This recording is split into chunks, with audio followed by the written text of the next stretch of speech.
Hey guys, welcome back to the channel. This is part 1 of our story. If you like this what if story and want to see part 2, let me know in the comments below. Before we start, don't forget to like, subscribe, and share this video with your friends. Also, check the description for more great content and my playlist. Now, let's start. Chapter 1. Fall Izuku. As the bus rolled down a country road, Izuku found himself reminiscing on how far he'd had to come, more metaphorically than literally. We've only been driving for an hour to get where he was at that moment. It had been almost 4 years since his life changed and his dream was suddenly placed in his grasp, but he was also thrown into the ancient war between one for all and all for one at the same time. A war that's finally over, he thought, proudly. By the end of his first year at U, Izuku had found himself at the center stage of that whole conflict, embroiled in the confusing, four-way battle between the heroes, the poorly named Hero Public Safety Commission, Shigaraki, and his Paranormal Liberation Front, and all for one himself. The heroes had won, though at a heavy cost. All for one was no more, gone for good this time, but Izuku would have died if it wasn't for Shigaraki's baffling assistance at the very last minute.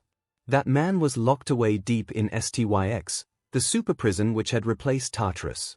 Whatever Shigaraki or Tenko, or whatever he was calling himself now had experienced when Izuku had been forced to pass one for all to him in a final, desperate act, it had apparently shaken him badly enough that he had seen fit to abandon his villainous cause. He'd even pushed one for all back into Izuku, using the last gasps of all for one before the quirk disappeared as the man was defeated. The Hero Commission had, finally, seen fit to act a little bit more rationally by the end of the war. No longer were actual heroes treated like vigilantes, and new initiatives had developed to prevent the gentle criminals and crawlers of the world from falling onto the wrong side of the law due to circumstance alone. Since the students of U had basically spent what would have been their second year on a work-study fighting to save Japan, Izuku's education had been delayed somewhat. When they had returned to classes, the students were immersed in public relations, international diplomacy, and other topics that were usually the domain of actual pros. Considering that we were on the front lines for most of the war for all, Izuku reminisced, it made sense that we weren't treated like provisional proto-heroes anymore.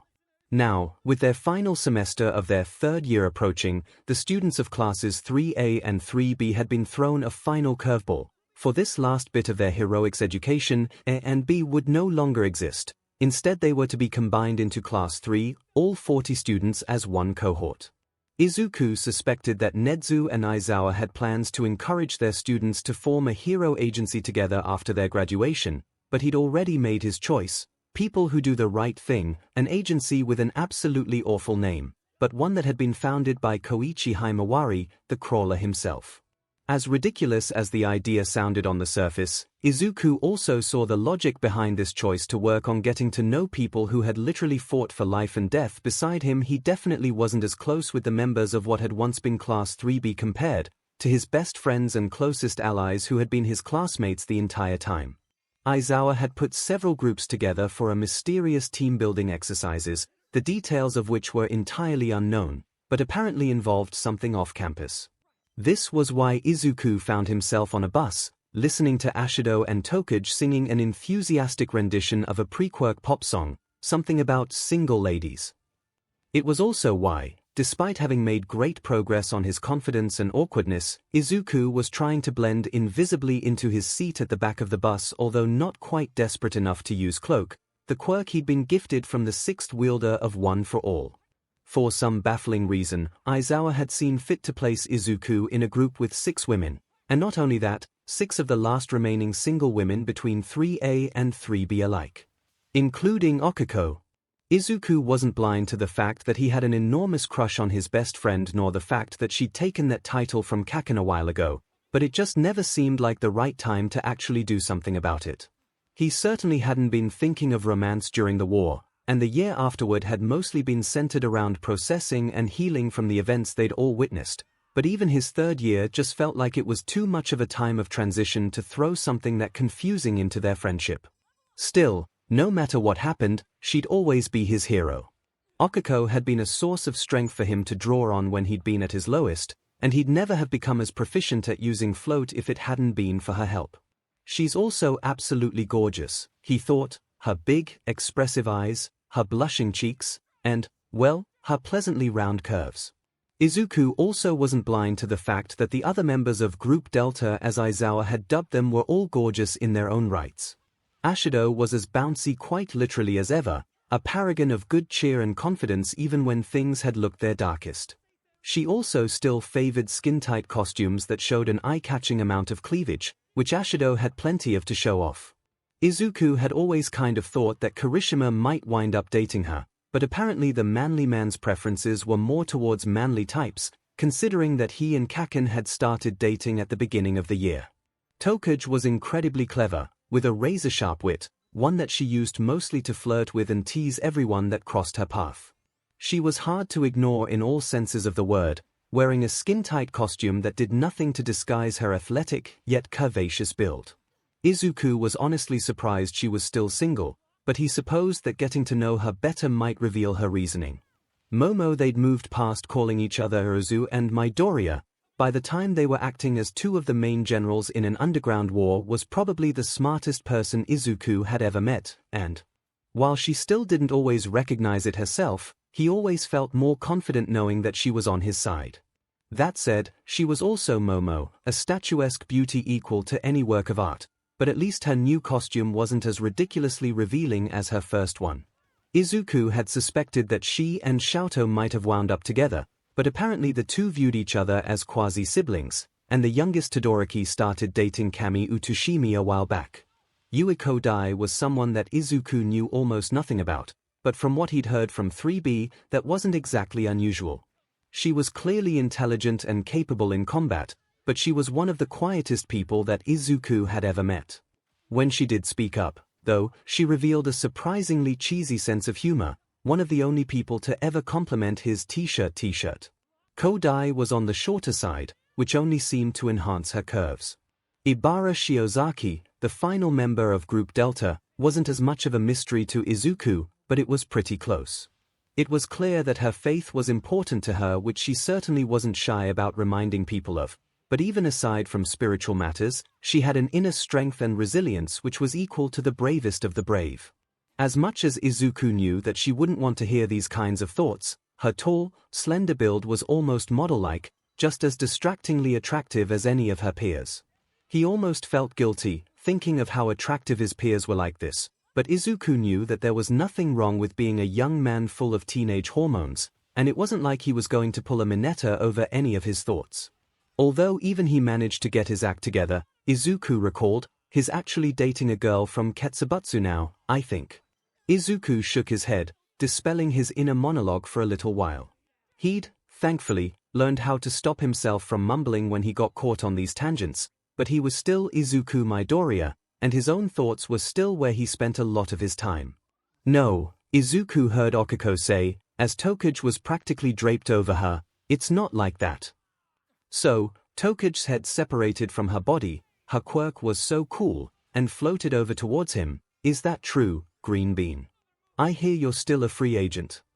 Oh, Izuku tried to figure out what she meant. No. Okiko made an eeps sound for some reason. Oh, how scandalous, Midori. Ashido chimed in, who is it? Tell me. Izuku raised an eyebrow in curiosity. I'm pretty much planning on people who do. I know they're not the biggest agency, but you should see how the crawler uses his quirk, it's amazing. Ashido rolled her eyes, and he heard Momo giggle in her classic, I'm amused at the weirdos around me way. It's not that bad, Izuku argued. I know the name is a mouthful and all, but, seriously, I think that they can do a lot of good. Oh, Deku, Okiko sighed, never change. Well, if I'm hearing you right, 𝐒𝐭𝐽𝐻 grinned at him from her levitating position, that makes you an honorary single lady, doesn't it? I am quite sure, Shiozaki chimed in, that Aizawa-sensei would not have been so juvenile as to create this group on something so basal as one's relationship status. 𝐒𝐭𝐽𝐻. Do behave yourself, please. Who knows? 𝐒𝐭𝐽𝐻's head floated back to her body. People find love in all sorts of unusual circumstances. Maybe we'll be doing a special kind of team building, eh, Uraka? Meep, Okiko replied. though at least she didn't make herself float out of embarrassment from 𝐭𝐽𝐻's flirting. "If you are finished being irrational," Aizawa spoke from the driver's seat, "we've arrived." Izuku looked around outside. It looked like they'd parked at a small village, with lots of farmland surrounding the dozenish buildings that seemed to make up the town. A few residents of the village were visible, milling around idly nearby, and Izuku wondered what sort of community this was. "Depart the bus in an orderly fashion," Aizawa commanded. "Don't go too far, though, and do not bother any of the residents. I have to go tell someone that we've arrived." He peered into the rearview mirror, then sighed, "and that we are the first to do so." "Hisashi, you're late." The man who'd once been the pro-hero Eraserhead took his cane and limped off the bus. He'd lost the same leg no less than 3 times over the course of the war, and had eventually decided that continually relying on either air or combat-grade prosthetics was irrational, now favoring a simple, civilian-grade prosthetic. Izuku actually respected him even more for how he chose to bear his wounds. It made it feel easier to carry his own, somehow. As the person seated at the back of the bus, Izuku was the last to get off. He was grateful for the chance to stretch his legs out, though he couldn't help but let his mind wander as he took in the residents of this small village. He was surprised to see a higher-than-typical proportion of mutant-type quirks right off the bat, and while most of the villagers seemed to be occupied with random tasks, he caught a couple looking pointedly at the group of US students, and one fellow who was clearly observing them without intending to be caught doing so. The hairs raised on the back of Izuku's neck. "Say," an unfamiliar voice right beside him almost made him leap in surprise, "I know you. You're Izuku Midoriya, aren't you?" He turned to face the stranger, a man who, by his accent and skin tone, was probably American. The man was roughly middle-aged, at a guess, and had an obvious mutation. His eyes had been replaced by whirling spheres of purple streaked with black, like 2 strange planets. Still, his body language was relaxed and open, so Izuku's fear of being rude outweighed his teacher's warning. "Yes, I'm," Izuku answered. "Nice to meet you, mister." "Oh, don't worry about me," the man continued, and took a step closer to Izuku. He edged backwards carefully, unwilling to let the man touch him, just in case. "I've heard lots about you, though," the stranger said. "Did you know none other than Stain called you the finest hero he's ever witnessed?" Izuku had heard that, but even though the former hero killer had redeemed himself over the course of the war, he still got nervous when people brought up Stain's name with this kind of intensity. "I wasn't aware," Izuku replied neutrally, letting a trickle of one for all flow through him.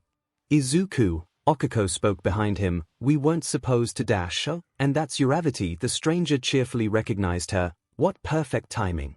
Fought the paranormal front, the both of you." "Who is Dash?" Momo spoke, and Izuku stepped to put himself between this man and the 6 women behind him. "You'll get a kick out of this," the man said, as his eyes started to whirl with dizzying intensity. "Universal Lotus." Izuku leapt backwards, trying to sweep his classmates away from whatever quirk the man had just activated, but he was too slow. A wave of purple energy swept over him, and the world disappeared. Izuku thought, as he woke up, "My head feels really fuzzy."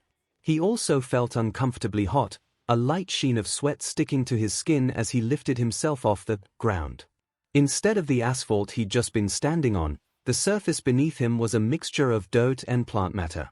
As Izuku's awareness returned, he heard the chirping sounds of insects in the background, and became aware that the sun beamed directly overhead, rather than the middle-evening position it had been at in the village.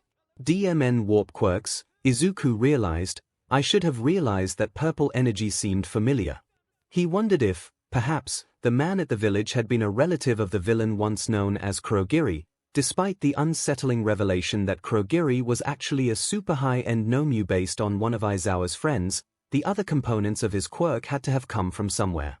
Izuku sat up, still trying to clear his head by blinking repeatedly. "Dekukuin!" Okiko cried out from behind him, and Izuku took comfort in the fact that at least he hadn't been separated from her. "Okiko-san," Izuku replied, turning to face her, "and you?" She was completely naked, blinking in a daze, apparently more disoriented by their landing than he had been. "Yipe!" Izuku shrieked, immediately lowering his hand to hide his own, as he just realized, "NDY, you're naked." I'm naked. 𝐒𝐭𝐚𝐲 looked down, as Izuku kept his gaze studiously fixed to her face, before she shrieked even louder in surprise, turning completely red and planting her hands on her face. Where are we? 𝐂𝐭𝐞𝐲 slurred, as she revealed her own presence, and Izuku looked away in an instant once he realized that she was just as exposed. He quickly caught brief glimpses of the other 4 students, all completely ND, and eventually lost his composure altogether, falling onto his butt and facing away from the 6 women. What is this? What is this? What is this? What is happening? Izuku muttered at warp speed. Wow, Shiozaki, he heard Ashido speak, I never thought that all your hair would be vines. I must cover my immodesty. Shiozaki cried, woe unto us, to be cast from the garden once more. I think we might have been cast into the garden, Ashido retorted, have you looked around? I don't know where we are, but it's definitely not Kansas anymore. Guys, 𝐂𝐭𝐲 said. We were not in Kansas, Kodai interrupted, we were in Japan, in the Shizuoka prefecture, in an unknown village. Guys, 𝐂𝐭𝐲 repeated. No need to worry, Momo spoke, I'll make a satellite phone, just give me a moment. That's odd, guys, 𝐂𝐭𝐲 said for a 3rd time. My apologies, this is proving to be more difficult than anticipated, Momo provided, I just have to test something. Not fabric either. Guys! 𝐂𝐭𝐲 screamed, 𝐒𝐬𝐚𝐥, look. We aren't alone. Izuku cautiously turned his gaze from the ground he'd been intently studying to peer at the general direction 𝐂𝐭𝐲 was speaking from. Mere feet away from her, some sort of giant, lizard mutant type stood, staring dumbly at the 7 students. Foul devil!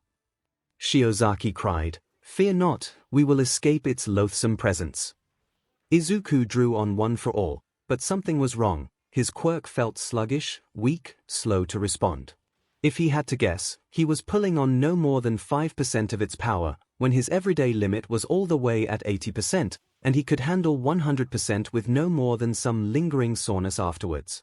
It's not a Devi, 𝐂𝐭𝐲 yelped, as Shiozaki's vines wrapped around her and Kodai. Izuku couldn't help but scream as Shiozaki's vines grasped him immediately afterward, and he kept his hand firmly planted over his PP, trying his best to hide his indecency as something soft pressed into his back, and into his left side. The world whirled again, but this time the cause could be easily explained, as the 6 students were hauled into the air by Shiozaki's quirk. Through the gaps in her thorny embrace, Izuku saw strange-looking trees and plants fly past, as she removed the students from danger. Where the F are we? Izuku couldn't help but swear in his thoughts, he was that confused. He lost himself in his thoughts as Shiozaki continued to swing through the strange jungle, taking them somewhere that didn't have giant lizard men around. Okay, so, first of all, 𝐒𝐭𝐽 was the first to speak when they landed in an apparently unoccupied clearing. What happened? The villager, Izuku mumbled, his cheeks hot with shame and embarrassment as he stared at the ground once more. He used his quirk. It's my fault, I didn't react fast enough. No need for apologies, Izuku, Momo interjected. If Aizawa-sensei didn't recognize the threat, none of us could have been expected to. Where are we? Ashido whined. That was definitely a warp quirk, right? It appears we are in a tropical rainforest, Kodai answered, which would place limits on the potential latitudes we could have been warped to. Depending on the limitations of the quirk responsible, South America, Africa, or parts of Southeast Asia are all possible. The latter is the closest to Japan, so I would gather it is our most likely location. Just a minute, Momo said, I'm trying to make us a satellite phone, we'll be able to contact you right away, but. 𝐂𝐭𝐽 spoke, I see lots of buts. Very nice, all of you. Green, she whistled, that's some beefcake you were hiding.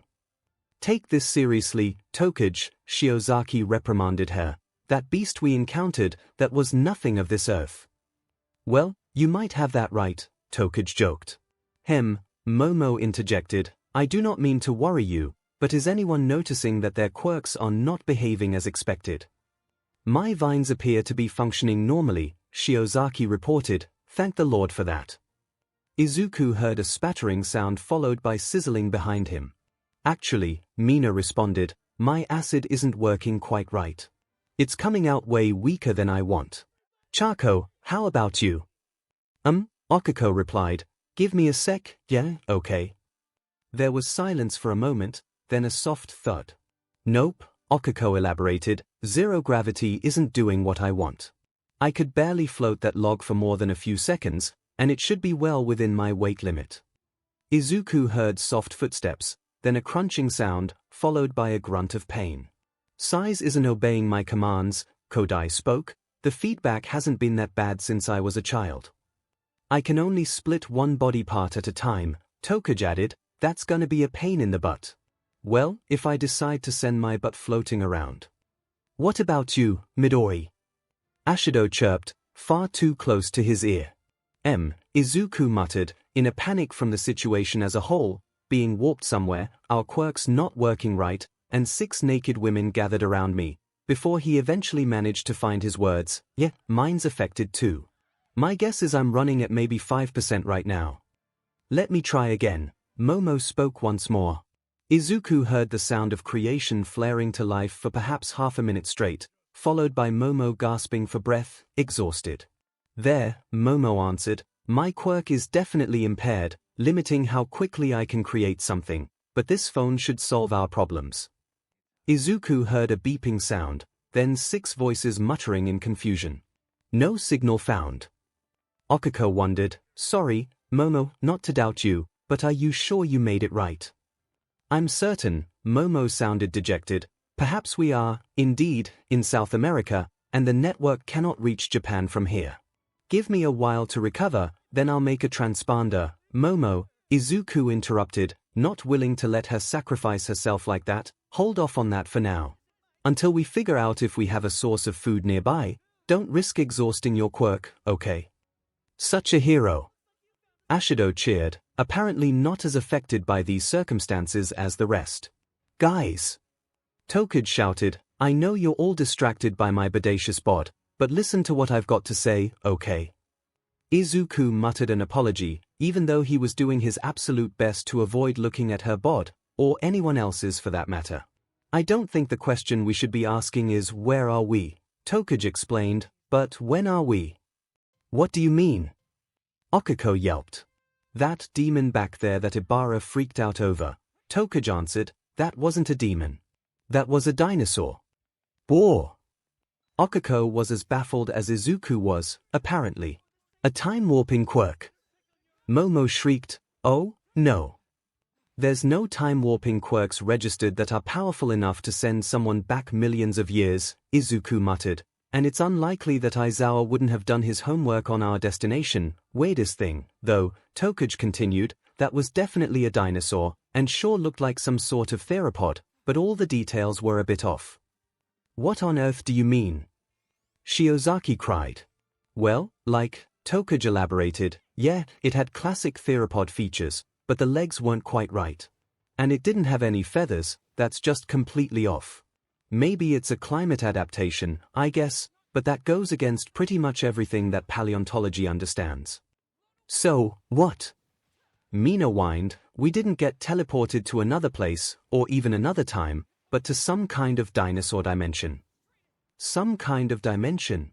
Izuku pondered. The phrasing seemed significant to him, but he hadn't put all the pieces together yet. Okay, Momo spoke, let's all stay calm. We're about to be pro-heroes, after all, this is nothing but a new scenario that we have to deal with. Let's come up with a plan of action. We should ensure that we can secure food and water that will be safe to consume, then once our basic needs are handled, we can develop a strategy to get back to where we belong. Something about Momo's wording also inspired a half-formed thought in Izuku's mind. Deku, 𝐒𝐭𝐴𝐲 asked, have you ever heard of a quirk that could do this? Not even a little bit, he answered. The power required to punch a hole into an alternate reality would be immense, let alone one that is so clearly divergent from our Earth as to have a completely different evolutionary history, and the fact that our quirks are being interfered with makes no sense at all. What did the villager call his quirk, again? Izuku tried to recall, Universal Lotus. He came to a realization, suddenly, and groaned out loud, throwing his head forward into his hands. What's wrong? 𝐒𝐭𝐴𝐲 asked, concerned. She placed a hand on his back, and he was too frustrated to even get embarrassed over the close contact. This wasn't a random attack, Izuku explained, and we haven't time-traveled. I don't think we've even been warped through space, at least, not technically speaking. What do you mean? Momo inquired. Yeah, Midori, you lost me, Ashido admitted. The villager who hit us with a quirk, Izuku explained, he showed up right after Aizawa told us to leave the bus and stay in one spot, right? Yeah. 𝐭𝐽𝐽 sounded curious, doesn't that sound like an ambush? Oh, it was definitely an ambush, Izuku groaned, but not one that Aizawa didn't see coming. That infuriating man. Momo seemed to have reached the same conclusion. Can you dumb it down for me? Mina hadn't, I'm not getting why you're not worried all of a sudden. Okay, so, Izuku listed out the facts. Remember Aizawa complained that the other groups hadn't arrived yet. I think that was the first part of his ruse. Group Alpha left 4 hours before we did. There's no way that they could have taken 6 hours to arrive. Granted, maybe they could have gone somewhere else, but that doesn't explain groups Beta or Gamma missing too. A ruse? Kodai asked, why would you suspect that? It's Aizawa-sensei, 4 students of Class A answered simultaneously, though Izuku didn't add the honorific, considering the man himself had told him to stop using it. Yes, Momo was putting the pieces together too. He intentionally acted that way to stop us from wondering where the other groups were, to make sure our guards were down. The man in the village, Okiko continued, he sounded like he had an accent. American, maybe. I think so, Izuku agreed, and I don't think he was a villager at all. Oh, 𝐭𝐽𝐽 started. Mind your language. Shiozaki reprimanded her immediately. So, the quirk he hit us with, 𝐭𝐽𝐽 continued, that was something that Aizawa-sensei planned to happen, wasn't it? I think so, Izuku agreed. I'm not sure on the details, it felt like a warp quirk, but there's too many oddities around it for that to be all it did, like the fact we showed up naked, and how the wildlife here doesn't match the fossil record, or how our quirks aren't working right, so I wonder if it's a dream-based quirk, or maybe a pocket dimension, or maybe a combination of the two, or could it even be a 𝐒𝐩𝐽𝐽? Okiko interrupted his rambling. Right, sorry, Izuku blushed bashfully, where was I? You were explaining Aizawa-sensei's plan, Kodai answered. Yeah, so, Izuku remembered to keep his eyes on the ground, as he'd almost turned to look at Kodai by instinct. I don't think that this is something that happened to us before the team-building exercise.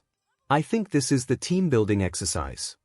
That motif, Okiko cursed a rarity for her, but always a delight when she got that frustrated. He seriously thinks it's okay to have us ambushed, after everything we've gone through. A rational deception, Izuku quoted their teacher, figuring out what's happening is probably one of the things we'll be graded on once this ends. So it's going to end? Ashido asked hopefully. Now that Izuku has helped make sense of it, Momo provided, this seems entirely on brand for a surprise start of semester test. I suspect that we'll return to the real world based on one of 2 conditions. Such as? Shiozaki asked. The first possibility is that we are on a timer, Momo explained, and will be compared against what other groups have been able to accomplish together over a certain duration. The second is that we have some sort of task to achieve, and that we may well be stuck here until we accomplish it. Fantastic, Kodai muttered sarcastically. I love being naked in a rainforest, with no idea what to do. Isn't it great? 𝐭𝐽𝐽 joked. Speaking of which, why are we naked? Ashido asked. Don't get me wrong, I don't really mind, but that doesn't really seem educational, why no?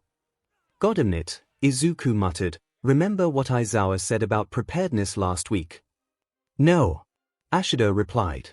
If you are not prepared for any situation, Momo recited, then you might as well be entering a fight naked and quirkless. Here's the worst. Okiko whined. Maybe that's step 1, Izuku mumbled. Momo, Shiozaki. I hate to impose, but do you think the 2 of you could work together to make us all some clothes? Why, Greenie, 𝐭𝐽𝐽 drawled, and he heard her approaching closer. You might be the only boy on the planet who would try to get 6 naked, appealing babes to put clothes back on. What, are we not hot enough for you? It's not that, Izuku mumbled, turning red. It's just, the exercise. You're all very pretty, but not that I mean it in akaripi or anything. He started to ramble so fast that he must have been incomprehensible. She put a hand on his back to interrupt his stammering. It took him a moment to realize it wasn't her hand. The body part she'd pressed against him was way too squishy yet firm to be that. "Tokage!" Shiozaki screeched, "Cease this indecency at once. Get melons off him." Okiko yelled. "DMN." Mina added, "You go, girl. Stop harassing Izuku for 5 minutes." Momo demanded. "Classic," Kodai observed. Izuku, for his part, could only blush even harder, somehow, as he tried to press his head into his own hands hard enough to, hopefully, knock himself out so that he wouldn't have to deal with this. "I see why we need to do team building," he thought morosely. "There's no way I can handle this." Izuku was glad that Momo and Shiozaki had managed to jointly craft clothing for the 7-stranded students, but at the same time, he was worried. It wasn't even his usual background neuroses in action. He could tell that Momo's use of her quirk was far more taxing than it should have been. The fabric she'd created for their clothes had come out frayed and thinner than intended, and as he took a glimpse at her, he could see that she was pale and shaky, clearly going through the effects of quirk overuse. "I've seen Momo make a full-blown tank out of thin air," Izuku recollected, "and now she's struggling to manage 7 outfits." It was obvious that, whatever strange way that this place whatever it was affected their quirks, Momo had been hit harder than she was willing to admit. Intellectually, Izuku wondered what mechanism might be involved. It's not full-on quirk nullification as we can all still use our quirks, but some sort of suppressive effect, and an inconsistent one, at that. Quirk suppressants usually had a fairly standard outcome. People couldn't activate their quirks in the first place. If that was what was happening, then Shiozaki wouldn't be able to manipulate and grow her vines, and yet the pious woman seemed to be the sole person who was barely affected at all. Her quirk is probably a full mutant type, Izuku reasoned, whereas Tokage and Ashido have prominent mutations, but those that are unrelated to quirk usage. Maybe that relates to how they can still use their quirks, but with less control and potency. Okiko's mutation is extremely minor, but her quirk has been nearly entirely nullified, and Kodai and Momo have pure emitter types which are similarly affected. Experimentally, Izuku tapped into One for All once again, and tried to delve deeper into his quirk, calling up Float to see if he could still access the other 6 quirks stored within the fires of One for All. He felt himself grow lighter, but definitely not light enough to perform the titular floating he should have been capable of. Extreme suppression of my own emitter type, Izuku wondered, but no effect on the stockpile type facet of One for All. He was more convinced than ever that, however this strange prehistoric realm had been created, it was an artificial, quirk-crafted design. If that villager had only made a pocket dimension that didn't have any other features, they should be able to access their quirks freely or be left without them entirely, not left in a middle ground like they were. "What are you mumbling about there, Midori?" Ashido asked in her cheerful voice, and Izuku was startled to discover that he'd started that old, bad habit once again. "I'm thinking about how we can't use our quirks," he answered. "It almost seems kind of like how Aizawa's erasure interacts with different quirk types, but Shiozaki-san is an outlier, since she can still control and grow her hair." "Yes, it is a blessing," Shiozaki interjected. "I am grateful that my capabilities remain intact, and I pray that the effects you suffer from are only temporary." "Well, let's all hope so," Okiko spoke, "but as much as we should figure out what's actually happening, I think we need to focus on more immediate concerns. I don't know about the rest of you, but I'm getting really hungry, so it looks like we still need to eat while we're here." Momo made a soft whimpering noise, and idly ran a hand over her stomach. "I can go look for food," Izuku volunteered. "If we're right that this is an artificial pocket world, then whatever I find should be safe to eat. There's a little river not far from here," Okiko said. "If we follow that for a little bit, it should lead to a larger body of water." At the same time, Momo spoke, and Izuku could hear how her voice was weaker than usual. "This clearing seems to be a fairly ideal location to establish a base camp within. We have clear sight lines to the surrounding jungle, there's apparently a nearby source of water, and we haven't seen any more of those creatures while we've been here." "Creatures?" Tokage popped up behind Momo, a wide grin on her sharp teeth. "Did you mean, yes, Momo sighed, we haven't seen any dinosaurs. Okay, Izuku weighed the various options out. As he looked at the nearby surroundings, I've got a plan. I think. Lay it on us, Greenie, 𝐭𝐾𝐲 chirped. The basic needs, Izuku elaborated, are food, water, and shelter. Right now, it seems like we've got 2 of those 3 if we stay here, but we still need to eat. I think I should go hunting, see if I can catch something, while the rest of you stay here, and set up a better base camp. Nah, Ashido protested, you're not doing the save everyone bit right now, Midori. We can chip in too. Mina's right, Okiko agreed, Deku, I'll come with you. I've hunted before too, so I should be able to help with that. That's the only reason, I'm sure. Mina giggled, and Okiko turned to glare at her. Weird, Izuku wondered what that was about. While I am not vegetarian, Shiozaki interjected, I will not be able to get the full sustenance I require from meat alone. I am familiar with a wide range of edible plants. I should scout to see if any are available nearby, while the 2 of you are hunting for more substantial game. Good idea, Izuku agreed. Fruits will be an important source of sugar right now. We'll need to keep our energy up. His analytical mind went over her idea a few more times. Kodai-san, would you mind accompanying Shiozaki-san while she forages? I don't mind. Kodai answered. Great. In the meantime, Momo, he addressed his classmate with a wide smile, we should put you somewhere safe. Ashido-san, 𝐭𝐾𝐲-san, I'd like you 2 to stay with her, just in case any, dinosaurs show up. Ashido-san's acid should be an effective defense against any wildlife, and 𝐭𝐾𝐲-san, you can send one of your body parts to call for help, if you need to, right? I'll only agree if you stop calling me Ashido-san, Midori. Ashido smirked at him, I've been telling you for years you don't need to be so formal with me, and now that you've seen me naked, you can definitely just call me Mina. Izuku short-circuited for a moment, then continued. Right, Mina, he bowed slightly in her direction, my apologies once again. Lighten up, Green Team Leader, 𝐭𝐾𝐲 grinned, though despite her pointed teeth, her expression somehow didn't seem as toothy as Ashimina's was. But, yeah, I should be able to send my mouth out to call for help if we need to. That's great. Izuku decided, Momo, I know you're near your limit, but do you think that you could make a small container? I'm nowhere near my limit, Momo obviously lied. One moment. Eventually, she managed to make a simple cup about the size of a large water bottle. Thank you so much. Izuku was genuinely grateful. Koden, do you think you could enlarge this? Should be able to, the quiet woman agreed. Okay. Izuku started to announce the rest of his plan. Shiozaki-san, would you mind carrying Momo and, Mina up into the branches of that tree over there? He pointed to show a tall tree, with a large, flat branch Momo could comfortably rest on top of, with room for several more people besides. 𝐭𝐾𝐲-san, could you just Setsuna? 𝐭𝐾𝐲 interrupted. I feel left out, she joked, call me Setsuna. Or Set. Or you gorgeous, Seki devil, you. Do not engage her blasphemies, Midoriya. Shiozaki interrupted her interruption. She is, sadly, a lost soul, given to temptation. You'd think I would have gotten used to this, Izuku sighed internally.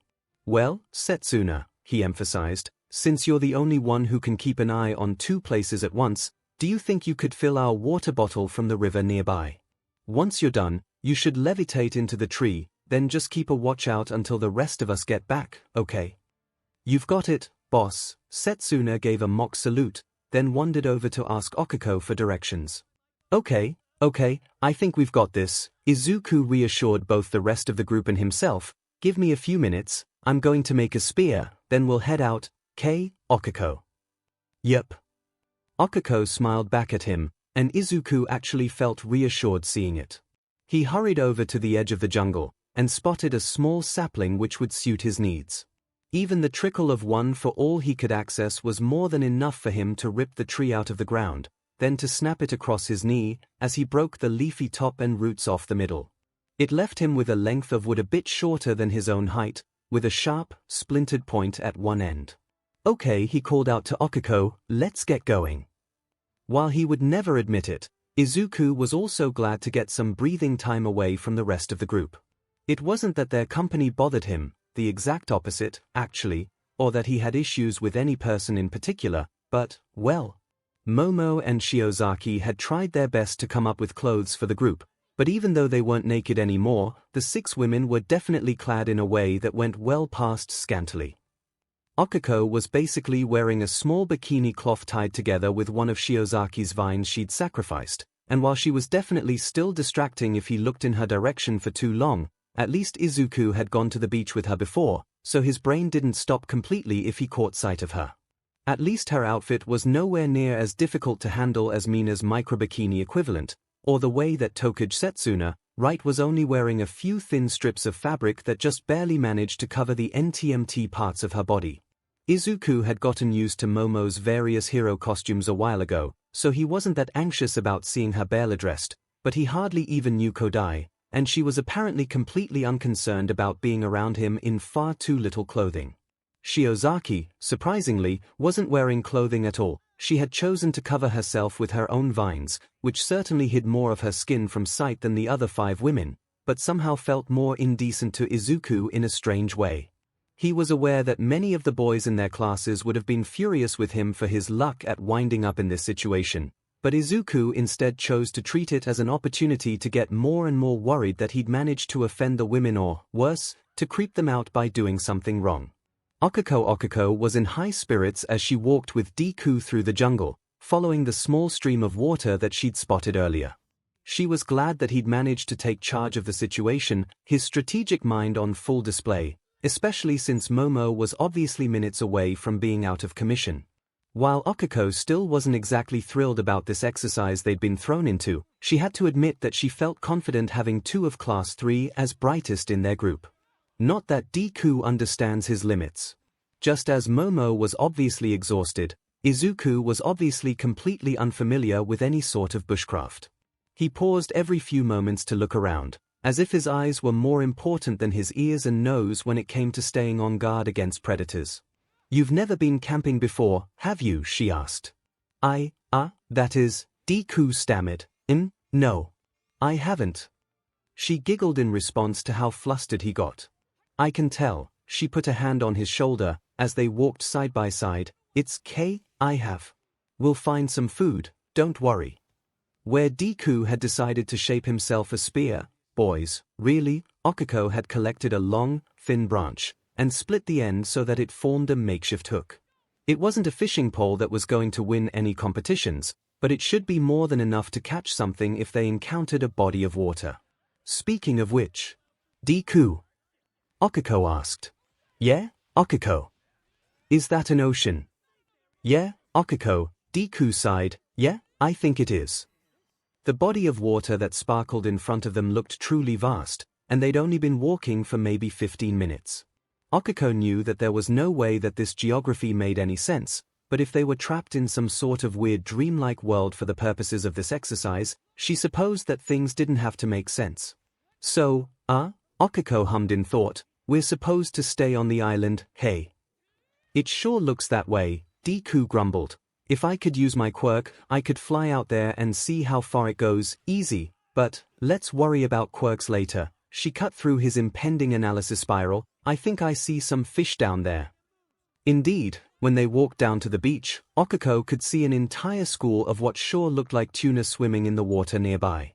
"Well, that's convenient," she reviewed. "However this place is set up, it looks like eating isn't gonna be a problem. Although," she looked at her fishing pole, woefully inadequate for a fish that outweighed her, "I don't think I've got enough pole to reel one of them in." "I've got it." Izuku nodded, and planted one of his feet behind him, crouching lower to the ground. Green sparks started to jump off him as Deku activated his quirk, and even though the effect was much more muted than she'd become used to, 𝐒𝐴 still felt a little bit of awe every time she got to see Deku, the hero, in action. With a burst of speed, he practically disappeared from in front of her, diving into the water directly towards the school of tuna. Big jets and whirls of water sprayed as he presumably struggled with one of the enormous fish. Then after a few moments, he walked out of the water. Phew, 𝐒𝐴 felt her cheeks heat up. She didn't much go for the whole barbarian king romances a fragile princess thing from romance novels, unlike say, one Momotaro did, but the way that Deku looked, striding effortlessly out of the water with water pouring off his body, a giant fish slung across his shoulders, well, it sure did something for her.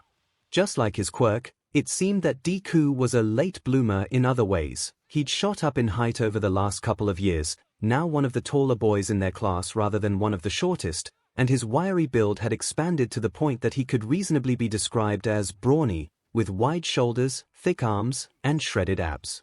Her eyes trailed lower, seeking out his powerful thighs, only to stop halfway, as her thoughts stopped working for a moment. "Dee," she started to stammer. "What's that, Charco?" Deku asked, blissfully unaware.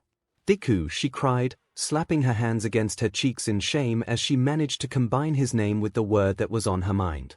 Deku stared down in shock, realizing that his clothes, which had been closer to a loincloth than anything else, hadn't survived his tussle with the tuna. His hands shot down to cover himself, and as he forgot about the fish slung across his shoulders, he face-planted into the sand, unbalanced. Akiko, meanwhile, floated slowly through the air under the effect of her own quirk, her head spinning as she tried to get a grip of herself. With her quirk weaker than normal, it quickly became way too much to bear, and she face-planted into the sand in turn, landing a few feet away from him. After a moment passed silently, both of them broke into uproarious laughter, overcome by the ridiculousness of the whole sequence of events. Once they'd recovered, Akiko ran into the water, retrieving Deku's loincloth for him, and when he'd dressed himself again, she helped him carry their catch back to camp. 3 days since arriving, Momo felt accomplished. While her quirk had been behaving frustratingly inconsistently thanks to the limitations placed on this exercise, creation had still proved to be very useful. Momo had not yet been able to determine why she was able to easily produce steel tools or modern conveniences like toothbrushes and toilet paper, and yet was nearly incapable of making clothes or any useful modern technology, but she knew that her quirk had afforded the 7 students a much more tolerable quality of life in their primitive campsite. Over the last few days, she had worked alongside Akiko, Izuku, and Yuikodai to turn the clearing into a more literal campsite. Izuku had dredged deep lines into the earth to create a proper border between the jungle and them, while she, Akiko, and Kodai had worked to turn the trees that Izuku and the others had felled into a few simple buildings. Their outpost certainly wouldn't qualify as a city, but in Momo's opinion, they had quickly transformed raw materials into a perfectly adequate village, and she thought that was worthy of recognition. And yet, the exercise had not ended when they'd managed to construct an outpost. Nor had it ended when the first night in their communal cabin had passed by. She wondered if, perhaps, they were indeed operating under some sort of time limitation. It may be that we will be judged based on how much we can accomplish in a week. After wondering about that, Momo then started to wonder if perhaps her own group, what had been coined Group Delta, might be lagging behind the others. While she knew that women were equally as capable as men in all the ways that mattered, Momo couldn't deny what an advantage it was to have Izuku in their group. Even though he, too, was limited in how much he could use his quirk, the man was tall and muscular, with all the physical strength that his stature suggested. She thought it unlikely that they'd have been able to assemble raw lumber into a comfortable if cramped cabin in 2 days without him and Shiozaki providing the heavy lifting, and it was only some oddity in this quirk-crafted world that had left Shiozaki able to utilize her own quirk. If they had been left with their physical strength alone, it would have been a significant handicap. From what Momo could recall, all the other groups had more than one tall, strong man among their numbers, and some, like Group Alpha, which contained Bakugo, Kirishima, and Tenya Ida, would have had a significant advantage over Group Delta on that front. Momo cursed the sheer inconvenience of her quirk fatigue. If it wasn't so essential that she create the tools required for their work, and the finer fastenings and reinforcements which helped hold their cabin together, she would have been able to help with the physical LBR. "You look worried, yo," Mina chirped, wandering over to plop down beside her. "What's up?" "I'm worried about the exercise," Momo admitted. "We've accomplished a lot, but what if it hasn't ended because the other groups are doing better than we are? Or what if we aren't even doing the right thing, if we're meant to survive in the wilderness, not in the safety of shelter?" "Nah," Mina shot down her concerns with blatant disregard. "Aizawa-sensei might get a kick out of his logical ruses, but he's never blatantly set us up to fail before. Just because we're lucky enough to have you in our group, it wouldn't mean we'd get penalized for living in this. She waved her hand around to point at the cabin interior, instead of out in the jungle, you know. But I am not helping as much as I should with the work you six have been doing, Momo argued. What if we're meant to be learning how to survive without our quirks, and I'm failing us because I'm wasting all my energy on using my quirk? Well, that also sounds like bullshit to me, Mina smiled widely. Besides, it's not really us six, it's mostly Midori who's been hauling all that lumber around. Phew, that boy's built like a house, isn't he? He does have a rather heroic stature, Momo agreed. I've got to say, it's almost too bad that Chaco's got dibs, Mina hummed. With how he's grown up, let me tell why, I sure wouldn't mind climbing that tree, if YA know what I mean. I'm not sure I do know what you mean. Momo had finally learned the slang term dibs, but she didn't know what climbing that tree meant. Knowing Mina, probably something suggestive. Duh. Mina ran her hands into her own hair. He's got big, leafy green hair. Built like a mighty oak. Her voice dropped a bit lower, into a throaty whisper, wouldn't mind touching his wood, you know. Mina Ashido. Momo buried her face in her hands, blushing terribly but giggling at the same time. You are awful. Hey, at least you're not sulking anymore. Mina smiled at her, and reached out to pat Momo's shoulder. Like I said, I know Chaco's got dibs and all, but hey, at least we've also got some eye candy to enjoy while we're stuck out here. I suppose you're right, Momo agreed, right before she realized what she'd just agreed with. Ha! Mina whooped a laugh. She's got human foibles like the rest of us, after all. Hush! Momo commanded, we shall never speak of this again. And I thought that your collection of romance novels was embarrassing. I have no such thing. Momo lied. When Mina leapt to her feet and raced off, promising to tell Midori that he has a princess in a tower to rescue, Momo couldn't help but smile as she chased after her chaotic friend. Maybe being stuck here a few days longer won't be so bad after all. 4 days since arriving, Kodai wasn't sure what to make of the whole situation. In general, she found social dynamics to be more than a little confusing, but the 7 members of Group Delta seemed to operate as an effective team. Certainly, it would have been much worse if she had wound up stuck in another dimension with Bakugo from Class A, or Monoma from her class. Setsuna talked a lot, but she was funny, at least, even if Yui didn't really know how to follow up on her jokes. Ibara also talked a lot, and Yui didn't understand nor did she care to, honestly, her religion, but she did appreciate how the vine-haired woman always wanted to reassure people and bring peace. Yui wasn't particularly close with any of the members of Class A, but out of the ones she knew, she thought that they'd wound up with some of the better options for their cross-class grouping. Momo Yorozu was intelligent and well-spoken, and her quirk was an absolute marvel, even if it was malfunctioning. Mina Ashido was a lot like Set, a never-ending source of energy and amusement. Unlike some others who used their boundless drive as a means to criticize others, Ashido was also kind of like Ibara. She always wanted to lift other people up. Her quirk was also impressive, if a bit redundant when Yorozu already existed. Okako Uraraka confused her.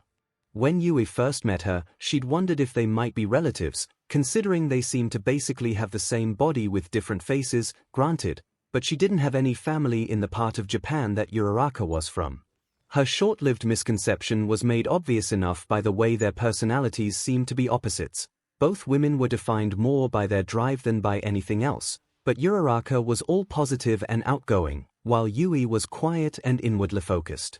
Still, Yui thought that she and her twin in Class A would make an incredibly effective team in combat, as their quirks both affected mass and density in different ways. Together, the pair could function very similarly to the heaviest of heavy ordnance. If they added Yui's best friend, Leiko, into the mix, the results would be even more awe-inspiring. The final representative from Class A confused you even worse than Uraraka, but in a much more interesting way. Izuku Midoriya is a contradiction in terms. She'd met nervous people before, but not many who were 6 feet tall who she'd seen carry literal hundreds of pounds over their back, as easily as if Yui were hefting around a sack of flour. She'd also met people who were shy and awkward. I'm one myself, she recognized, but they were not typically well-suited to being leaders, whereas Midoriya was somehow able to seamlessly transition into giving orders, delegating responsibilities while shouldering the bulk himself. Yui wondered if it might be a result of the war she'd fought in a few raids and a couple of the large battles, but from what she'd managed to determine, it sounded as if Midoriya had been on the front lines of the entire conflict. Well, his quirk is certainly powerful enough. This was the final contradiction inherent to Izuku Midoriya. Yui had never met someone who had a quirk that was that flashy, powerful, and versatile. She tried to figure out how it was that someone with his abilities could be anything but an all-might-like grandstander, and yet, Midoriya was kind of quiet, had a bit of a stutter when he got flustered, and might have been a bigger nerd about quirks than Yui herself was. Yui liked contradictions. They were fascinating. Her attempts to broach conversation with him had been mostly unsuccessful to date. Granted, they were also her conversational efforts, but Yui had resolved that she would somehow figure Midoriya out, whether it was during this exercise or afterwards, back in the real world. He was very polite, on top of everything else, studiously refusing to look anywhere but her eyes when they talked.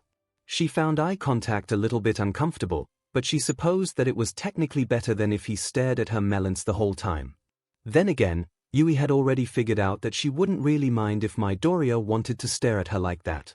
As much as she enjoyed people who were complex contradictions for her to figure out, Yui's tastes were also remarkably simple in other areas. She liked muscles, she really liked abs, and Midoriya had both to spare.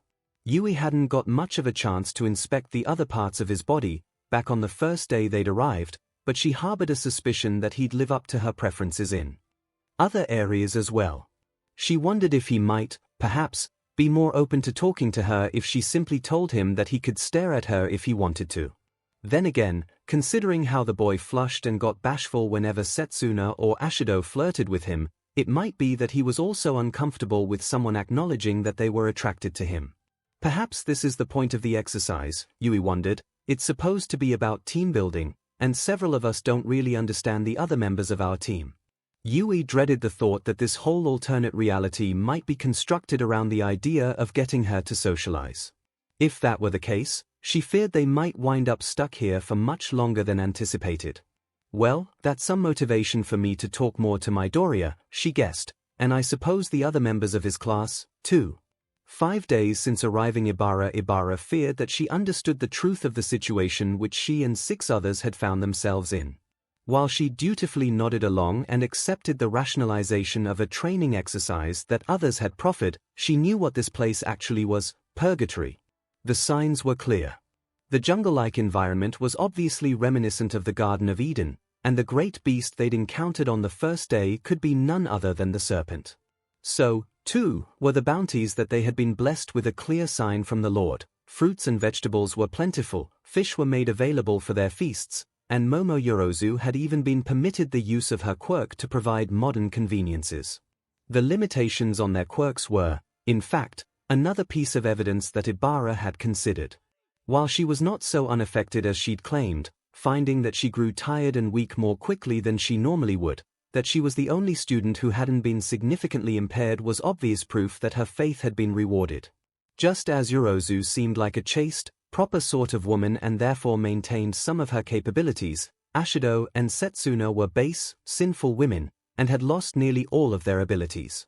Ibara knew not what sins lurked in the hearts of Yu or Uraka. Yu is not the sort to confess much of anything, but as both were similarly afflicted, they clearly had to atone for something. The sins of the final member of their group were clear. Izuku Midoriya was clearly a man afflicted by lust. Ibara did not hate him for this. Hate the sin, love the sinner, she reminded herself, and, in truth, was impressed by the efforts that the man took to avert his gaze from the temptations of the female bodies he was surrounded by. He was clearly a hard-working and dutiful sort of man, but the way he'd break into stuttering or a blushing silence made her suspect that he was hiding thoughts of a darker nature. She was not, in her heart, certain as to whether this was actually purgatory, or merely an extremely convincing parallel thereof. Ibara admitted that it seemed unlikely that she would find herself there, and she was unfamiliar with any scripture that spoke of sinners arriving alongside the pious, stranded in an otherwise empty world. If this were, in fact, nothing more than a quirk in action, then it made sense to her that it would have been the leader of Class 3A that would organize this sort of thing. Shouter Aizawa was clearly a creature of sin, prone to deception and violence, to say nothing of his sinister red eyes. However, no sinner was beyond redemption, and Ибара supposed that he may well be an angel of the fallen, yet clawing its way free of hell's sort. Certainly, the angelic creature named Eri who often accompanied Mr. Aizawa was proof that he was not truly a creature of hell. Whether or not this was a world of a spiritual or quirk-based nature, the end result was the same. Ибара was responsible for ensuring that she and her fellows atoned for their sins, and only then would they be permitted to pass to the next world, be it heaven or back to earth. The final point of evidence which had eventually convinced her was the very fact that there were 7 students in this world, 7 students for 7 deadly sins. Midoriya was, as she had previously considered, a man overcome by his lust. Ибара would have to find a way to break him of this habit, to help him reach a point where he wouldn't have to avert his gaze from the female form. Virozu suffered from an ironic sin, given the requirements of her quirk, but given the massive quantities of food that consumed and the fact she is, apparently, very wealthy, she was clearly beset by gluttony. Ибara presumed that the only way to combat this sin would be to convince Yorozu to place her faith in others, in a higher purpose that she could not solve herself. Uraraka, from how the woman had behaved when Ибara had approached Midoriya to speak to him, was clearly unwilling to share her friendships with any outsiders, a behavior driven by the sin of greed. Ибara would have to get to the root of that issue, somehow, which would be complicated given how Uraraka was otherwise so long as it did not involve the one she called Deku happy to share with the other 6 students. Setsuna's sin was very obvious. An accomplished student and tactician who often achieved mediocre marks simply due to lack of effort, she must overcome her sloth. This was a simple solution, where Ибara would merely have to inspire her to take initiative more often. Yui's sin was one which only those who knew her closely would understand. While she disguised a lot of her inner feelings behind the mask of her placid expression, Ибara knew that Yui was a ferocious opponent who often fought until her enemies could stand no longer, driven by her wrath. Ибara had already tried to help Yui open up for years, it was simply more important now than ever. Ashido had puzzled her for a long while, before one of her more sinful behaviors finally revealed the cause to Ибara. The pink woman compulsively engaged in what she called shipping, making efforts to pair different people into romantic relationships together. This was, at its root, an act of envy. Ибara would have to make her understand that she was, in fact, deserving of love, and did not have to engage in it vicariously. Her own sins, as much as she was loath to admit to it, were as obvious as any others. It had not taken her long at all to grasp the issue that the 7 had to address, and her ironclad confidence in her own evaluations and commitment to absolving the other 6 could be nothing more than pride. Ибara would have to rely on the other 6 to help her overcome this sin, and the fact that the thought rankled her was only further evidence of the depths to which she'd fallen. She would pray for their salvation, and hers.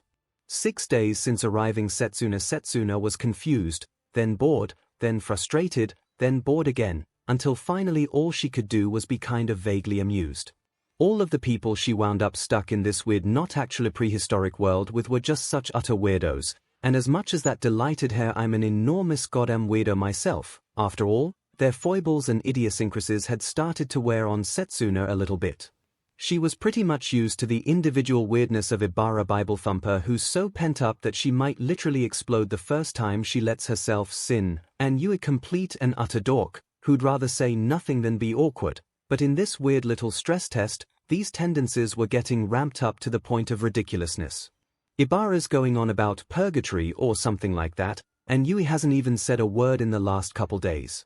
At first, she'd been eagerly excited to figure out the unique weirdness that each member of Class 3A had, but over time, they'd wound up a little bit less interesting than she'd hoped. Momorozu was an easy read, classic sheltered rich girl type, just as cloistered and self-controlled now as she had been when Setsuna had first met her at the recommendation student's exam. Girl really needs to let her hair down and relax, Setsuna thought, probably needs a bomb butt ping to unwind. Or a bomb butt, clamming. Anyways, I'd volunteer, but she doesn't exactly seem like she'd be down. Izuku Midoriya was a coin flip at any moment, whether he'd be a blushing, slightly stammering storm of awkwardness, or suddenly metamorphose into a confident leader, all booming voice and steely gaze, and all those dope things. Setsuna had no idea where to even start with Greenie. She had no idea how someone so badass could absolutely shut down the first time that someone paid attention to him. Setsuna would have been more than willing to help him expand his horizons. Them thighs, boy, goddamn. Crush me like a tin can, baby. If it weren't for the third member of Class 3A, Okiko Uraraka. Sure, she wasn't actually Midoriya's girlfriend, and had outright denied such an interest when Setsuna had decided to ambush her with the question on the bus ride over, but it was blatantly obvious that the two dorks absolutely adored each other.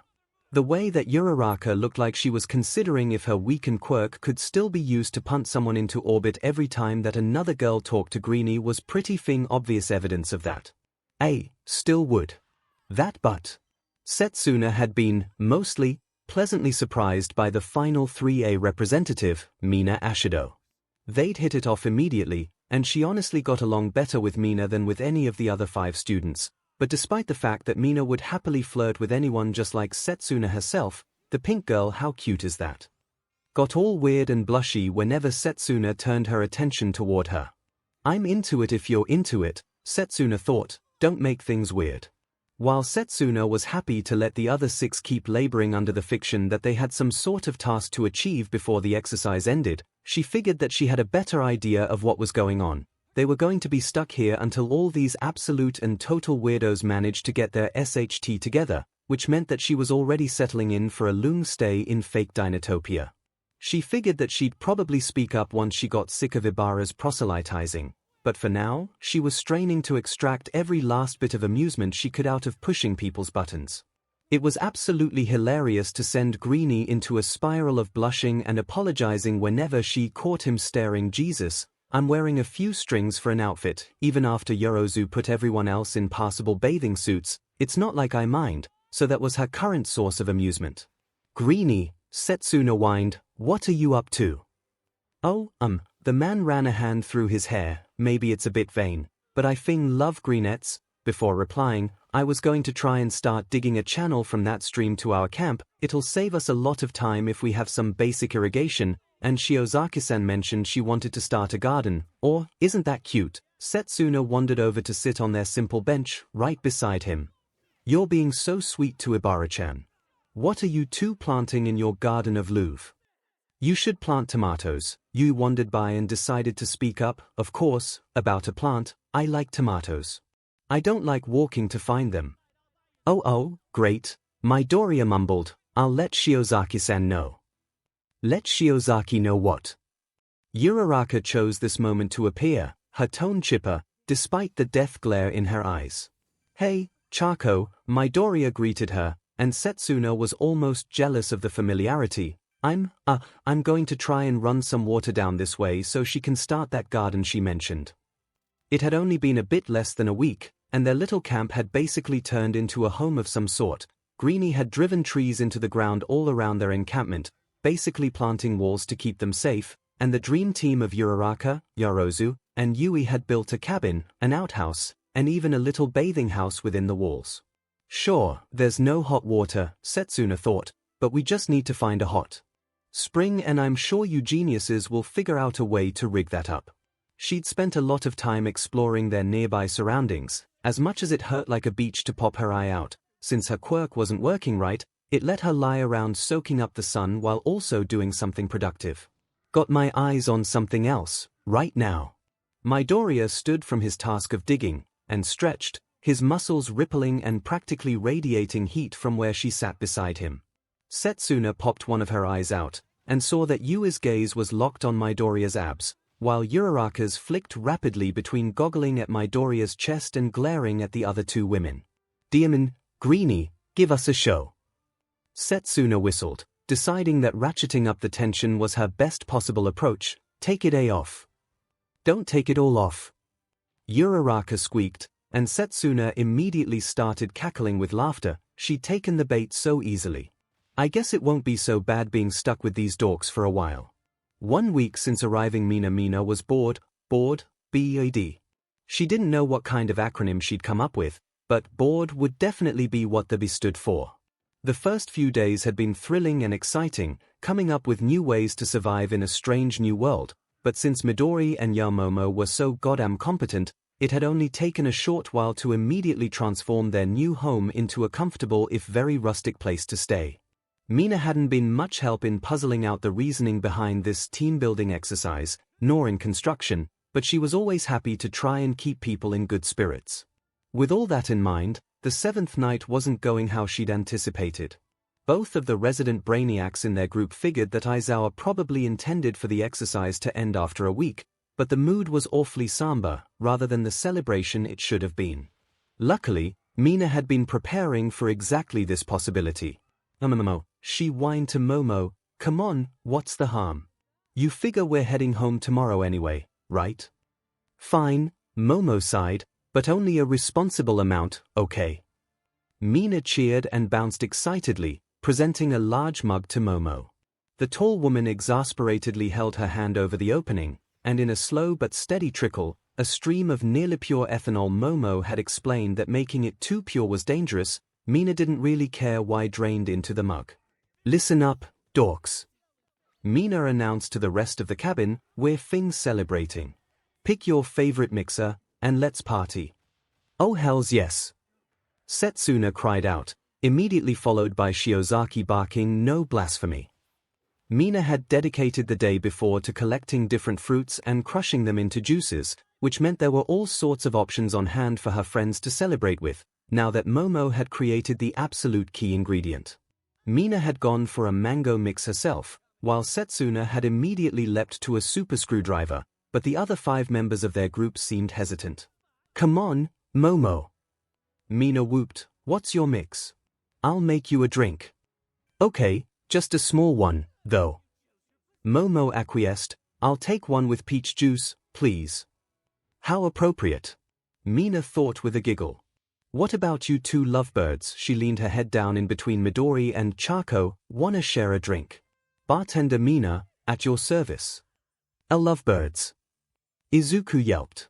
"Make me one with strawberries." Okiko grinned sweetly at Mina while rolling her eyes. "Thanks, babe." "If the rest of you indulge yourselves thus," Shiozaki announced, "then I suppose that I must as well. I will take passion fruit, please." "Orange juice for me," Kodai spoke up. This was going better than expected. "It's too bad we don't have any party games," Mina lamented. After she'd given everyone their drinks, she decided on mango juice for Midori as well. "Maybe we should play spin the bottle." She waggled her eyebrows lasciviously. "I'll spin your bottle any time you want, baby girl." Setsuna literally waggled her eyebrows, detaching her brow from her forehead to do so. "Such pursuits are nothing but the sin of lust made manifest." Ibara shrieked, but she quieted down as soon as she started sipping her drink again. "It is kind of funny, isn't it?" Okiko added, "that our group wound up being all singles. Heck, isn't half of our class dating someone now?" "More than half of ours," Kodai interjected, surprisingly. "Yeah." Mina leaned forward in interest. She might not have been a quirk analysis expert, nor shockingly knowledgeable about architecture or survival techniques, but gossip. Gossip, Mina was the queen of. "Tell me. Tell me, tell me, tell me." She bounced in her seat. "Well, you know that our fabulous blondes are dating each other, obviously," Setsuna said. "PSH, of course," Mina agreed. It wasn't a pairing that she had predicted, but she could see how Monoma and Ema kind of made sense together. "Let's see," Setsuna counted off on her fingers. "Kinoko's dating tape boy from your class." Her index finger popped off as she recollected. "Tetsu and Juzo are both dating girls in year 2, and Hiryu's got a sweetheart back in China." "Yeah, I knew about Zero and Mushroom Girl," Mina nodded. "Our class is pretty much the same. Blasty Boy and Kiri are dating, Todoroki's dating that blonde girl from Shiketsu, and Ida's dating my hair buddy in support, Hatsune." "Man," Izuku, surprisingly, spoke up, "even Mineta's dating someone, did you hear?" "No." Mina shrieked, "How?" "That poor girl. She goes to Ketsubatsu, I guess." Izuku shrugged, "Haven't met her, but it sounds like she's just as, much of a character as Mineta is." "Rikido's seeing a girl who doesn't go to a hero school," Okiko added in. "I've met her, she's a real sweetheart." "That sounds ideal for him," Momo agreed. "Denki and Kyoka have been together forever now," Okiko continued, Same with Ojiro and Toru. How the last two? Setsuna asked, scratching her head in confusion. Tail Boy and Invisible Girl, Kodai spoke, surprising Mina even more than when Izuku had joined in. Oh, yeah, we've got a couple of those destined lovers too, Setsuna spoke up. Shihai and Leiko started going out not long ago. Same with Zu and Fumikage, Okiko blurted out, then made an adorable ip and slapped her hands over her mouth, just barely managing to avoid floating herself away.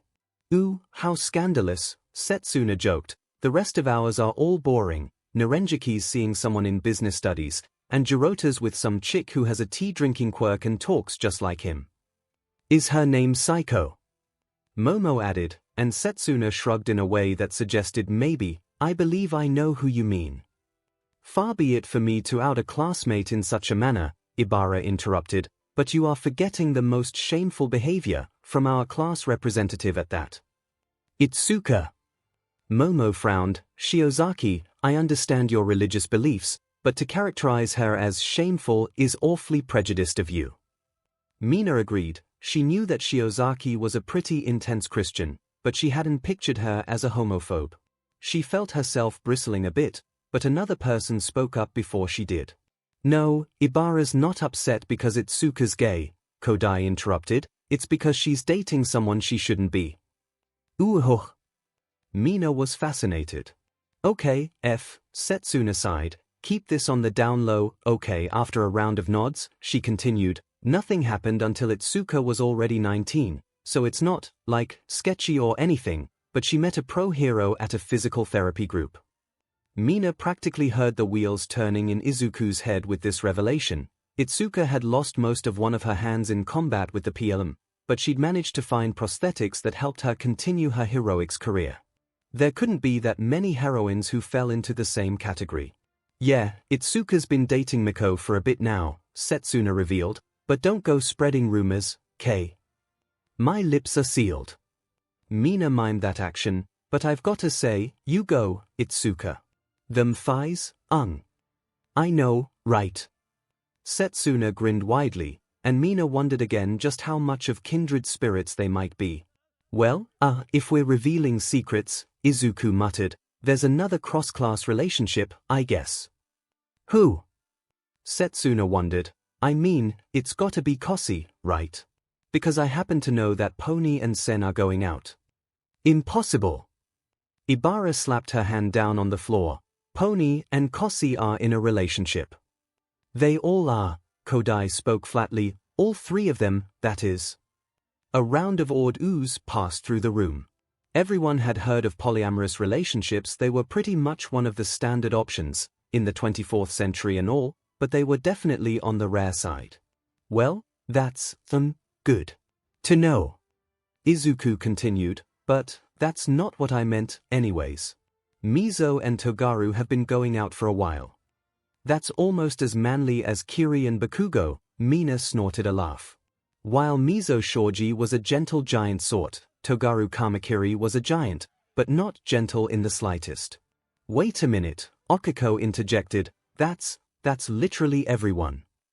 Oh my, Momo gasped. Oh God, Mina spoke. Don't take the name of the Lord in vain. Ibara commanded. Setsuna huffed. Don't curse either. Ibara continued. That means, Setsuna started cackling in laughter, we're literally the only students in our entire year that are still single, the 7 of us. Izuku blushed a bright red, yeah, it seems that way. Mina's giggles joined Setsuna's laughter, as she realized just how absurd this situation was, on all levels. Maybe the real goal of this exercise is to find Midori a girlfriend. She laughed to herself. Who knows, if Okiko doesn't make her move soon, he's sure got options. Izuku had stayed up late into the night, until it wound to an end with Okiko and him laying on their sides on their bedrolls across from one another, idly chatting about nothing much in particular. He did his level best to ignore the lingering worries about the way that it had been an entire week, and their group of 7 seemed no closer to finishing this exercise. He wasn't much of a drinker, so the 2 beverages that he'd had warmed his belly in a pleasant way, not enough to make him drunk by any means, but certainly enough to soothe his frazzled nerves that small amount.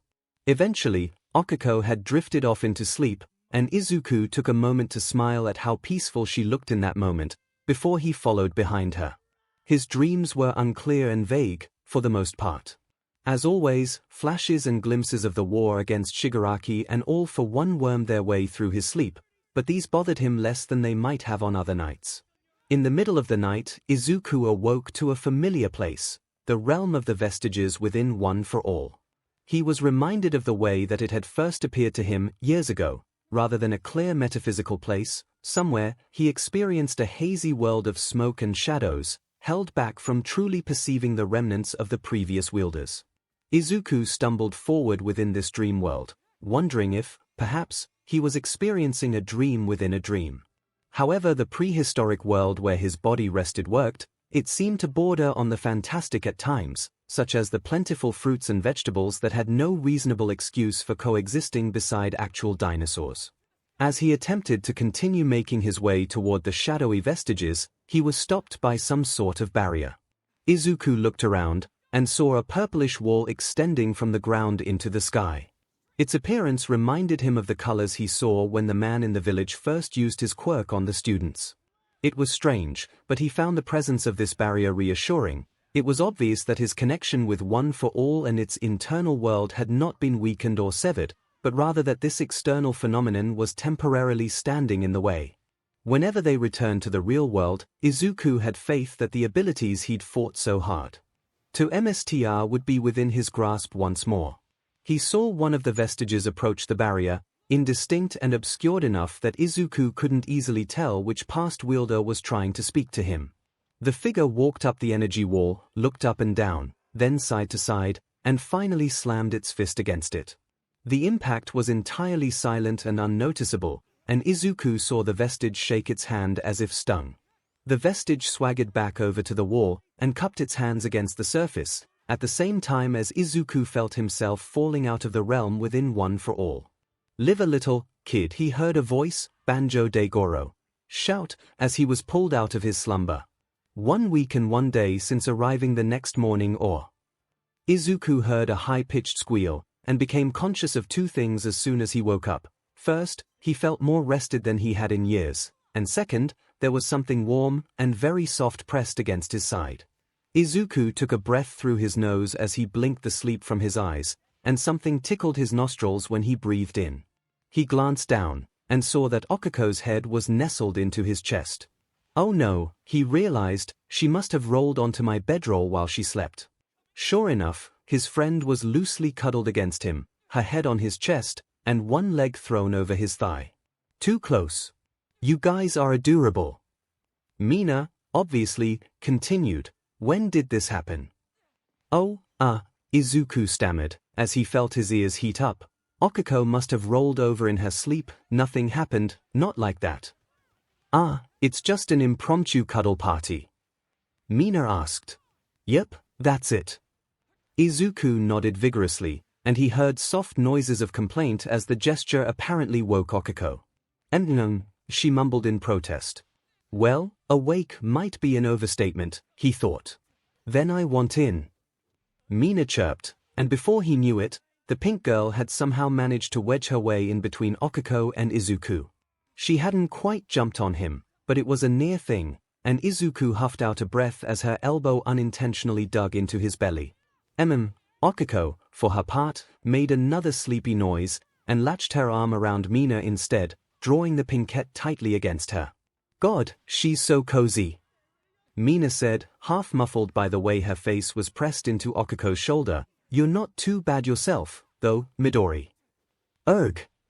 It was far too early in the morning for Izuku to handle all this, whatever this was. As Mina wiggled herself into a comfortable position however this was possible, half laying on top of two different people, Izuku became exceedingly aware of the fact that it was, indeed, morning. Which, as a healthy young man, carried the likelihood of a certain biological phenomenon making itself known. Hey, Midori, shift over a little. Mina giggled, your hip bone's poking my butt. 𝐒𝐿 murmured, mostly asleep once again. That's not my hip bone, Izuku realized, as he felt something very pleasant pressed up against his male anatomy. Ugh. Sorry. He yelped and pulled away from her as quickly as possible, causing two separate noises of protest as Mina whumped onto his bedroll, and 𝐒𝐭𝐴𝐽 kinda sorta woke up again. I've gotta go. Morning run. Bye. He fled from their cabin as quickly as possible, hoping that Mina hadn't noticed it was actually his, morning condition that had been poking into her backside. Izuku made it halfway to the edge of their camp before he remembered that he hadn't been going on morning runs for the entire week they'd been in this prehistoric world, and groaned in frustration as he realized the absolute unbelievability of his excuse. 1 week and 3 days since arriving, Izuku was pretty much at a loss for how to explain the team-building exercise. Ever since the night when they'd celebrated a week in Dino World, as Setsuna had finally insisted on naming the place they found themselves, the 7 students had struggled to explain what the goal that they must have been missing could be. 𝐒𝐭𝐴𝐽 and Momo were both convinced that it was an exercise requiring teamwork and strategizing, while Setsuna and Shiozaki in her own, religious-based way argued that it had to be based on individual, personal development, and Kodai had merely shrugged and said team building. That one's a little bit too on the nose, I think. Still, even that was more helpful than Mina's suggestion that Dino World must have been an island of Louvre, since all 7 of them were single. Izuku knew 𝐈𝐴𝐽 better than most did, and he couldn't imagine the man rigging a scenario like one of those old pre-Quirk reality shows, a game show where he'd have to decide between 6 women to date before they were allowed to leave the island. Then again, Izuku wondered for a moment. 𝐈𝐴𝐽 sure did tend to pair him and 𝐒𝐭𝐴𝐽 together more often than chance alone could explain, so while this entire exercise might not be based around his dynamic with her, Izuku realized it was very possible that their teacher might well have intended to give the 2 of them a push by sending them both here. Great, I just have to learn how to date in order to solve this exercise, Izuku thought. We're doomed. He set himself to pacing within the cabin, his previous task of dismantling one of the walls forgotten. Since they were stuck in Dino World for an unknown amount of time, the group had decided that their residence could use some upgrades, and the cabin they'd been sleeping in was in the process of being replaced by a larger building, with 7 individual rooms rather than one communal sleeping area. Izuku thought that was a brilliant idea, given how difficult don't say hard, it had been lately to hide his condition from the girls. He wasn't exactly a man driven by his desires, but Izuku was still a heterosexual young man surrounded by gorgeous, underdressed women, and he was beginning to have a difficult time staying focused. You look like you're having a great time, Momo spoke as she entered the cabin, not knowing that she was one of the women making it difficult for him. Just thinking, Izuku answered. Me too, Momo admitted, as she sat against a wall and slowly lowered herself to sit on the floor. I'm not feeling optimistic about this exercise. Why not? Izuku stopped his pacing and crossed over to join her, leaning against the wall and letting himself collapse onto the floor. It was a familiar position for the 2 of them, but he figured that he'd take this situation over the many times they'd wound up sitting against a wall beside each other during the war.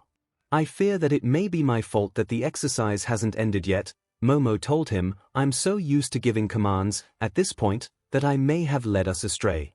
If the exercise isn't based on working together to build shelter, then we've been wasting our time for over a week. We don't know that it isn't, Izuku reassured her. Maybe it's just that we still have more to do.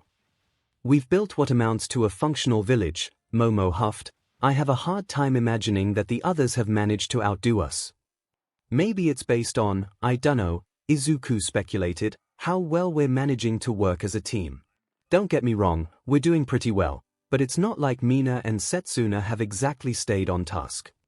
Indeed, those 2 women almost seem to be treating this exercise as a vacation. Perhaps, Momo guessed, it might be that we are too used to being in charge. Maybe they actually have the right of it, and the challenge is for us to act according to someone else's instructions, rather than being the ones to come up with them. Could be, Izuku nodded. That does sound like something 𝐈𝐴𝐽 would pull. Momo hummed. A few moments passed in comfortable silence. Maybe, Izuku raised, we could take a bit of a step back. See what the others come up with. We might as well, Momo agreed, though I'm still forbidding Mina's proposition of STRP poker. Agreed, Izuku chuckled. I also wonder if Setsuna might be correct, Momo continued. Perhaps we are being evaluated not on our teamwork between each other, but rather on our personal development. That also sounds rational, Izuku joked. If that's the case, then I am afraid to say, Momo sighed, we might very well be screwed, as Mina would put it. Both of them laughed at her choice of word, so unlike Momo's usual proper diction and vocabulary. What do you even mean by that? Izuku wondered. Even though I've served as a leader before, Momo answered, I still find the role somewhat uncomfortable. As you've heard, I'm doubting myself once again. I simply cannot avoid considering all the possible downsides to my suggestions. Momo, Izuku interjected, that's not fair to yourself. You're a great leader, and you're one of the smartest people I've ever met. She sighed once again, and leaned her head into his shoulder. He casually wrapped his arm around her own shoulders, softly resting his hand on her back. You've always been an inspiration, Momo murmured. I wish that I had the same faith in myself that you somehow have in me. Give it time, Izuku recommended. For all we know, this whole thing's on a 2-week timer, and we're just overreacting because you already led us to the finish line, and we're waiting for everyone else to catch up. Momo laughed softly against him, and Izuku just hoped that she took his words to heart. 1 week and 5 days since arriving Oi, Greenie. Izuku was woken from his half-nap by Setsuna's voice.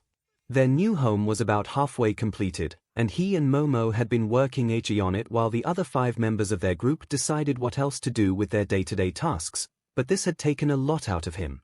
Even with the faint trickles of one for all he could still access, Izuku had to admit that hauling around entire butt trees for a whole day wasn't easy. Yeah, he muttered, what's up?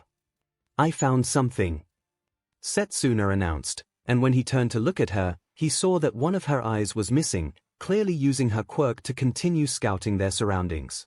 What did you find? Izuku wondered. Anything substantial should have been noticed by now. I'm pretty sure I tracked down a hot spring. Setsuna cried, wanna come with me and check it out? Izuku weighed his options. It was early evening, so not late enough that whatever possible dangers came out at night might be prowling around, but the other members of their group were mostly indisposed. Momo was having a full-blown nap, Okiko and Mina were out fishing, foraging, wandering, and Shiozaki was busy weaving her vine hair into a set of hammocks. What about Kodai? Izuku wondered. The quietest member was, as far as he could tell, unoccupied. That's okay, the woman spoke, and Izuku almost jumped, didn't realize she was standing right there. Before she continued, I would rather stay here for now. Besides, someone should keep an eye out, since Yorozu's asleep. It made sense to Izuku, but he wasn't exactly encouraged by Setsuna's big, toothy grin. Yay, she cheered, now you've got to come with me. Because I'm going, so if you leave me all by myself, why, who knows what might happen to a poor, vulnerable girl like me? Yeah, Izuku rolled his eyes, I happen to know that you're far from defenseless. With a big, strong man like you protecting me. Of course I'm not. He shook his head ruefully as he stood, prepared to go along with her despite his slight misgivings. Izuku had mostly, kind of, gotten used to her constant teasing and flirtation, but every couple of days Setsuna would still manage to say or do something that made him turn all red. So, Setsuna chirped as they walked out of camp, what's going on with you and Yorozu? Momo. Izuku wondered, what do you mean? The two of you have got all quiet the past couple of days, Setsuna observed. It's not like either of you. Leaving us to fend for ourselves and all. Oh, yeah, Izuku admitted.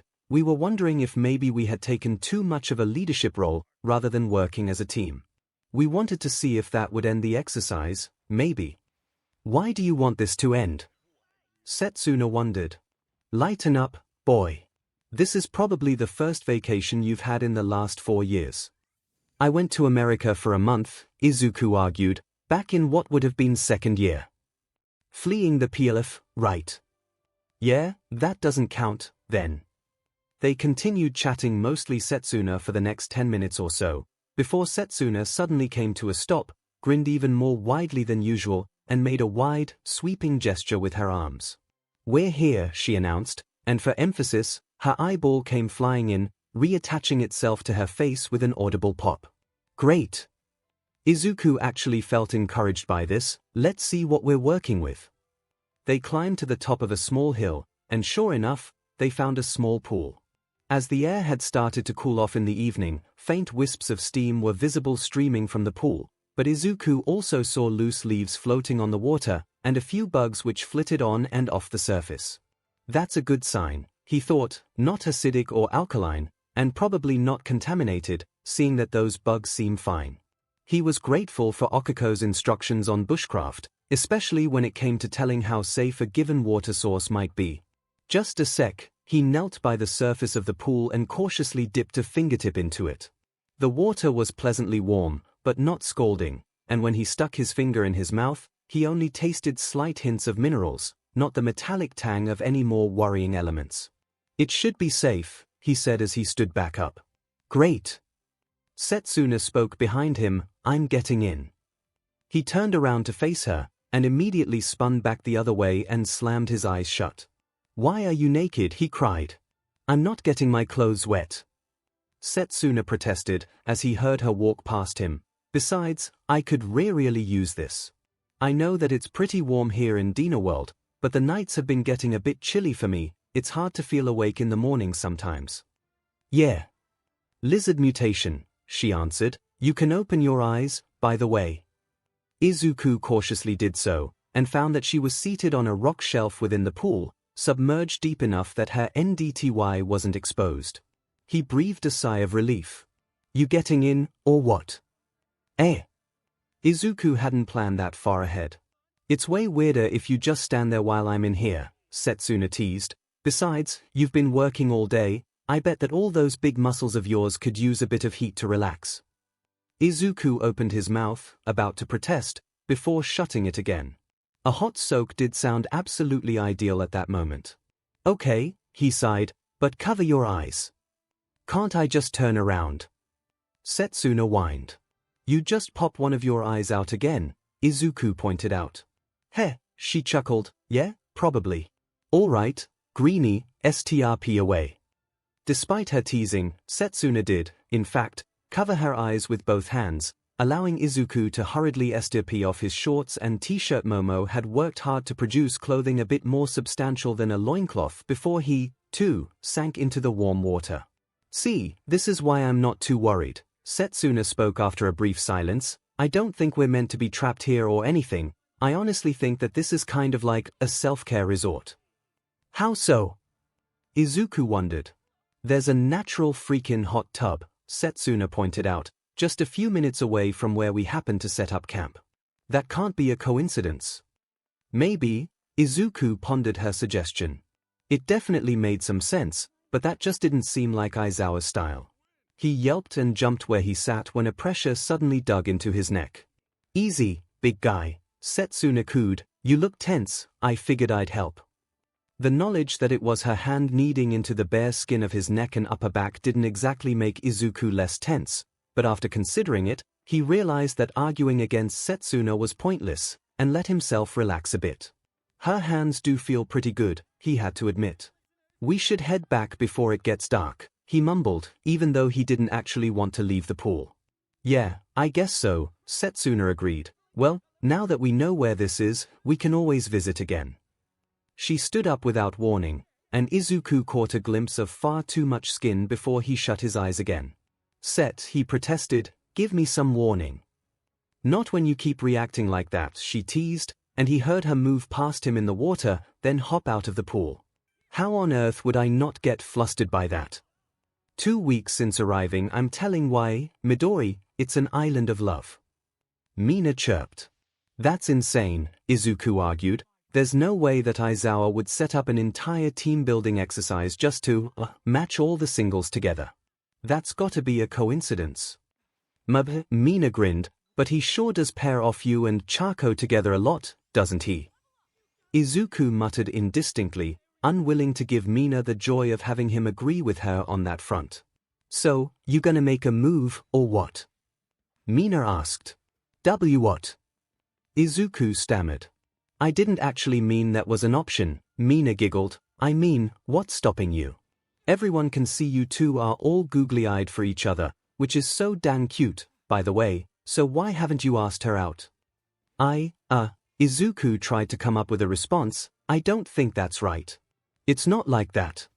No. Mina put a finger on her chin in thought, why not? It just isn't, Izuku replied.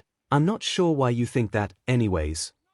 Wait, Mina seemed to come to a realization, you like girls, right? God, I'm going to feel awful if I've been teasing you all this time, and I've just been being shitty to you without realizing. No, I mean yes, Izuku answered. I like girls, it's not about that. What is it about then? He tried to come up with a way to say I'm afraid that she'd say no, and it would cost us our friendship without sounding pathetic, but couldn't find the words. I dunno, he tried to use an excuse instead. Oh, come on, Midori. Mina bounced over to him, there's gotta be something. I wonder, maybe you've got your eyes set somewhere else. No.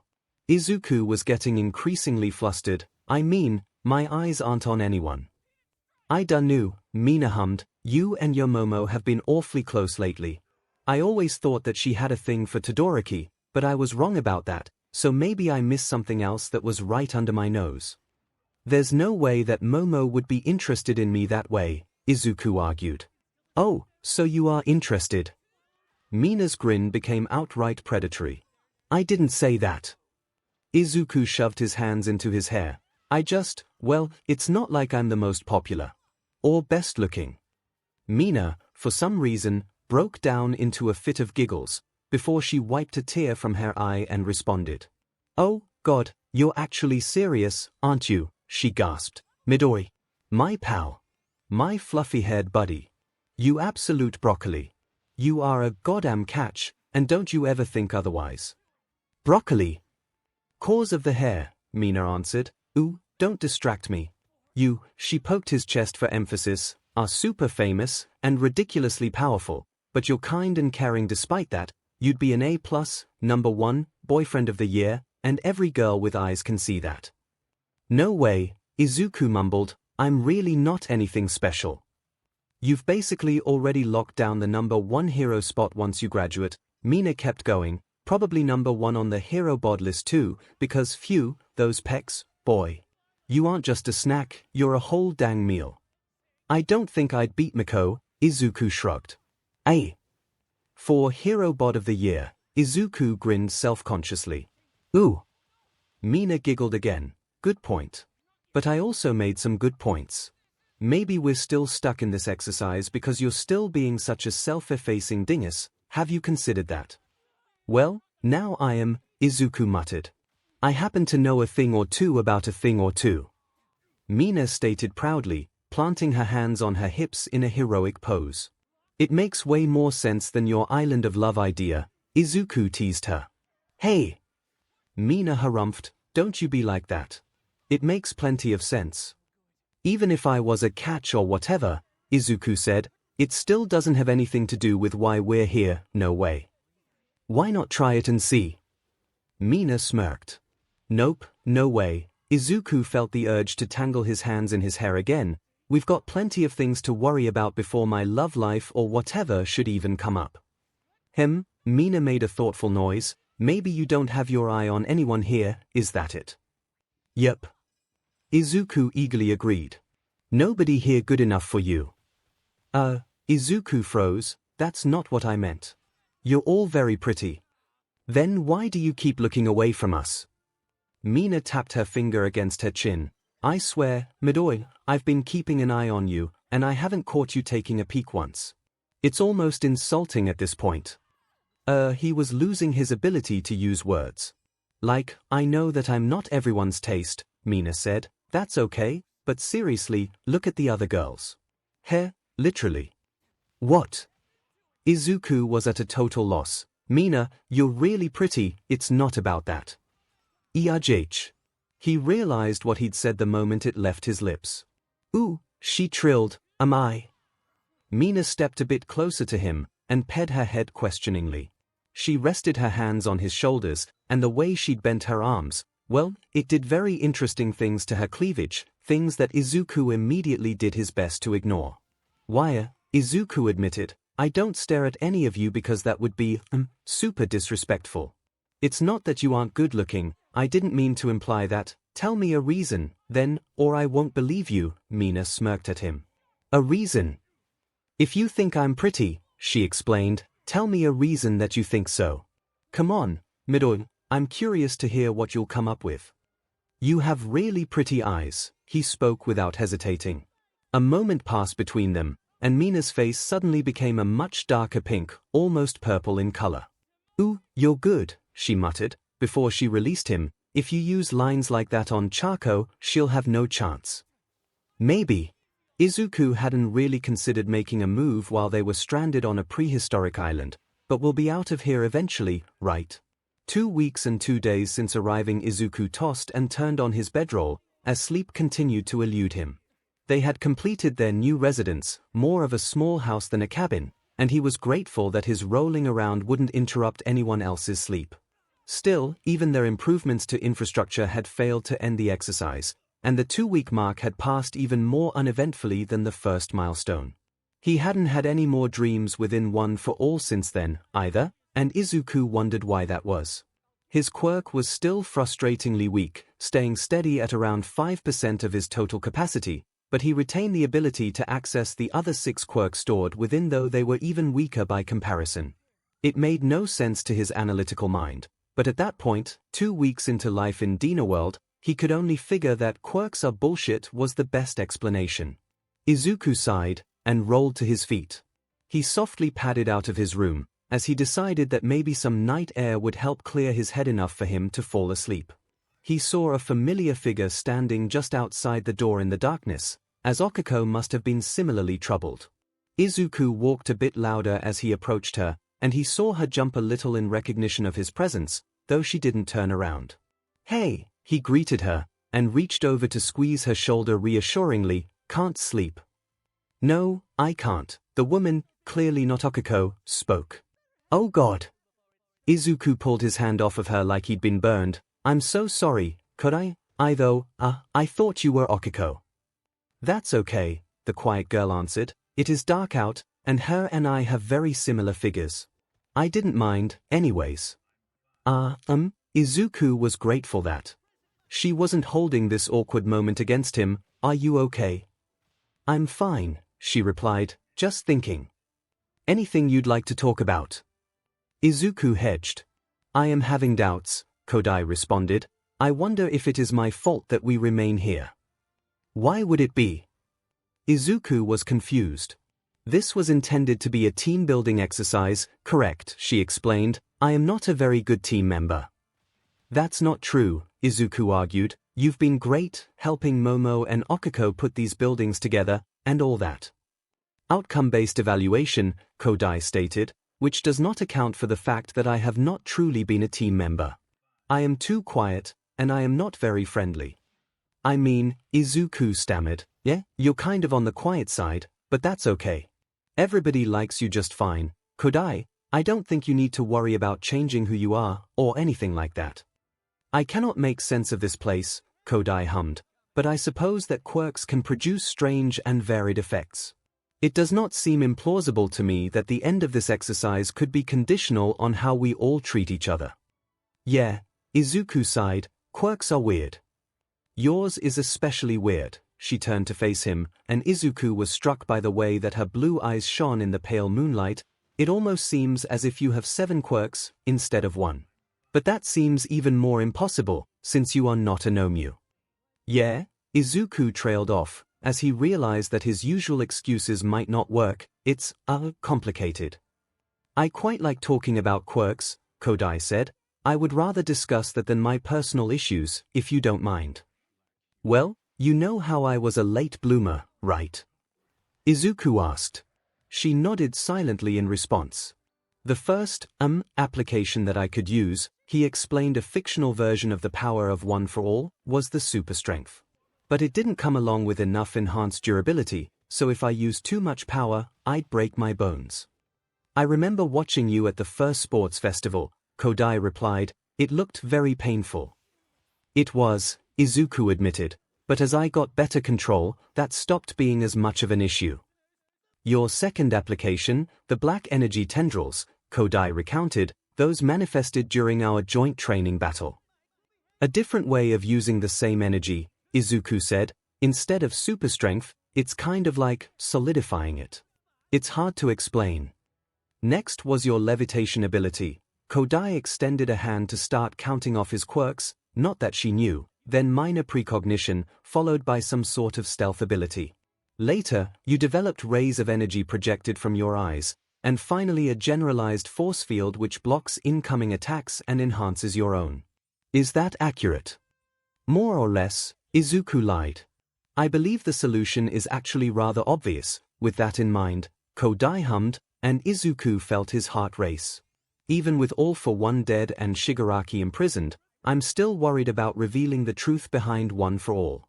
Your quirk was likely misclassified initially. Kodai nodded to herself. You do not possess a physical enhancer subtype, but rather a versatile telekinesis quirk. Izuku's thoughts whirled as he tried to analyze her statement as if she were talking about someone else's quirk. You know, that makes a lot of sense. It is like my friend Leiko, Kodai said. Although her quirk has comparatively more range and fine control, yours is much more powerful and can manifest in different ways, and you additionally benefit from more advanced mental adaptations. I don't really have precognition, Izuku revealed. I call it danger sense, actually. It's only good in a fight, to be honest. Still, that is a useful application of psychic energies, Kodai hummed. Thank you, Midoriya. I feel better now, after this conversation. No problem, Kodai. He gave his best heroic grin. Let me know if you want to talk again, okay? I would like to hug you now, she said unexpectedly, as a gesture between friends. Sure, Izuku agreed. Kodai was clearly a bit uncertain about how the whole thing went, but when Izuku cautiously wrapped his arms around her, he honestly found the whole experience more pleasant than he'd have pictured. Thank you, once again, she said as they separated from each other, for the conversation and for the hug. Anytime, Izuku spoke, and fought the urge to wince at his own phrasing. Good night, Kodai said, and walked past him with no further words exchanged. Well, that sure was something. 3 weeks and 1 day since arriving, they were getting kind of desperate. Izuku didn't think that a training exercise should last this long, and he wasn't the only one who was nervous that they were missing something. The group had banded about a number of different theories. Mina was still on her island of love thing, but all the different ideas about what goal they had to complete before returning to the real world were either already done, or so implausible that they weren't worth attempting until things became much more desperate. An arc. Shiozaki had announced out of nowhere one afternoon. What's that? Momo asked. It's a big boat, Setsuna answered. No, I mean, what's the relevance? Momo huffed in return. We are on an island. Shiozaki continued her bombastic tone, surrounded by water. Our task is not to weather the flood for 40 days and 40 nights, but rather to craft a vessel sufficient to carry us to the promised land. That's an utterly brilliant idea, Izuku realized. He and Okiko had found the ocean on the very first day, and while the island was comfortable to live on, giving up comfort to pursue a common goal was exactly a ruse that Aizawa would pull. Shiozaki! Izuku cried, you're a genius. That must be it. I think so. Okiko questioned, we've gone down to the beach plenty, and I don't know about you all, but I can't see any land nearby. That'd be one heck of a journey, wouldn't it? We can figure this out, Izuku rambled excitedly. I can throw a basic raft together, row it out for a while, and see if I spot anything, and if I do see land in the distance. That's gotta be it. I think you're onto something. Setsuna grinned. I don't think I've got the stamina to fly an eye out to the horizon, so that might be our best bet. It does seem worth investigating, Momo agreed, and you certainly have the most strength and stamina of any of us, Izuku. I can make a raft, Kodai spoke, if Yorozu creates a miniature. Oh, Mina pouted, maybe this isn't Love Island after all, but Ruse Island. Aizawa, UJRK. There is no need to build a raft, Shiozaki spoke up again. I shall assist you, we mustn't tarry any longer. Are your vines waterproof? Izuku wondered. Not very, Shiozaki answered, but if I weave them together tightly, this will not be an issue. Locate yourself an oar, and I shall form the vessel of our salvation. Izuku's heart started to race as he found an appropriately sized branch in short order, and with Mina's assistance, while her acid is weaker than usual, it's still more than enough to melt wood into shape, had a large ore in hand within minutes. The 7 students excitedly rushed down to the beach, and Ibara knelt on the waterfront, her hands clasped in front of her in silent prayer. Her hair extended and wove itself together, and before long, she stood on top of a very convincing single-hulled boat, complete with a sail. Right. Izuku cautiously trod onto her hair, finding that it was just as solid as wood underneath his feet. Let's head out. Bon voyage. Mina called out, as they took to the water. Even with only 5% of one for all coursing through him, it was more than enough to provide inhuman power to the strokes of Izuku's oar, and almost before he knew it, they were sailing along at a decent clip. Shiozaki, Izuku called, I figure we should limit ourselves to about half an hour, one way, okay? Agreed, she answered, and then they fell back into their roles. Shiozaki cut a noble figure, perched on the prow of the boat made of her own hair, almost like the figurehead of an ancient ship. The time passed both more quickly and more slowly than Izuku would have expected, and he actually started to feel his arms beginning to tire before Shiozaki suddenly announced that she saw something. Izuku lifted from his task and turned around to look at what she'd seen, and his heart fell. A familiar purple wall extended out of the ocean in front of them, and while they weren't close enough to be certain, Izuku thought that there was nothing behind it. Nevertheless, he rowed them up to the strange barrier, where his suspicions were confirmed. Just like the obstacle he'd witnessed within One for All, the purple energy seemed to seal off the entire world, but this time, there was nothing but an impossibly deep darkness on the other side. What is this? Shiozaki wondered. I think, Izuku sighed, it's the border of where this world ends. Experimentally, he stepped forward to stand beside her, and touched the barrier. He felt a strange hum through his finger, but it seemed completely impenetrable. He rapped his fist against it, first gently, and then with more force, and accomplished nothing more than proving that it could withstand his current strength. It appears I have failed us, Shiozaki spoke quietly. You haven't failed anyone, Izuku told her. It was a great idea, it just didn't turn out to be the solution. They turned around, and began sailing back towards their island with much lower spirits. They didn't bother to exchange any further words. As the minutes dragged on, Izuku started to notice that water was liking up over the sides of their boat, and when he peered over, he could immediately tell that they were riding much lower than when they departed. Shiozaki, Izuku asked, how are you holding up? I have deceived you a second time, she mumbled. I am not so unaffected by the limitations of this hell as I claimed. Shiozaki, he asked with more emphasis, as she fell to her knees, but not in prayer. I'm tired, she whined quietly, and the boat started to fall apart underneath them. Immediately, Izuku flung his oar aside and wrapped his arms around Shiozaki. As they fell into the ocean, he realized that her vines had become badly waterlogged, and if he didn't do something, she was going to drown. Leave me, Shiozaki murmured, let me fall. Never, Izuku answered. Sorry if this hurts, I'm going to have to cut your hair. She made a noise of assent, and Izuku drew deep on his quirk, activating both float and sharp look at once. Even though float wasn't anywhere near strong enough to let him levitate while they were stuck in Dino World, it was definitely helpful in increasing their buoyancy, and sharp look, a gift from the third wielder, which normally allowed him to basically shoot lasers from his eyes, behaved more like its original manifestation, slicing through her vines like an invisible knife.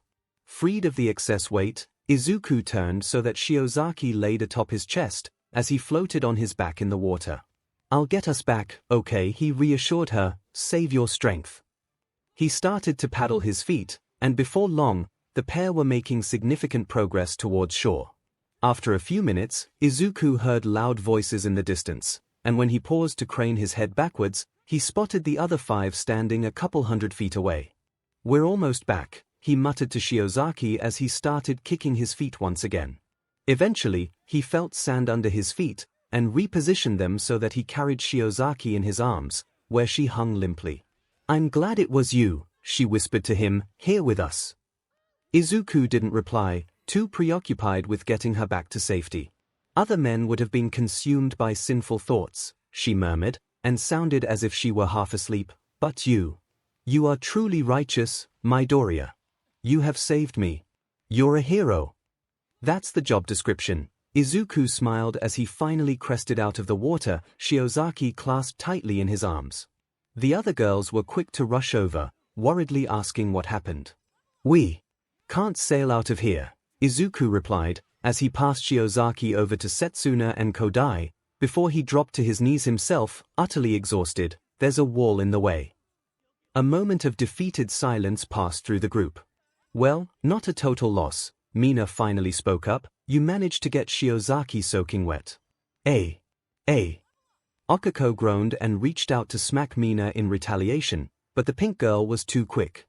1 month since arriving, unlike their celebration of the 1-week mark, the mood that marked the next significant milestone of being stuck in Dino World was a somewhat somber one. Even the name seemed a bit too whimsical, but Izuku wasn't going to grouse about it. They'd held another party to celebrate once again, and Izuku had drank a bit more than last time, but he'd started to find that the alcohol only seemed to worsen his mood, so he'd cut himself off at a solid buzz.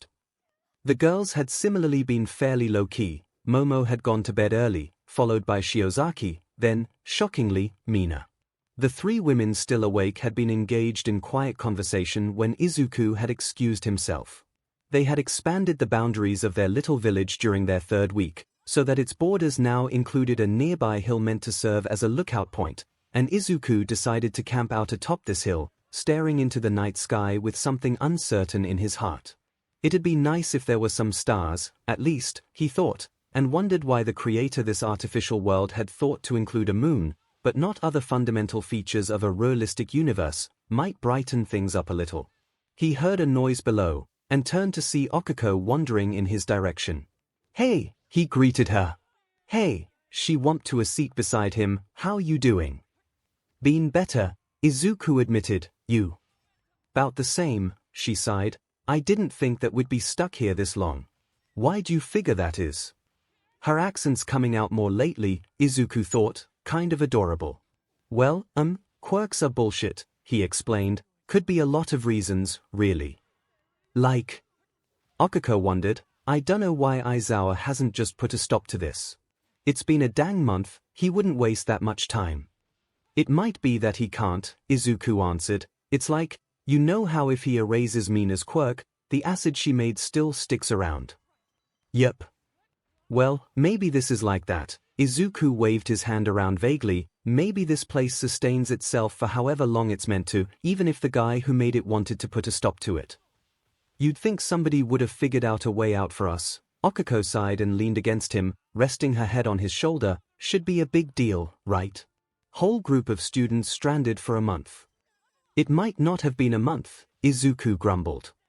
She made a confused noise. Well, if this is actually a pocket dimension, Izuku frowned, maybe time doesn't pass the same in here as it does in the real world. How's that? Like, you remember Mr. Compress, right? Hard to forget him, Okiko snorted. Well, his quirk, Izuku continued, it probably worked by making little dimensional bubbles, carving out a chunk of the world into a place where space worked differently, but everything else stayed the same. It might be that for every day we spend in here, Izuku sighed, maybe only a few minutes pass outside. That sounds like something Aizawa would like, cramming a whole bunch of training into as little time possible, right? Yeah? Okiko scooched a bit closer to him. I guess it does. I hate to say it, Izuku concluded, but I have no idea how long we'll be stuck here. You know, I've been doing some thinking, Okiko interjected. Yeah. Maybe Mina's right about this whole thing, Okiko hummed in thought. I don't mean the Love Island part, I mean that we should be treating this like an opportunity rather than a struggle. How do you figure? Izuku wondered. Loads of people would spend good money to live on an island paradise for a month, she giggled quietly, and I'm here with 3 of my best friends. I miss Zu, yeah, but I've got Momo, and Mina, and you here with me. I miss the others too, Izuku confessed. Maybe that's what this is about. Okiko turned to look up at him, and her brown eyes were enormous, learning to make the best of what we've got. That doesn't sound like Aizawa, Izuku hummed, though his thoughts were elsewhere. All of a sudden, 𝐒𝐿𝐼 lifted her head and pressed her lips softly against his. The moment felt like it lasted forever, and Izuku's heart hammered in his ears as he realized what was happening. "Chako?" he asked softly when she pulled away from him. "I've waited long enough, Deku," she giggled a bit. "I think I need to start doing what I want, and so do you." "But," he goggled, "you kissed me." "Yup," she smiled, "been wanting to do that for a long time, you know." "Oh," Izuku realized, me too." "Well, now YA can," she smirked, and Izuku took the opportunity to do just that. Her lips are so soft, he thought, as he exchanged his second kiss with her. She tasted vaguely like mangoes, no doubt thanks to the drink she'd had earlier. "Does this?" he asked her, after convincing himself to end the kiss. "Are we?" "Let's figure that out later," 𝐒𝐿𝐼 hummed, "when we're back in the real world. I don't want to start dating, then we find our way out, and we get left always wondering if we officially got together, because of a stupid logical ruse." "Oh, it made sense, but it still stung a bit." "Yeah, I understand. Don't get me wrong," 𝐒𝐿𝐼 smiled at him happily. "From now on, you can kiss me whenever you feel like it." It turned out that whenever was right now, so Izuku kissed her again without hesitating. "I'd like that," Izuku breathed. "I do too." 𝐒𝐿𝐼 wrapped her arms around him and nuzzled her head into the top of his chest. I dunno, let's not worry about the relationship part, not until things are back to normal. Besides, we can't really be going out, I can't exactly take you out anywhere around here." He couldn't help but chuckle. "Yeah, that makes sense. So we're still best friends," 𝐒𝐿𝐼 clarified. "Just, maybe, we can make out sometimes. Or other stuff." It turned out that other stuff had just become Izuku's new biggest interest. "Then, later, we can go on a real date, figure it out from there." 𝐒𝐿𝐼 finished, and pulled back from cuddling him to look at him for approval. "I mean, yeah, I'd like to date you," Izuku chuckled, "but, well, I get it. It's a weird place we're in, metaphysically speaking." "Dork," she giggled, and held him closer. "Should we say anything to the others?" he wondered. "Let me think about it," 𝐒𝐿𝐼 hummed. "I've got a couple things I need to figure out myself, when it comes to that. Then I might have a few things to ask you, but after that, yeah, I guess I'll have to tell them." "I can break the news if you want," Izuku offered. "I know it might be kind of awkward." No, she dismissed his concern. "It's not like that. It's just, yeah, I need to think, then I'll talk to the girls, see what they think." "Okay," he agreed. "Anything else?" "Not for now." She turned her head up to look at him, a sappy smile on her face. "I'm glad you're here with me," he told her. "I'm so glad." 𝐒𝐿𝐼 kissed him once again, and Izuku thought that he could happily spend as long as he had to in this strange world, as long as this was what he was doing. 1 month since arriving a few hours before the kiss, 𝐒𝐿𝐼 wasn't really sure what to make of this celebration marking 1 whole month in this strange, prehistoric world. Sure, Mina was in high spirits, but Mina was always in high spirits, and some of the other girls seemed like they were stuck in their own heads a bit. Not that I'm that much better. Even though she made sure to chat with Mina whenever the pinkette bounced by, and genuinely laughed whenever Setsuna's constant string of jokes landed on something good, 𝐒𝐿𝐼 mostly just sat there, quietly sipping the vodka and pineapple that Mina had made for her, and pondering a number of things. A number of people, really. Over the course of the last week, she'd started to get a little worried about Deku. While she knew that it would take far more than this to ever break his spirit, Shiozaki's and his discovery of the barrier surrounding the ocean seemed to have thrown him off, somehow. He, too, was sitting and drinking more than actually talking to people, slumped on one side of their couch more like a bench with some cushions on it with a thinking expression on his face. 𝐒𝐿𝐼 was pretty familiar with his various facial expressions. That boy wears his heart on his sleeve, and this wasn't one of his more endearing deep-in-thought faces, not like puzzling out a cool new quirk he saw or trying to figure out how to give a speech. Instead of feeling amused, she mostly felt a bit worried. The other person that 𝐒𝐿𝐼 was most concerned about, Momo, sat on the couch near Izuku, and she, too, was apparently content to just sit there in silence. Her and Deku shared a number of traits, of which their natural gravitation towards leadership roles was one, and the two both seemed to have taken their group's ongoing failure personally. I just wish I could help. When it came to herself, 𝐒𝐿𝐴 probably wasn't doing a whole lot better than the pair on the couch, but she was trying her hardest not to let it show to anyone else. The last thing that she wanted was for Deku and Momo to see her sulking and start worrying that they had somehow failed her, which she knew was an assumption that they'd both leaped to all too quickly. It was bad enough that Shiozaki had been all but morose ever since her and Deku's failed expedition. 𝐒𝐿𝐴 didn't really know the girl that well. Her and Kodai are some of the only ones I'm still on a last-name basis with, after all, but it was telling that the vine-haired woman didn't even react whenever Mina or Setsuna dropped a girl. Speaking of Kodai, 𝐒𝐴 had no idea how she was holding up. Even at the best of times, the woman was quiet and withdrawn, so for all that 𝐒𝐴 knew, Kodai was having the time of her life. It's too bad we can't enjoy this more. As a kid, she would have leapt all over the opportunity to spend a whole month on a beach resort, free of charge, which only made it kind of ironically worse that she wasn't able to just kick back and relax in the bizarre paradise they were stranded in. 𝐒𝐴 saw Momo lean into Deku's shoulder the slightest amount, and smiled to herself, happy that the two tactical geniuses weren't so bad that they'd ignore each other. 𝐒𝐴 knew that those two, both among her best friends, had developed a strong bond when they'd acted as co-leaders during the war against the PLF, and she was happy to see it. Izuku slung his arm across the back of the couch.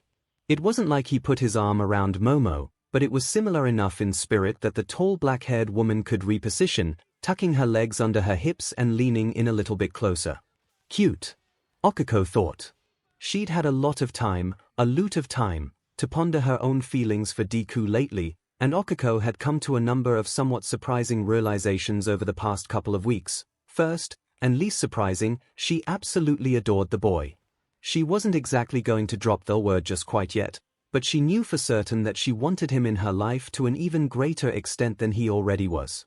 Her second realization was only a little bit surprising.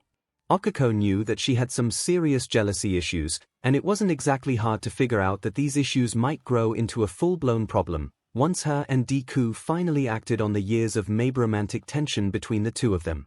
But, she remembered, then I reminded myself that it's not a problem all the time. That thought had led directly to her third, even more surprising realization. 𝐒𝐴 didn't feel jealous when she saw Momo being affectionate with Deku.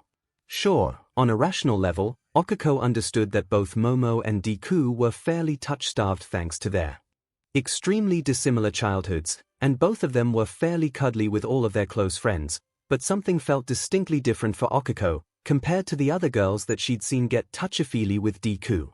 That always sent a spike of jealousy into her heart. Hatsune has absolutely no grasp of personal space with anybody, 𝐒𝐴 reminisced, and even now that she's dating Tenya, I still feel like pitching a fit whenever she starts slapping her mitts all over Deku to measure him. When she'd taken some time to ponder just what this difference in her reactions might have meant, 𝐒𝐴 came to a fourth realization: she wasn't actually jealous, she was incredibly overprotective. The only big difference she could find between Momo and all the other girls who'd gotten too close for comfort was that 𝐒𝐴 had absolute faith that Momo would never mistreat Deku or abuse his trust in any context. This had kind of shaken her, if she was honest with herself. All this time, I assumed that I wanted to keep Deku all to myself, she thought, but maybe it's actually just that I want to see him happy, and I don't trust many other people to be good to him. 𝐒𝐴 assumed that part of the blame for this misconception of hers lay at the feet of one Katsuki Bakugo. Even up until second year, Deku had considered the explosive blonde to be his best friend instead of me. And this had probably created a subconscious belief that Deku didn't understand what was best for himself.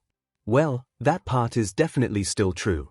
The big thing, now that 𝐒𝐴 was aware of her own biases, was that she was forced to reconsider the whole "I'm the only one who should go out with him, because I'm the only one who will be good to him" thing all over again.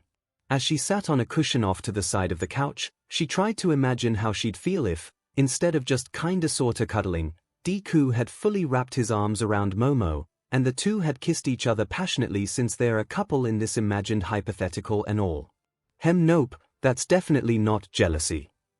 The scene that she imagined definitely made her heart race and her face flush, but not because she was getting mad, nope. Or, damn it, 𝐒𝐴 came to her fifth realization while she was in the middle of pondering all the other ones. I think I have a crush on the idea of them dating. She was completely unsure how to handle this feeling, lacking even the words to describe it properly. 𝐒𝐭𝐼 wondered if this was the same way that Mina felt about Deku and 𝐒𝐭𝐼 herself, considering how blatant the pinkette was about shipping the two of them together. Her sixth realization came in that very moment. 𝐒𝐭𝐼 wanted to date Deku. At the same time, she wanted Momo to date Deku. Oh, she thought, how did I even come up with that idea? Thankfully, 𝐒𝐼's startling revelation was easy enough to forget about for the time being, since Momo had gone to bed shortly afterwards, followed by Shiozaki, then Mina, shockingly, and Izuku had sort of passively stuck to the outskirts of the party, apparently preferring not to be too involved in socializing. Which, really, was a blessing in disguise. It won't be rude of me to ignore Deku if that's what he wants right now, she thought, which is great, since I can't even look at him without blushing. Thought I got over that a long time ago. 𝐒𝐼 had already gotten used to the idea that she'd have to share Deku with other people, but she'd always assumed that would be because, the future #1 hero was committed to all the people of Japan. Not because she was having new thoughts about encouraging him and Momo to date each other. As if by serendipity, Setsuna and Kodai had started discussing the relationship of three of their classmates, Sen Kaibara, Pony Tsunotori, and Kosi Tsuburaba, who were in a polyamorous arrangement together. So, how's it work? Setsuna inquired. Are they all dating each other, or are both the boys with her, or? I don't know the particulars, Kodai responded. From what I understand, both are primarily interested in Pony. If it wasn't confusing enough that Kodai is the one with the scoop on this gossip, 𝐒𝐼 thought to herself, there's different ways to arrange this. Primarily. Setsuna grinned extremely toothily. Pony isn't much for explaining the details of their sex life, Kodai shrugged. From what I understand, the boys aren't exactly shy around each other, but Pony is at the center of their arrangement. Like, literally. Setsuna smirked even more aggressively. I believe so, yes, Kodai answered. Say, Chako, baby, you seem awful interested in this topic. Setsuna turned her attention towards her, and 𝐒𝐼 couldn't help but slap her hands to her cheeks, embarrassed to be caught out. What's he thinking about? Oh, I just, 𝐒𝐼 stammered. I didn't know there were different kinds of, polyamory. Is that the right way to say it? It's all under the label of polyamory, Kodai, surprisingly, spoke up, and there can be as many different arrangements as there are people in a relationship, I believe. At the other side of the room, Deku made some vague, mumbling statements excusing himself to spend some time alone, and left their little home to wander outside. 𝐒𝐼 worried that he might have overheard the topic and been offended or something, but by the look on his face, it was obvious that he wasn't really listening to anything that the three girls were discussing. In this case, Kodai continued, completely unbothered, I believe it is a V. She made a gesture of the English letter, with her two index fingers touching, because both of them are dating Pony, but they are not, as far as I know, dating each other. If they were, it would be a triangle. She extended her thumbs to create the shape. I wonder which one is better. 𝐒𝐼 wondered, that way seems fairer. Nope, don't need any more worldview-shaking realizations tonight. She took a healthy sip of her drink, chasing that idea from her thoughts for now. What you thinking? Setsuna leaned over towards her. You got a crush on another boy, other than Lean and Green who just left? No, 𝐒𝐼 blushed. I'm just curious, is all. Not another boy, maybe. Setsuna edged a bit closer, because if you're willing to share, then, I wouldn't mind getting in on that. No, 𝐒𝐼 stammered, and slapped her hands to her cheeks once more. She just barely remembered to leave her pinkies extended. I swear, it's nothing to do with me and Deku. Did you know you have an accent? Kodai asked. I'm pretty sure she's aware, Setsuna rolled her eyes. Oh, Kodai hummed, I wish I had an accent. It might make me more interesting. You're plenty interesting, Setsuna turned to reassure her friend, but don't distract me. Chako, darling, you want to spill the beans on what you're thinking. 𝐒𝐼 absolutely did not wish to spill those beans. Really, I just don't know much about the whole, polyamory thing, 𝐒𝐼 explained. I don't know anyone else in one of those relationships. They are not the most common, Kodai provided. It seems to work for some people, but goes poorly for others. More of a one-man gal, then. Setsuna kept teasing, I hate to tell you, but if you're looking to stake your claim on Broccoli Boy, you'd better get a move on. 𝐻𝐿 failed to remember to keep her pinkies extended this time, and started slowly floating around the room for a couple of seconds before she crashed back down onto the floor. Let's just say a little bird told me, Setsuna smirked, that a certain green-haired lady who isn't me might have an enormous crush on a certain green-haired boy. I guess saving someone's life might do something to a girl. It sure does. 𝐒𝐿 reminisced. Don't get me wrong, Setsuna continued, like I said, if you two are taking applications, mine is the first on the list. Phew, your boy has some thighs on him, I want to snack on him like his fried chicken, know what I mean. 𝐒𝐿 realized that she felt a little bit of jealousy about this recent conversation, but not nearly as much as she would have expected. I guess being stuck with people for a month makes me trust them a bit more. Anyways, Setsuna finished, I guess it's getting late, I'm gonna head to bed. You're getting sleepy, right? Not particularly, the brunette answered. Yeah, you are, Setsuna drawled, because I think our conversation here is done, since 𝐿𝐴 needs a push out the door to go get her boy. What? 𝐒𝐿 blushed. We're stuck here for who knows how much longer. Setsuna actually lifted 𝐒𝐿 to her feet, reaching out to haul her up by her arms, and I'm real tired of watching the two of you waste each other's time like this. Go. Out. There. Setsuna emphasized her words by swatting at 𝐒𝐿's butt, which prompted a whole new level of eep. Get. Your. Boy. Sitansa concluded. The two other women walked away, leaving 𝐒𝐿 absolutely embarrassed, standing in the middle of the room by herself. You know what? She's right, 𝐒𝐿 reached a realization which was much less surprising, I'm going out there to talk to him. 1 month and 3 days since arriving Mina something had changed, Mina could tell. She just wasn't sure what had changed. Midori was walking around with a notable spring in his step, when just a few days before he'd been sulking for most of a week. At first, she wondered if maybe 𝐿𝐴 had finally actually made a move, but Mina shot that idea down as soon as she had it. There's absolutely no way that those two dorks would be able to keep their relationship a secret when it finally began. Nevertheless, Mina could practically smell a secret, and it would go against everything that she stood for if she didn't do her best to get to the bottom of it. Hey, Midori, she chirped, bouncing her way over to the man in question, what you're up to? Just going to go get some lumber, he replied, hefting an axe over his shoulder for emphasis, since we're going to be here for a while, at this rate, we might as well expand our borders again, right? Neat. Mina really didn't care about village planning. I'll come along, keep YA company. Oh, I don't, Midori started, then sighed, yeah, sure, Mina. At least he can use my first name without stuttering now, Mina thought. Wait. What if that's a sign? Maybe he's more comfortable with girls now. What if it's not 𝐒𝐿, but someone else? Ooh. You better not have double-crossed her. You've been awful chipper lately, Mina continued her questioning as the two of them walked up to the boundaries of their village. What's all that about? I guess I just got tired of worrying, Midori responded. I've definitely done enough of it in my life, heh. Does that mean you're finally learning to enjoy our vacation? Mina asked, yay. Mentally, she ran through her list of suspects. No way it's Setsuna, Mina thought, she'd tell me right away. Who knows about Kodai? She's a mystery and a half at the best of times. Shiozaki has been awful friendly with Midori ever since he pulled her out of the ocean, maybe she made a move. No, she's too religious, and some incognito handholding wouldn't affect Midori like this. That left her with suspect number 1, the same girl she'd been suspicious of for a few days now. I wonder if him and Momo have something going on.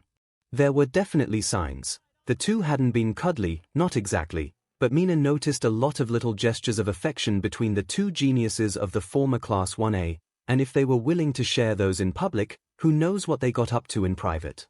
Mina had even gone so far as to point that out to 𝐒𝐿, but her friend had merely giggled and waved off the suggestion, rather than getting all quiet and glary about her jealousy like she usually would. Too bad, it's pretty cute when 𝐿𝐴 gets all intense like that. Hare and Midori had made their way past the gates and into the prehistoric forest surrounding their village. We really need to give it a name. When her pal stopped in front of a huge tree and unslung the axe from his shoulder. Midori said, "This'll be pretty loud, you might want to cover your ears, you got it, boss." Mina replied, and did so. It was honestly kind of awe-inspiring to watch the man work. With every swing of his powerful arms, huge chips of wood were carved out of the tree, and while Mina might not have made any progress on her little investigation, she wasn't exactly going to complain about the chance to watch him go all lumberjack. He said something to her. "What?" Mina asked. She couldn't hear him, her hands were over her ears. He gestured at her to remove said hands, and she almost blushed as she did so. "I'm gonna bring it down now," Midori explained, "make sure you're out of the way, okay?" Mina wandered a good few dozen feet away from him, then watched as he walked around to the other side of the tree and shoved, cracking it at the point where he'd been chopping.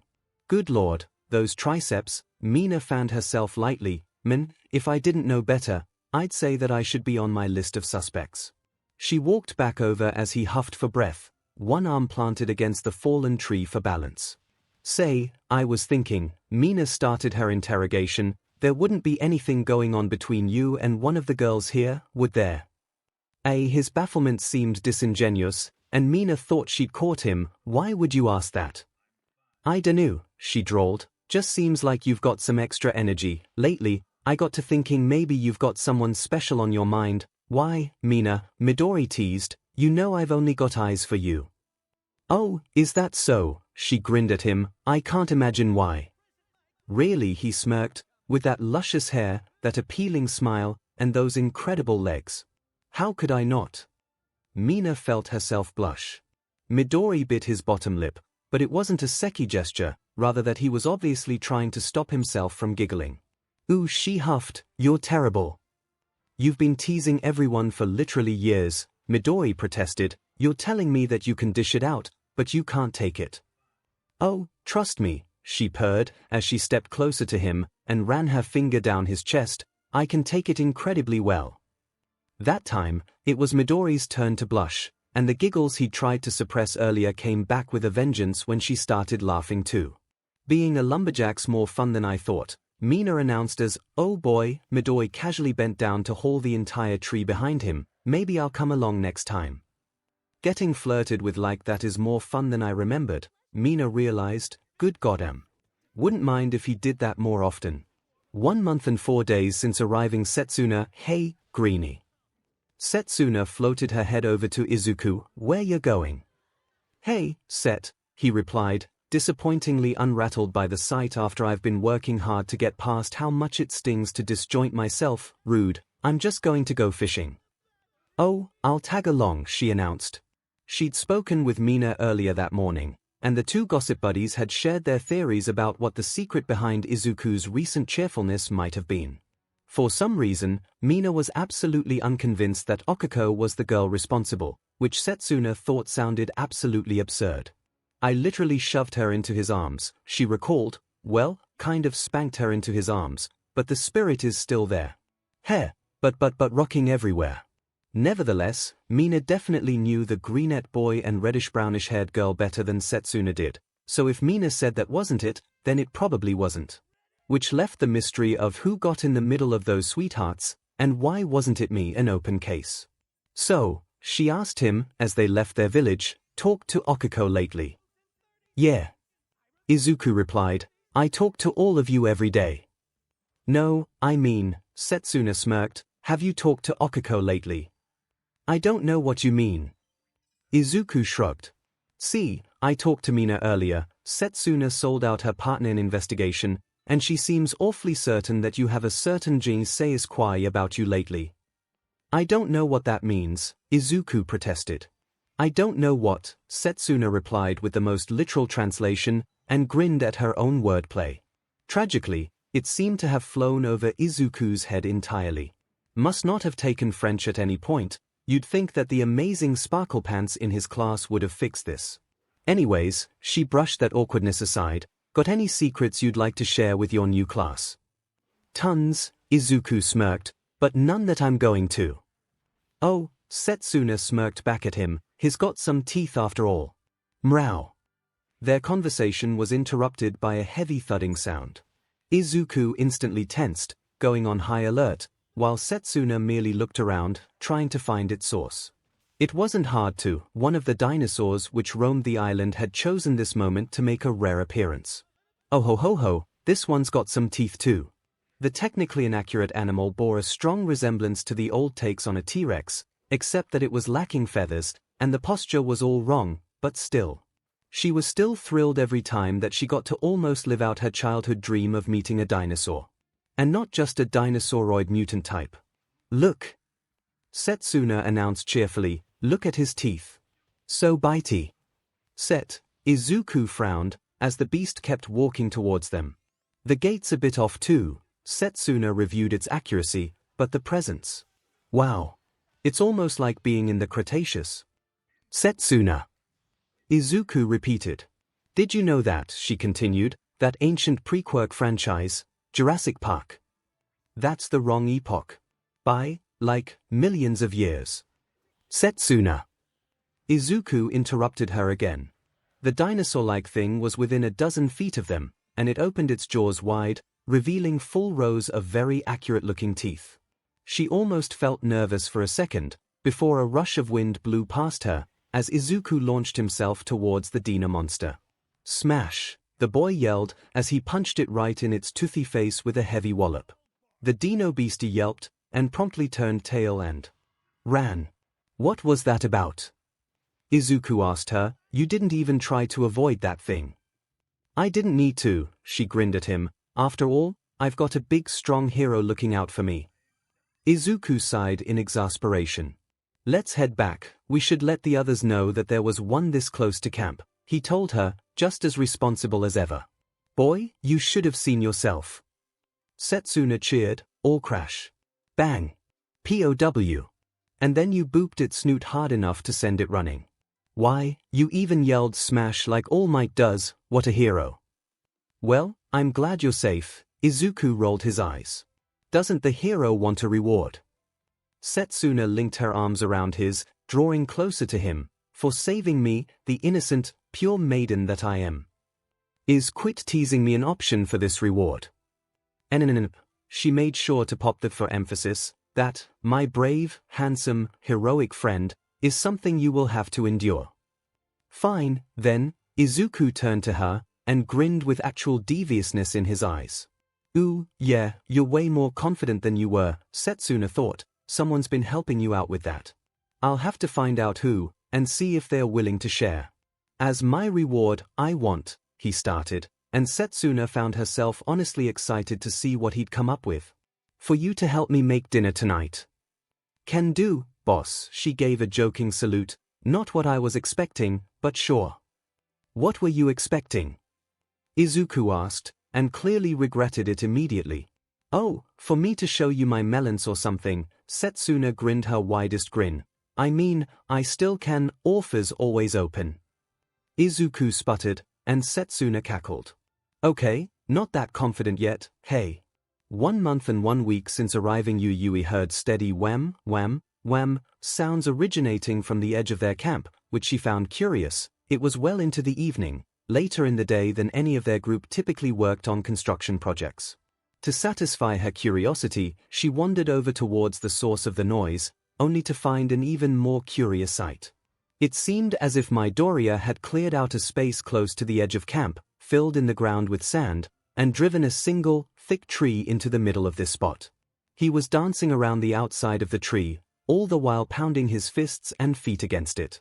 She didn't spot the telltale signs of his quirk even muted as it is, he still sparks with lightning when using his quirk, which could only mean that Izuku was attempting to fight a tree, quirkless. What are you doing? She asked. Eep, he replied, jumping in place before he spun around to face her. Oh, hey, Keiko, you surprised me. My apologies, she replied.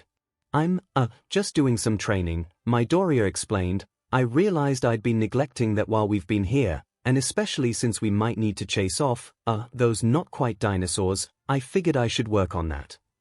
But you still have some of your quirk. Yui was confused. That is more than enough, is it not? Well, quirks aren't everything, Midoriya said. Training quirkless is almost as important, really. Is it? She'd never really done so herself.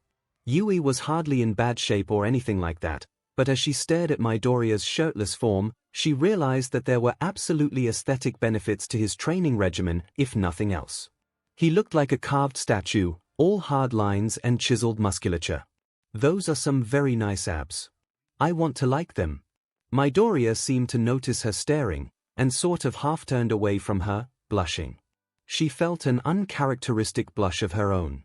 Why? Midoriya decided to keep explaining. Sometimes, your quirk isn't the right answer for a specific scenario, so I think it's best to make sure that you can be capable without it, right? I've never thought about that, Yu responded. I tend to rely on size more than anything else, whether in combat or rescue scenarios. You know, Midoriya turned back to face her. You and 𝐒𝐿 actually have pretty similar quirks, now that I think about it. You should talk to her about this. She did a bunch of training with Gunhead, and it really helped her grow, both with her quirk and not. Oh, you pondered this, maybe I shall. I bet she'd even be willing to teach you some moves. Midoriya's enthusiasm continued. I see, you answered. Could you show me any moves? I'm not sure I'd be the best teacher, Midoriya chuckled. I'm more of a wrestler and a brawler. 𝐒𝐿's better versed in jujitsu and similar styles. I wouldn't mind wrestling with you, Yu said, and for some reason, this caused Midoriya to blush even more intensely than before. He stammered. Could I? You should, think about how what you're saying might sound, just so you know. Why? What you said, it kind of sounded like, Midoriya explained, something that Setsuna would say. Does that make sense? It kind of did. Yui knew that Setsuna constantly flirted with people, and sometimes it made them uncomfortable, but that always seemed to be because they knew that she didn't mean it. Oh, she answered, I wouldn't mind that, either. Midoriya made a series of panicked noises, which further confused Yui. It was true, though. He was a very attractive man. Yui really liked his abs, and she didn't see any reason why she should be dishonest to him about the way she saw him. Perhaps he does not see me that way, and he is disgusted. That didn't seem likely, either. Yui thought that she was a rather attractive woman, speaking as objectively as possible about these matters, but even when it came to subjective taste, she figured that she'd fall into a type that Midoriya found attractive. After all, he was obviously attracted to 𝐒𝐿 Uraraka, and the auburn-haired woman was basically identical to Yui herself when it came to their builds.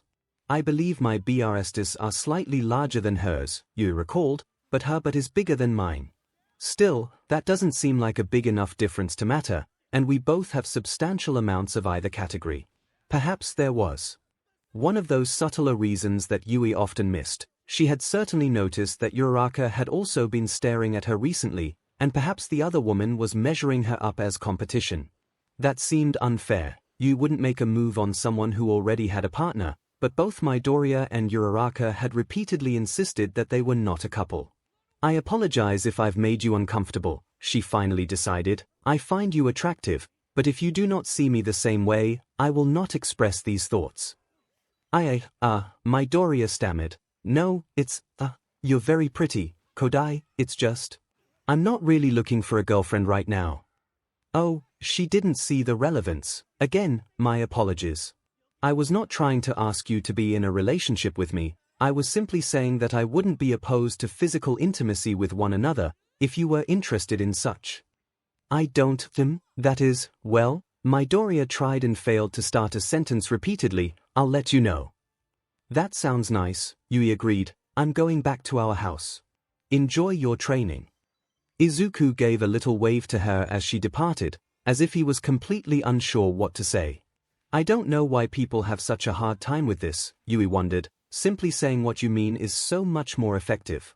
1 month, 1 week, and 2 days since arriving Ibara was lost.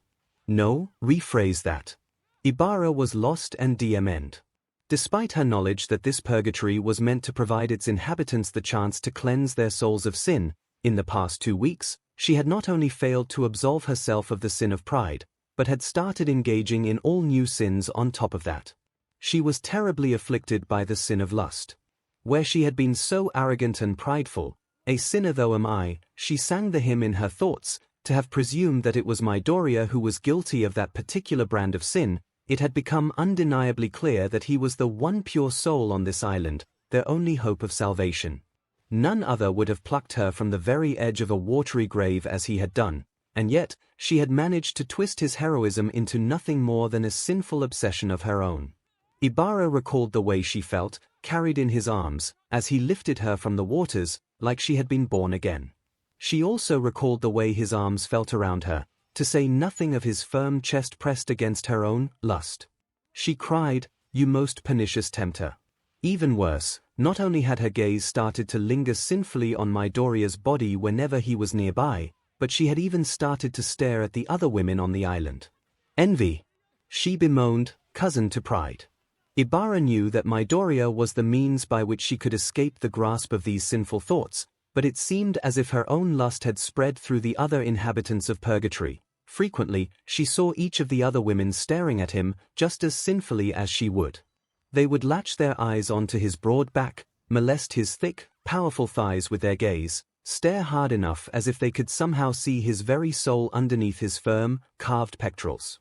Why, some would even be so sinful as to peer between his legs when he would walk by, as if they could catch a glimpse of his manhood, which would no doubt be long, and thick, and rigid. Spare the rod, spoil the sinner. Ibara chastised herself, shaking her head to clear those thoughts. No, it was becoming apparent that the time for permitting her friends and the women of Class A to mill around Midoriya like flies around the Lord of Lies would have to come to an end. Ibara would have to proclaim her own status, and surely, Midoriya would see her worth, even though she had fallen so low. Will I be able to compete with the others? Another quiet, sinful thought spoke to her. Ibara was not so prideful as to fall into vanity, but she had to admit, she believed that her body was pleasing to the eye. She possessed what was often called a runner's build, tall, with long, sculpted legs, and a thin waist. My biases may not be the largest on this island, she thought, enviously, but surely, they are also pleasing to look upon. The idea worried her more than she cared to admit.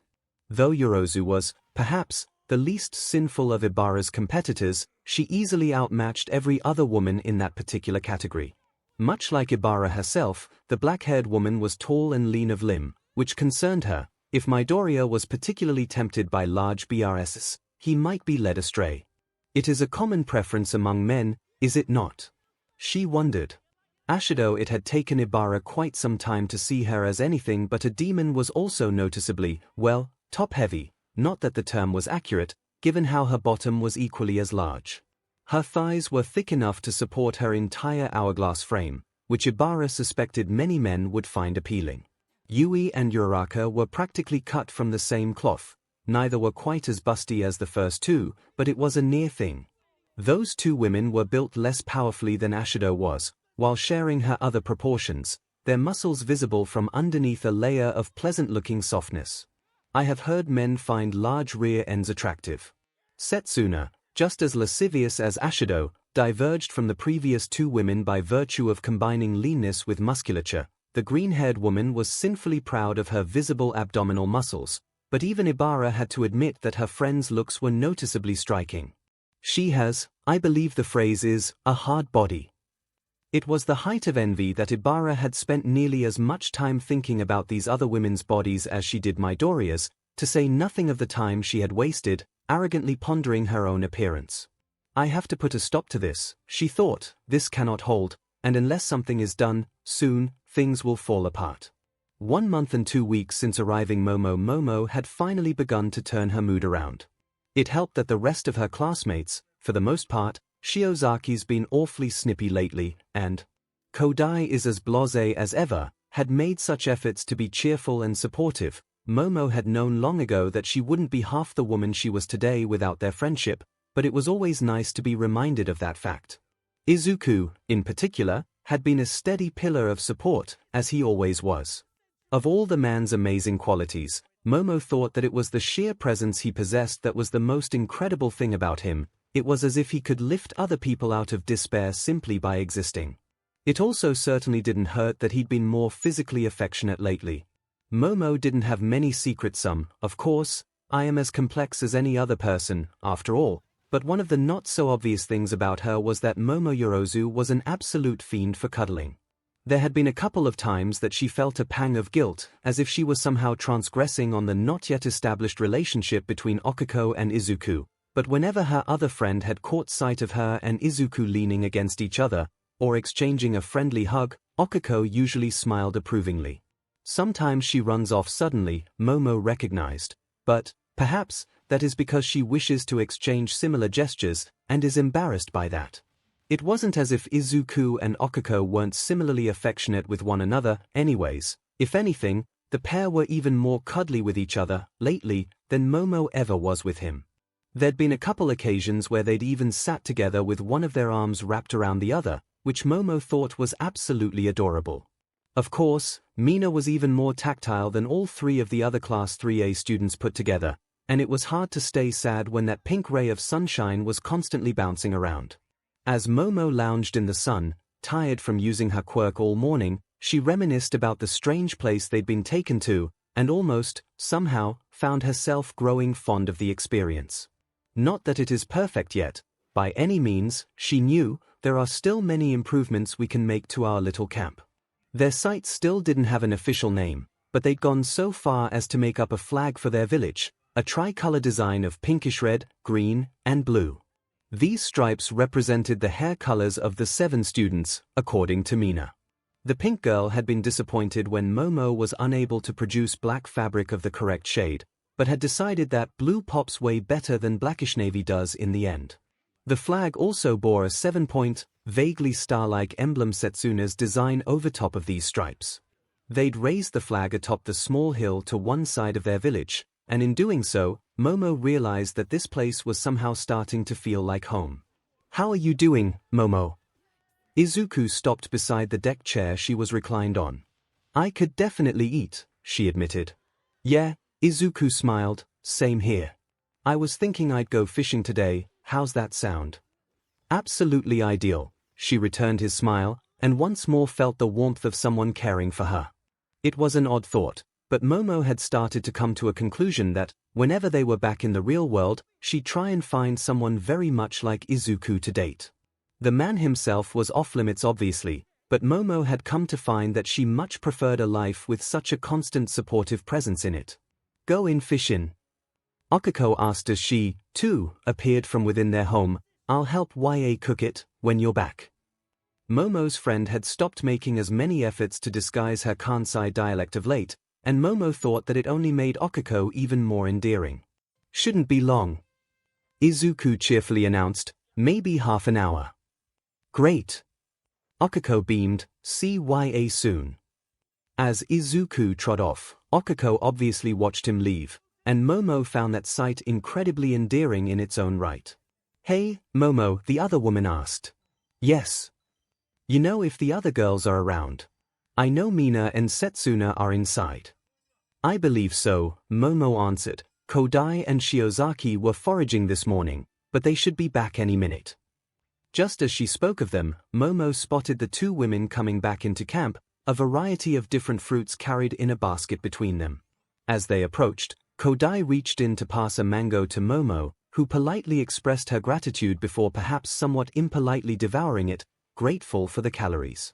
"Great, we're all here," Okiko nodded, as if to reassure herself. "Let's all head inside for a bit." "What for?" Kodai asked. "I think it's time we have a little girls' talk," Okiko announced. "I've got some things I want to talk to you all about."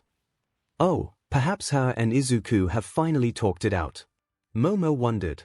The thought was a happy one, yet it left her feeling kind of wistful at the same time. Nevertheless, she stood from her seat, eager to hear whatever it was that Okiko had to say. 1 month and 2 days since arriving, 1 week and 5 days before the talk with the girls. "Okiko, you know, I wonder if we can track down some rice," Deku pondered. "It might take a bit more cooking than we've been doing, but I could really go for some tekkadon." The pair of them were heading down to the beach to go fishing, which in practice meant that Deku would leap into the water, tackle a tuna, and haul it back to camp, while Okiko cheered him on. Now that she was being more honest about her with herself about her true feelings, Okiko had to admit that the main reason she went with him was solely to watch Deku show off, rather than providing any sort of meaningful help, but it sure seemed like he appreciated her company.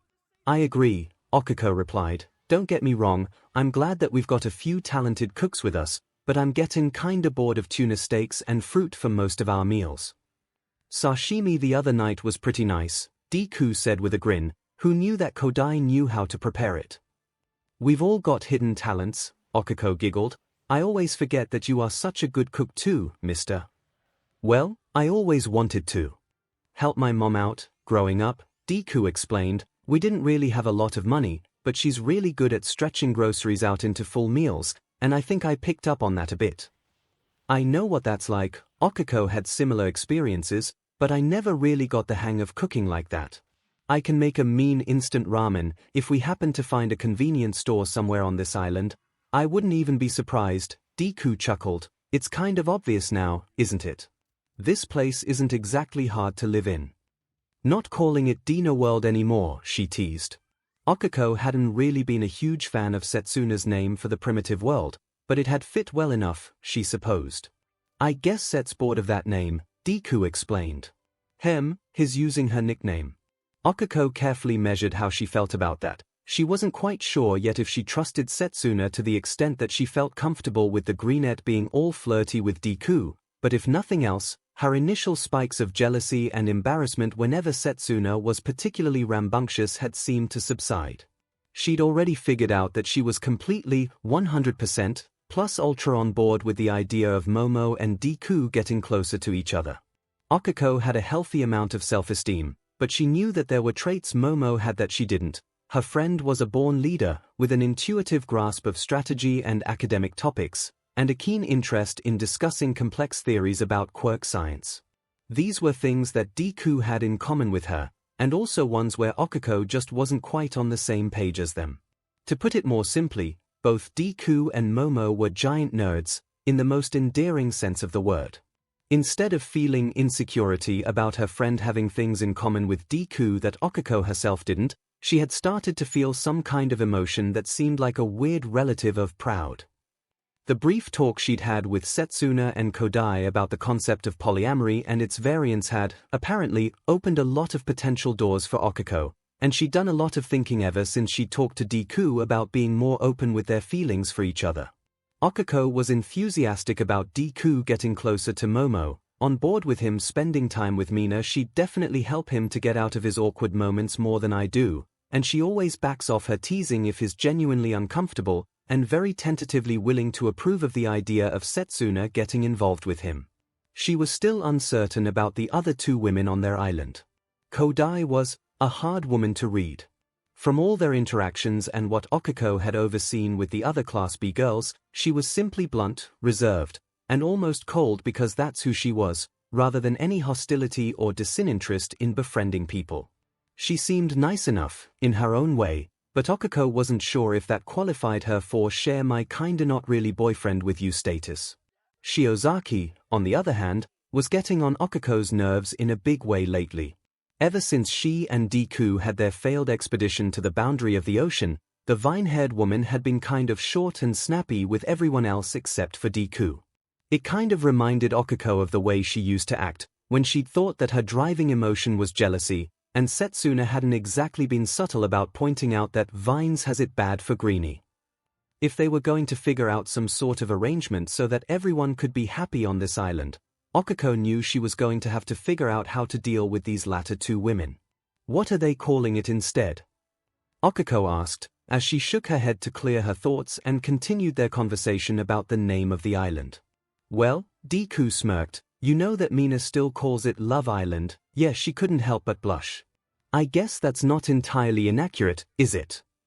He leaned in and planted a quick kiss to her lips, and it was all that 𝐒𝐿𝐵 could do to stop from squealing in happiness. Deku's already getting more confident, she thought. I love to see it. Kiss for luck. Deku grinned. I'll be right back. He took off down to the beachfront, and disappeared into the water shortly after. 𝐒𝐿𝐵 gently slapped her own cheeks to remind herself not to float away metaphorically, and kept her pinkies extended to avoid floating away literally. This could be really good for him, she thought, for all of us, actually. 1 month and 5 days since arriving Izuku. As Izuku woke up, He stretched out in his bed, and immediately found his mind pondering the current state of affairs on Love Island, better name pending. He'd become pretty good at keeping secrets out of necessity, but this particular secret was a lot more fun than hiding the truth of One for All, various events during the war, or the true identity of Hisoshi Midoriya. Who would have ever guessed that Dad was a particularly vicious vigilante, eventually ordered to either leave Japan for good, or else spend the rest of his life in Tartarus. Izuku had met the Green Dragon once, when he had gone to hide out in the United States for a month to escape the effects of Shigaraki's search, and it had been awkward more than anything else. Izuku thought back on the memory. "Listen, kid, I'm sorry I haven't been much of a dad," his father had said instead of a normal greeting. I wasn't really ever cut out to be a parent. Not what I'm good at, not really. From what I hear, you're mixed up in some SHT worse than I even got up to, so, yeah, sorry that you're kind of, well, a bit of a chip off the old block, there." The strange reunion had, at least, illuminated where his tendency to mutter and ramble had come from. "I don't have much advice for you, like I said, I'm not good at this whole father-son kind of deal, but, it was odd to see a notorious Black Ops agent running his fingers into his hair nervously, just like Izuku himself did at times. Unless you want to know how to dispose of a body, the only advice I can really give you is, try not to be like me. When you find a nice girl, make sure, or a nice boy, or both. Hell, I don't even know, but that's not what I meant. Right? Anyways. When you find a nice person, make sure you don't lose sight of it. I got way too wrapped up in the vigilante scene, and before I knew it, I wasn't Hisoshi anymore, I was the Green Dragon 24/7, and that's when I left you and your mom behind."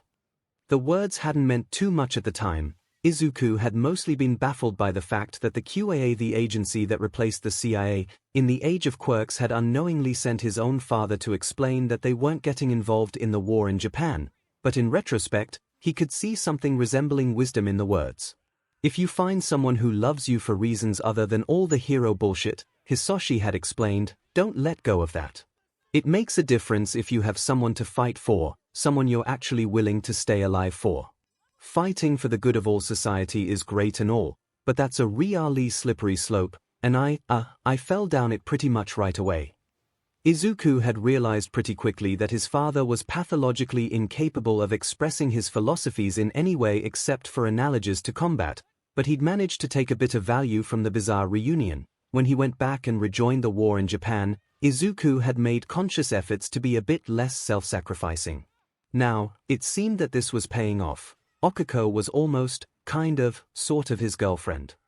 Compared to clandestine words exchanged in dark, smoky barrooms, keeping the secret that the two of them would steal kisses from each other now and then, that Okiko and him would sometimes hold each other's hands when they were out foraging. Well, that was a lot better. Of course, the other girls had picked up on the way that something had changed right away. Mina and Setsuna had both already interrogated him, but Izuku discovered that each of those gossip fiends were incredibly easily distracted if he just flirted back with them a little bit. He almost felt like it was a bad thing, considering he was sort of kind of, in a way, but not really dating Okiko, but when he'd mentioned that to her, she had actually encouraged him to keep playfully flirting with the other girls. Izuku still wasn't entirely convinced that this whole "we won't really date until we get back to the real world" idea was a realistic one, considering how much more romantic the dynamic between him and Okiko had already become, but he was just clever enough not to ruin a good thing with his worrying and anxieties. The only lingering uncertainty remaining, in fact, was that he still wasn't quite sure what it was that she had to talk to him about before they could officially reveal their not relationship. Thankfully, Okiko had repeatedly and enthusiastically reassured him that it was nothing bad, absolutely nothing to do with being ashamed to be seen with him, and definitely not anything about reconsidering being with him. Izuku was almost getting kind of excited to learn what her own secret might be, since she'd also promised him that when she was ready to talk about it, she thought it would be a good thing for both of them. As he prepared for another day in paradise, Izuku couldn't help but grin. It was turning out to be more fun than he'd expected. 1 month, 1 week, and 4 days since arriving 3 days before the talk with the girls Okiko and Deku made their way through the jungle, both of them keeping an eye out to an extent, especially since those weird dinosaurs have been around more lately, but generally maintaining their light, easy conversation the whole time. "I think you should talk to Kodai," Izuku said. "She ran into me when I was doing some training the other night, and she mentioned that she doesn't really have any martial arts training." "Yeah." Okuko wondered, "Why don't you just teach her?" Izuku mumbled, "She kind of flirted with me, too, so I don't think it'd be a good idea for me to show her a bunch of different wrestling holds." "Why not?"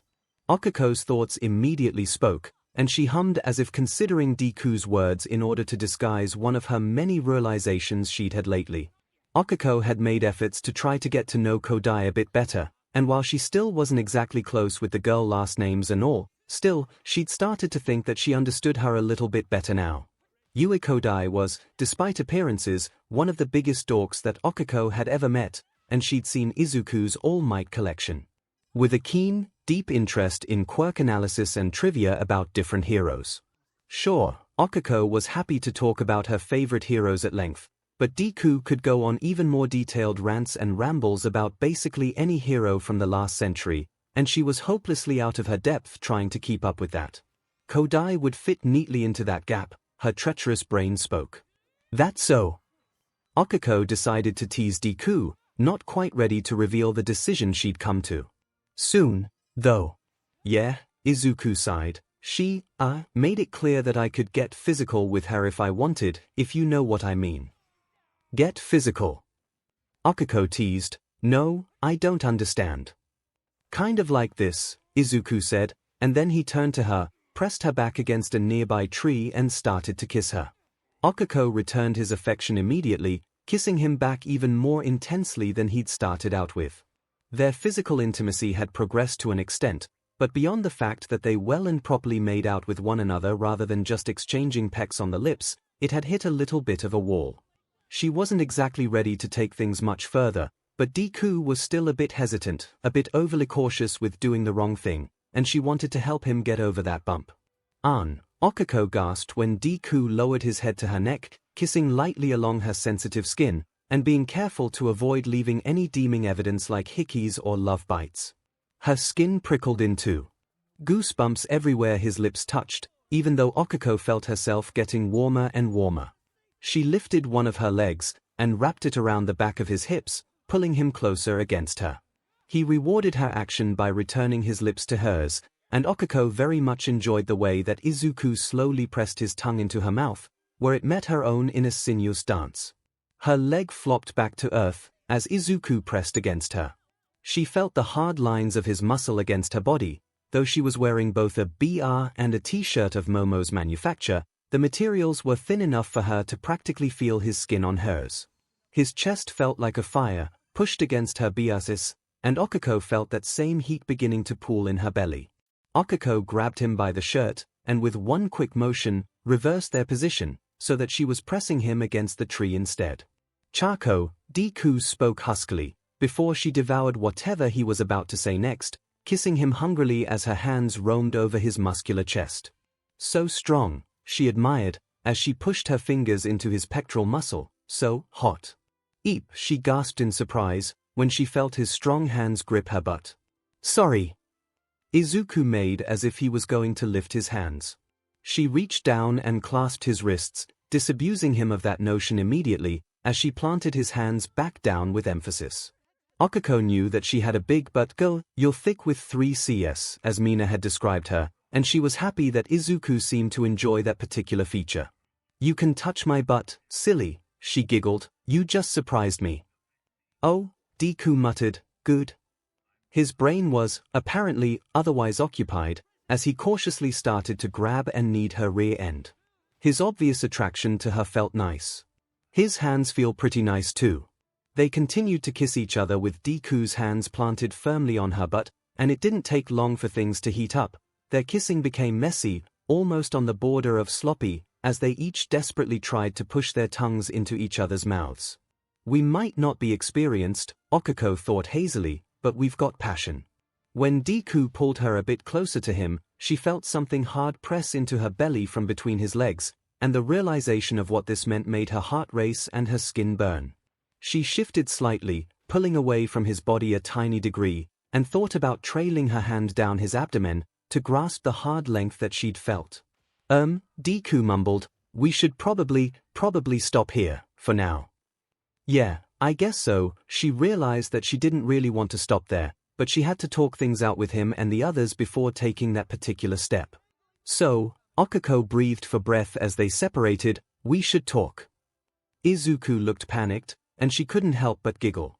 Not like that, she laughed off his concerns, I keep telling you, it's not a bad thing.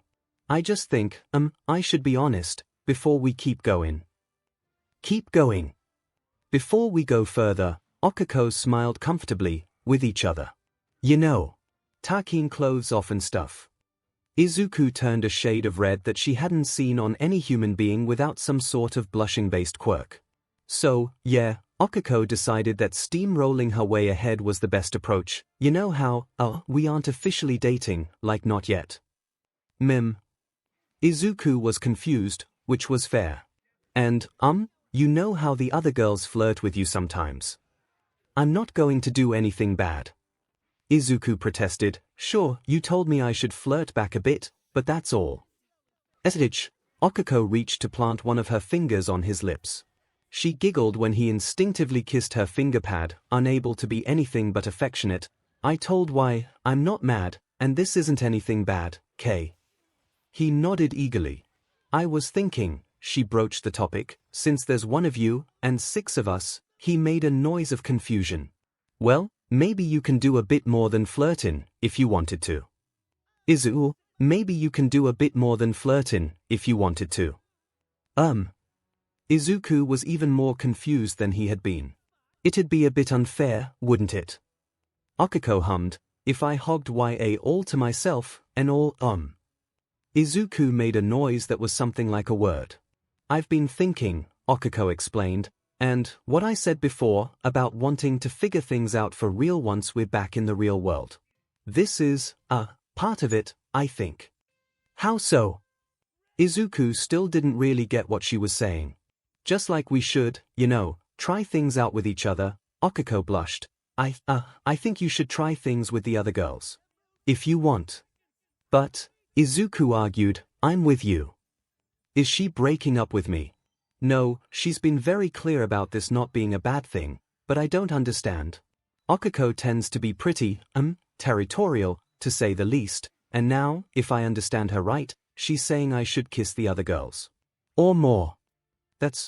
I don't know what that is, but, 𝐿𝐻𝐻𝐿. Of course you are, silly, 𝐒𝐿𝐻𝐲 giggled, but why couldn't you be with someone else too? Woo. Like, 𝐒𝐿𝐻𝐲 tapped her index fingers together nervously, what do I think about Momo?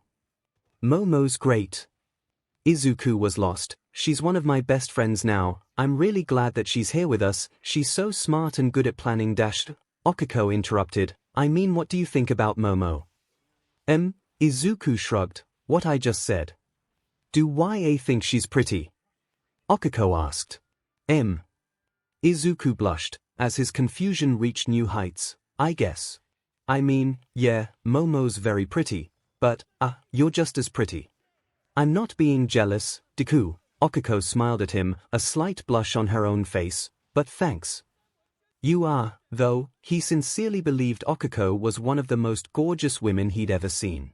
My point is, 𝐒𝐻𝐻𝐲 continued, I also think that Momo's really smart, like you, and she likes the same kind of nerdy science talk that you do. It's not nerdy, Izuku argued, understanding. The basis of how quirks operate is essential for effective performance as a hero. Okay, Aizawa, 𝐒𝐻𝐻𝐲 teased. Yeah, I'm pretty much repeating a class lecture, Izuku realized. That's what I've been thinking about, 𝐒𝐻𝐻𝐲 elaborated, there's some hobbies and interests you have that I don't, and that's totally fine and all, I'm not worried about it, but what's the problem if you share those things with other people? With friends. Or more, 𝐒𝐻𝐻𝐲 bafflingly said, I don't think it's just me that's noticed that Momo seems a bit lonely, and the two of you often wind up hanging out with each other. Momo's my friend too, I care about her lots, and if she'd be happier if she could, kiss you and stuff. Why would I want her to be unhappy? Do you? Izuku stopped talking, and lost himself to a strangely alluring image that invaded his mind. Do you want me to kiss Momo? Why? Well, she's very pretty, 𝐒𝐻𝐻𝐲 giggled, You can't honestly tell me that you wouldn't want to. Izuku had never really considered the idea before. Sure, he could obviously see that Momo was also gorgeous, but that didn't mean that he was trying to hit on her. But, Izuku wondered, how does that change our plans? You know, to try to start dating for real when we get back. We can figure that out when it happens. 𝐒𝐿 smiled reassuringly. Like I've said, I've been doing a lot of thinking, and I think if it was the right person or people. Anyways, I think I wouldn't mind sharing you for real, if that's how it works out. How does that work? It's called polyamory, 𝐒𝐿 said in a sing-song voice, like how Setsuna was explaining the relationship that Pony, Kaibara, and Tsubaraba have. Oh, Izuku hadn't thought about that possibility either. They're all dating each other.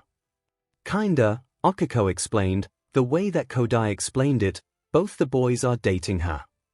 Wait, Izuku had a thought, do you want to date Momo? 𝐒𝐿 squawked. No judgment, Izuku blushed. I guess I just didn't know that you, felt that way. Oh no, 𝐒𝐿 stammered, and slapped her hands to her face. I didn't mean that. I dunno.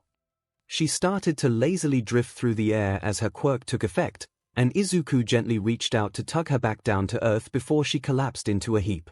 The pair giggled to each other at her signature form of embarrassment, then immediately started kissing each other again, their affection easily spilling over into physical expressions.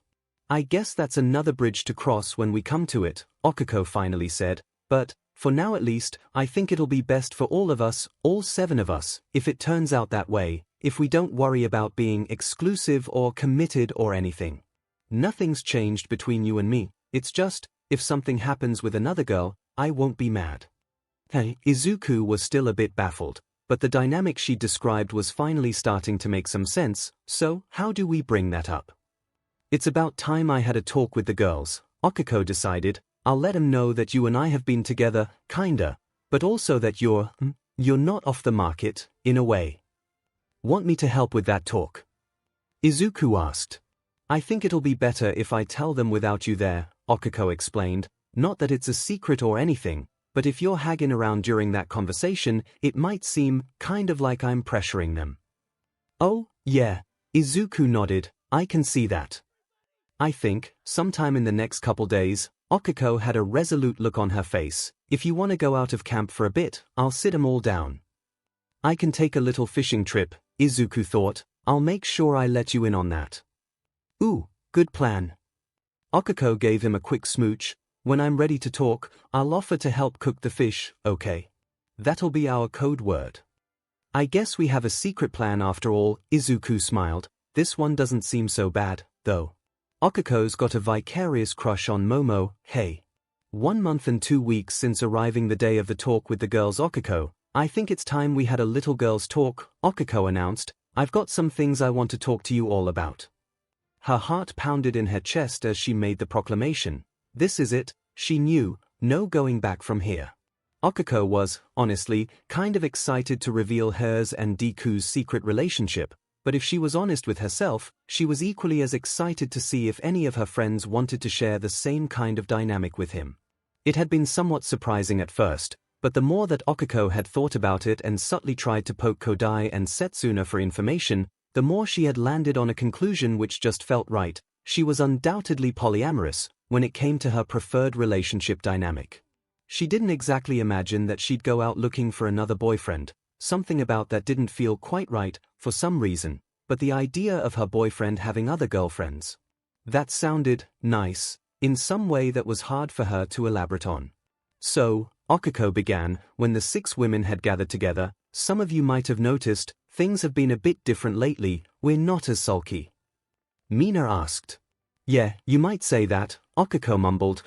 So, I might as well just be upfront about this. Deku and I have been getting together. Mina squealed in excitement. Momo said oh my, and Setsuna gave her a toothy grin. 𝐂𝐻𝐃. Mina bounced over to wrap 𝐒𝐿 in a tight hug. You gotta tell me the deets. When did it happen? How'd it happen? How'd you manage to have a date here? How was it? Oh, 𝐒𝐿 clarified. We're not, that is, dating. Oh. Setsuna chimed in from the side of the room. What does that mean? Kodai asked. Me and you, we've been, marking out and stuff. Okiko fought the instinct to hide behind her hands. Oh, Mina chirped, and stuff, hey. How was that? We haven't done that yet, Okiko stated. Wait, no, I'm getting distracted, I had something else to say. Do tell. Setsuna asked, since you've taken the one prime slice of beef off the market, I'm gonna have to live vicariously.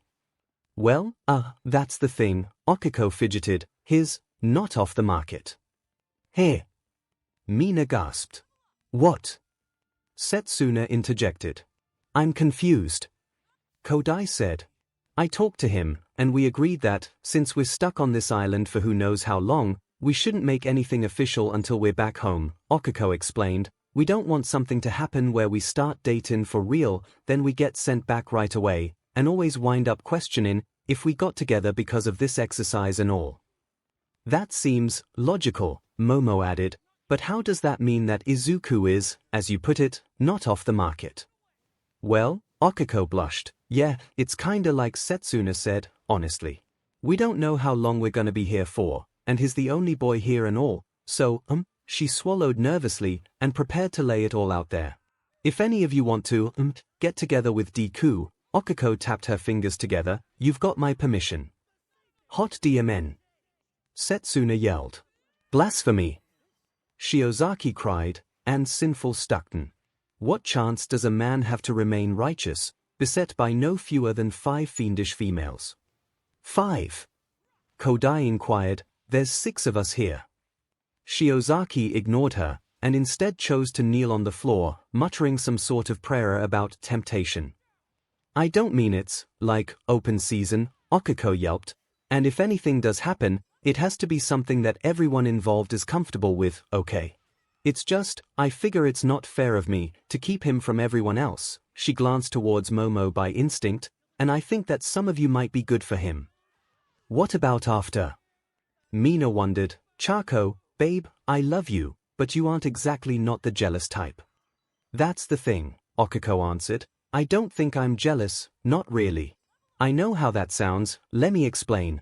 I know that I'm really overprotective of Deku. A lot of the girls that flirt with him are doing it because they want something from him, or they want to try and get with a hero, she huffed. But, well, I think I can trust some of you to treat him right. When we're back home, we can handle any discussions we need to have then, okay? Dang, Setsuna drawled, and here I was, resigning myself to a lifetime of loneliness. What with being stuck here with one off-limits boy and a bunch of straight chicks, and all. What? Mina's outburst was indignant. Set, I'm hella bi.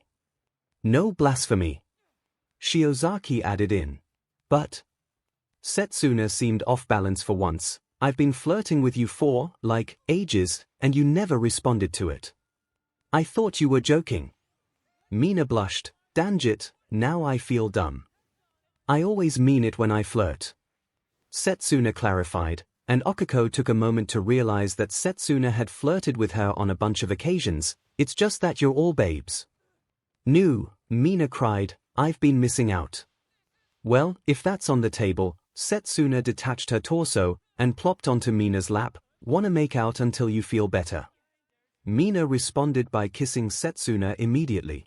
Okiko blushed fiercely at the display which was rapidly developing in front of her. Oh, wow, Momo gasped, they're really going at it, cease this sinful behavior. Shiozaki stood up and physically hauled Setsuna's upper body off of Mina. Behave with some decorum. Don't be prejudiced, Momo interceded. There's nothing wrong with 2 women getting together, Shiozaki. I know that, the vine-haired woman snarled. If these 2 find love together, I wish them a long and fruitful life. That does not mean that I wish to witness such licentiousness. Actually, that's a good point, Mina slurred, her face practically neon purple. Now that we're finally starting to hook up with each other, we should lay down some ground rules, here. Yeah, we should, Okiko agreed.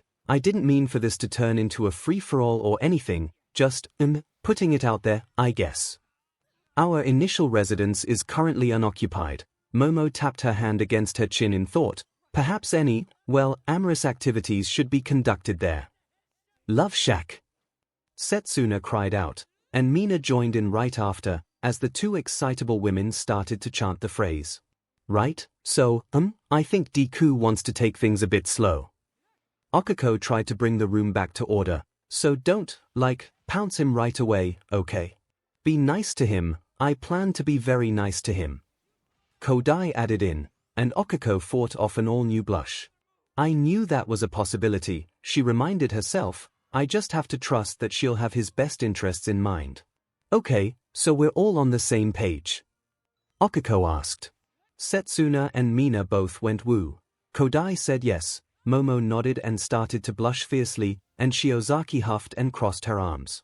Well, I guess this is the start of something new, 𝐒𝐿𝐴 mused. It's a good thing you weren't here for this part. These girls are way too pent up, they would have eaten you alive. Hey, the man in question made his appearance, as he walked through the door with an entire tuna slung over his shoulders. Lunch is here. Speaking of which, I'll say. Setsuna yelled, boy, you're looking good enough to eat. He turned to 𝐒𝐿𝐴, I'm guessing you had that talk, then. 𝐒𝐿𝐴 nodded rapidly, burying her face in her hands as Mina and Setsuna continued to yell various crude compliments from the background. I knew what I was getting into, she thought, but I hoped this wasn't too much. She would later discover that this was, in fact, the right decision. 1 month, 2 weeks, and 2 days since arriving Izuku, it's getting warmer, have you noticed? Momo asked. Izuku pondered her observation. He supposed that the nights had a bit less of a chill to them lately, but generally speaking, the world still seemed to land firmly in the tropical end of the climate spectrum.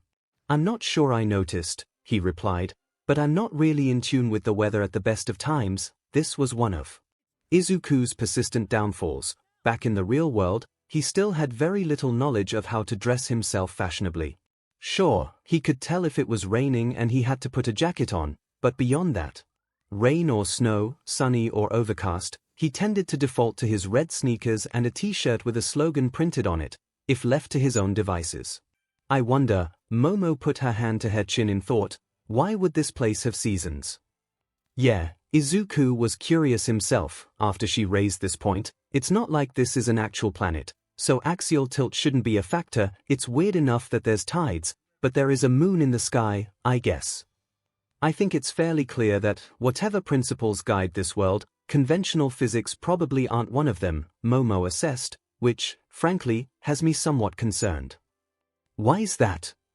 If there are seasons, Momo answered, then they may not follow any logical pattern we'd expect from the local climate.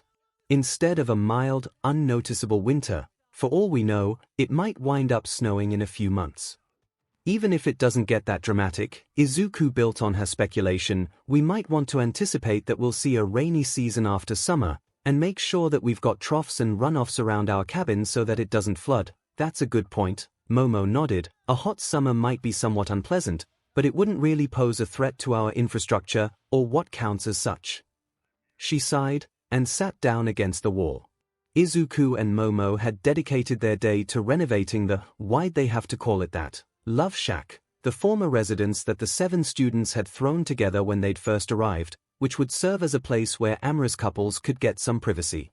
It still blew Izuku's mind that he was in one of those pairings, even if it wasn't official quite yet. Then again, Mina and Setsuna decided to have the same status as 𝐒𝐿𝐴 and I. With these matters becoming somewhat more of an immediate concern in the last couple days, Mina and Setsuna are certainly, affectionate with each other, turning the Love Shack into a comfortable place for people to enjoy their time together privately had become a priority. He and Momo had constructed a real door for the entrance, but she hadn't been capable of creating the mechanical components for a proper handle or lock, so it was kind of half-complete. Not that I think anyone's exactly going to break in while it's occupied, Izuku thought, but it would be pretty awkward if the wind blew the door open or something, while a couple was in the middle of doing stuff. I wish I had a better understanding of what I can and can't create here, Momo complained, complicated chemical formulas such as toothpaste. That's no issue. A simple handle mechanism. Impossible.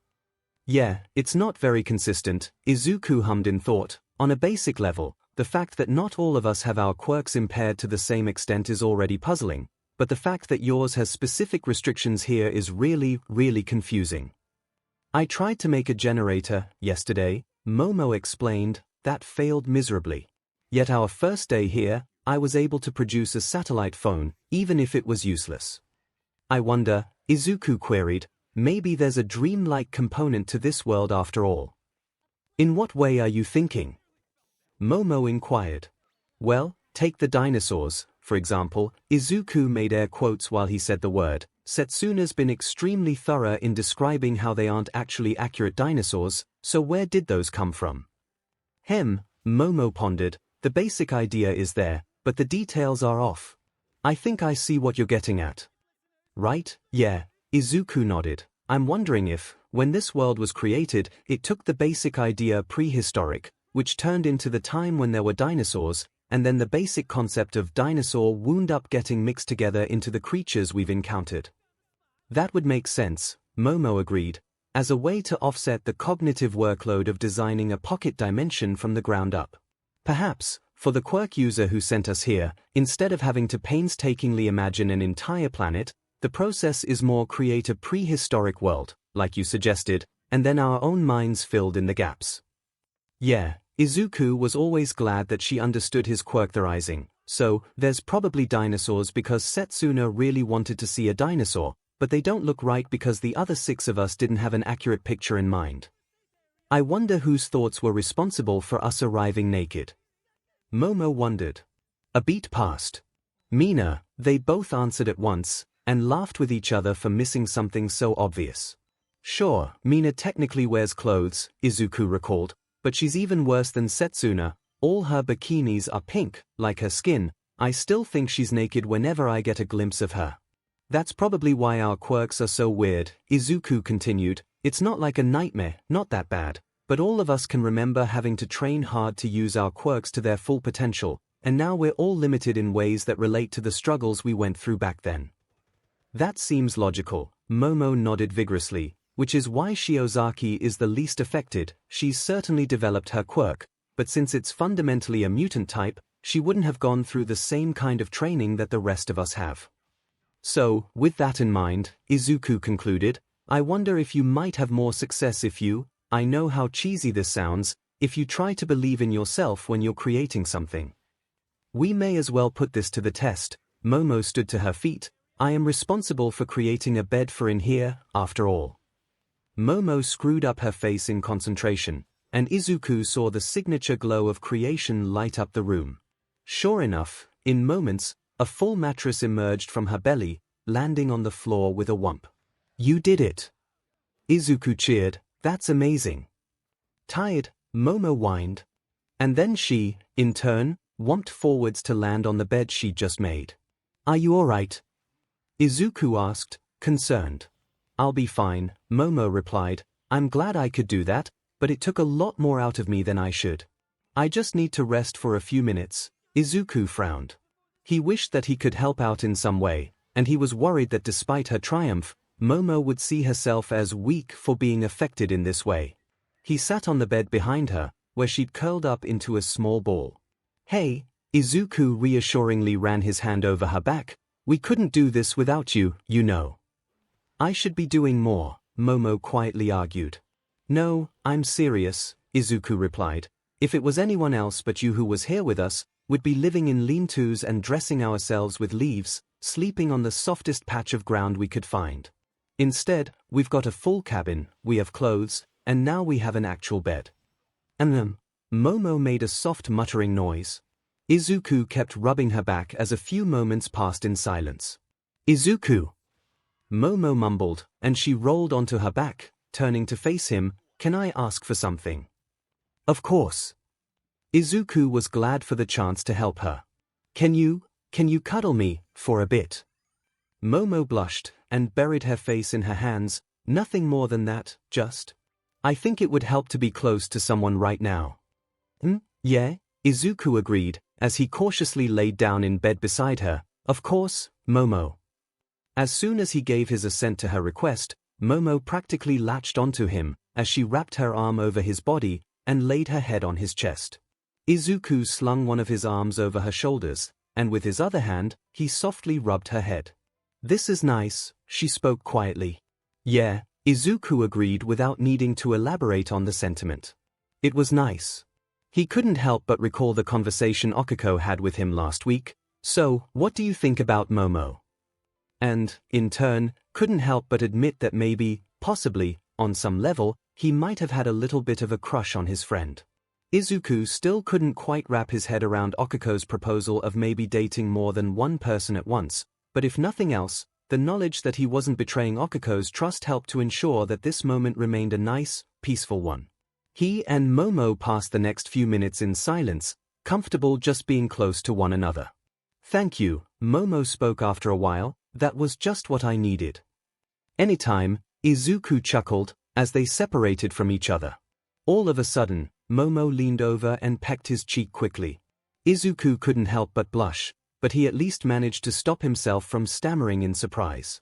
"We should get back to the others," Momo said, then smiled slyly, "so that they don't think we're up to anything other than renovations in here." He did start to stammer at the implications of that statement. The next day Setsuna and Izuku trudged their way back to camp, after they'd spent the day exploring deeper into the interior of the jungle.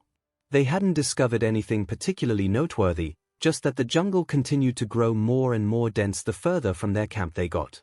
Izuku wondered if they had, in fact, been meant to wind up setting camp in the location they'd chosen. When he and Setsuna had finally decided to turn around after a few hours of walking, Izuku had thought he could faintly hear the sounds of the ocean in the distance. "We probably covered something like 15 kilometers, accounting for our pace slowing over the day." Izuku did some rough calculations in his head, assuming that this island is roughly circular, that gives a radius in the range of 20-ish kilometers or so approximately, just over 1,000 square kilometers. "Dude, you're muttering," Setsuna interrupted his thoughts. "What was that?" "Oh, nothing, really," Izuku answered, "just trying to figure out how big this island is." "Why's that?" Setsuna asked. I dunno," Izuku replied. "I guess it's knowledge that might be useful somehow." "Nah," Setsuna shrugged. "You saw how dense the jungle was getting. I don't think that we're meant to be exploring the rest of the island, any more than we were supposed to sail our way out of here." "There has to be some way out," Izuku argued. "I still think the way out is in here." Setsuna detached one of her fingers to prod against Izuku's forehead. "It's absolutely cornball, I know, but I think this is one of those the real journey is self-discovery type things." "Honestly, it could be," Izuku agreed. "It doesn't really seem like Aizawa style, but maybe it's part of some sort of stop holding yourself back lesson." "Ora," Setsuna grinned, "your teacher, who clearly has a soft spot for you, wanted to give you an island getaway with a bunch of babes." Izuku started a sentence, and immediately lost whatever he was going to say. "Maybe relationships are part of it," Setsuna continued to speculate. "I don't know Aizawa-sensei as well as you do, but would you have to trust others? You can't just rely on yourself." Be a lesson that he might try to teach. Yeah, it sounded exactly like something Aizawa would instruct. Hell, Izuku had been lectured on that very fact on multiple occasions, and by more people than just Aizawa. "There it is." Setsuna smirked. "You're just lucky that I'm here. I mean, not only am I clearly a genius, but, phew, check out these legs." Izuku couldn't help but do just that, considering that Setsuna's lower torso floated in front of him at eye level to emphasize her statement. "She does have great legs," Izuku admitted. "Speaking of which, lovable," Setsuna teased, "you gotten any further with Chako yet? Sealed the deal?" "No, we haven't." "Well, done that," Izuku sputtered. "It." "Oh ho ho," Setsuna chuckled, "so you plan to? Great to hear. Have you and Mina?" Izuku returned the question without thinking. "Oh, nah, we aren't as close as you and Spacebutt yet," Setsuna smirked, "but I'll be sure to tell you all the details when we get there." Spacebutt. Izuku thought that he'd gotten used to hearing weird nicknames considering the SHT that Kaken has come up with, but this was a new one.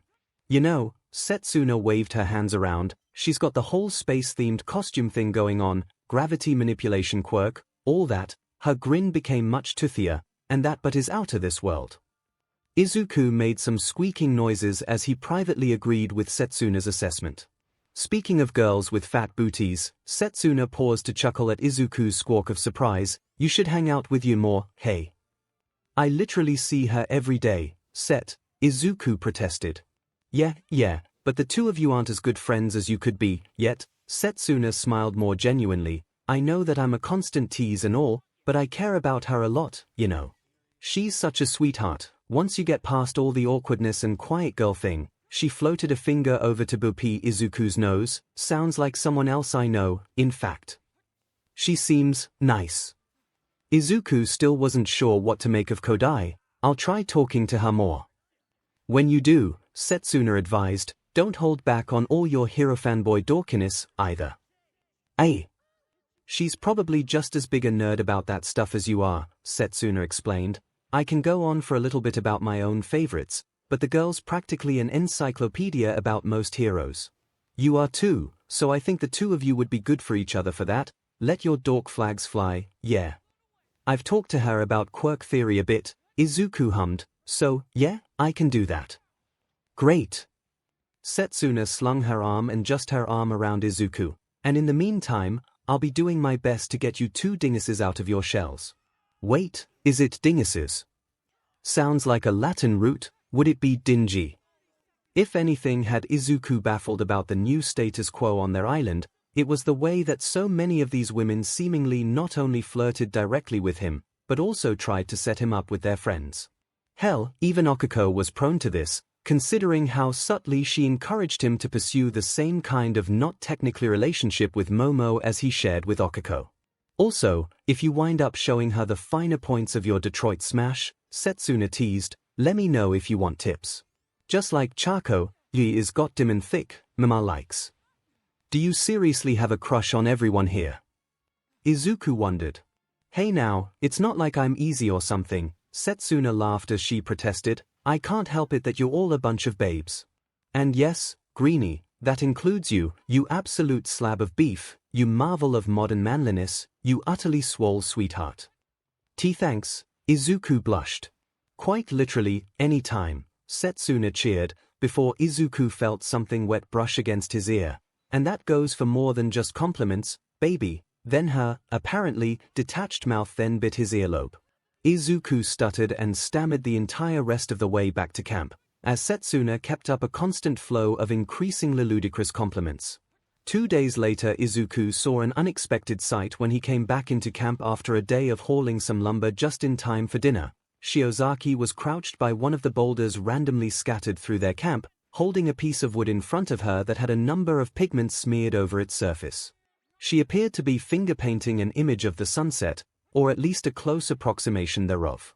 Hey, Shiozaki, he greeted her, what are you up to? Oh, hello, Midoriya, Shiozaki replied. As I have found that the environment of this camp has left me unsettled and frustrated, of late, I decided that I should engage in a hobby of mine to soothe my mind. I didn't know you painted. Izuku wasn't exactly a great artist himself, but he had a passing familiarity with the medium. It had been part of his various physical therapies, meant to help him regain some of his fine motor control in his hands. I do have hobbies and interests outside of studying the Bible, Shiozaki sighed. The last week or so had, admittedly, seemed to be difficult for the Christian woman. While she had honestly improved her tendency to chastise other people for not adhering to her own standards, Izuku could tell that Shiozaki wasn't exactly a fan of the knowledge that he and Okako and Mina and Setsuna had been, well, getting together. She was particularly against what she described as a den of lustfulness and debauchery, considering that all 4 people in those not relationships were free to get together with anyone else on the island. Izuku knew that it wasn't really the most conventional kind of arrangement, but, well, they weren't exactly in the most ordinary circumstances. Mind if I have a look? Izuku asked. I haven't painted in forever. Oh. Shiozaki smiled an expression which was maybe a bit more than half-hearted. By all means. I am far from the most talented of painters, and this is not my preferred medium, but I believe that the primary benefit of this activity is more for my own well-being, rather than the aesthetic considerations. I don't know what you mean, Izuku admitted. That looks really pretty to me. He wasn't even saying it to be nice. The swirls of color that Shiozaki had painted on the rock were eye-catching, and the way that the sunset was also kind of reminiscent of ripples on a lake just looked interesting to Izuku. "You are too kind, Midoriya." Shiozaki glanced at her paint-covered fingers and fretted for a moment, as always. "I know you said this is mostly for you," Izuku continued, "and I think that's great. But don't sell yourself short, either. There's real benefits in helping to make this place a bit more ours, you know. Like the flag that Mina and Set put up." "I suppose you are right," Shiozaki hummed. "Our departure from this purgatory seems to be a distant dream, if that, and there is no telling the date of our ascension." "How long have you been painting for?" Izuku wondered. "Since I was a child," Shiozaki answered. "Normally, I would wish to have a canvas and brushes, but I would not be so selfish as to bemoan the limitations of our present circumstances." Izuku wondered. "You know, I can't say for sure if it'd work or not, but I saw some plants down by the river the other day that sort of looked like paintbrushes. I could grab some of those for you." "Oh." Shiozaki raised an eyebrow. "Can you describe them?"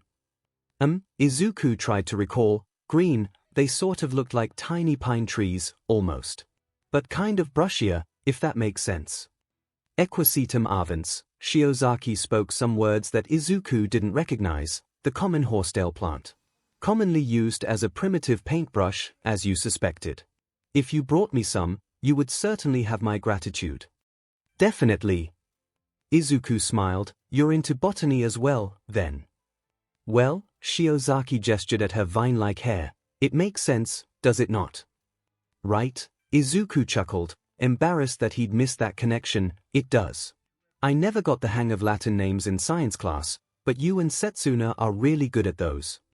"Setsuna is certainly an expert in extinct species," Shiozaki said, "which, given our circumstances, must be significantly more useful than my own knowledge, which is little more than trivia."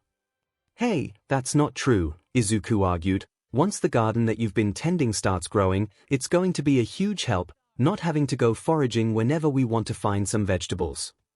"It is the least I can do," Shiozaki waved her hands around awkwardly, "to aid our common struggle." You okay?" Izuku asked. "Sorry if I'm bothering you. Or assuming too much. You just seem kind of distressed right now."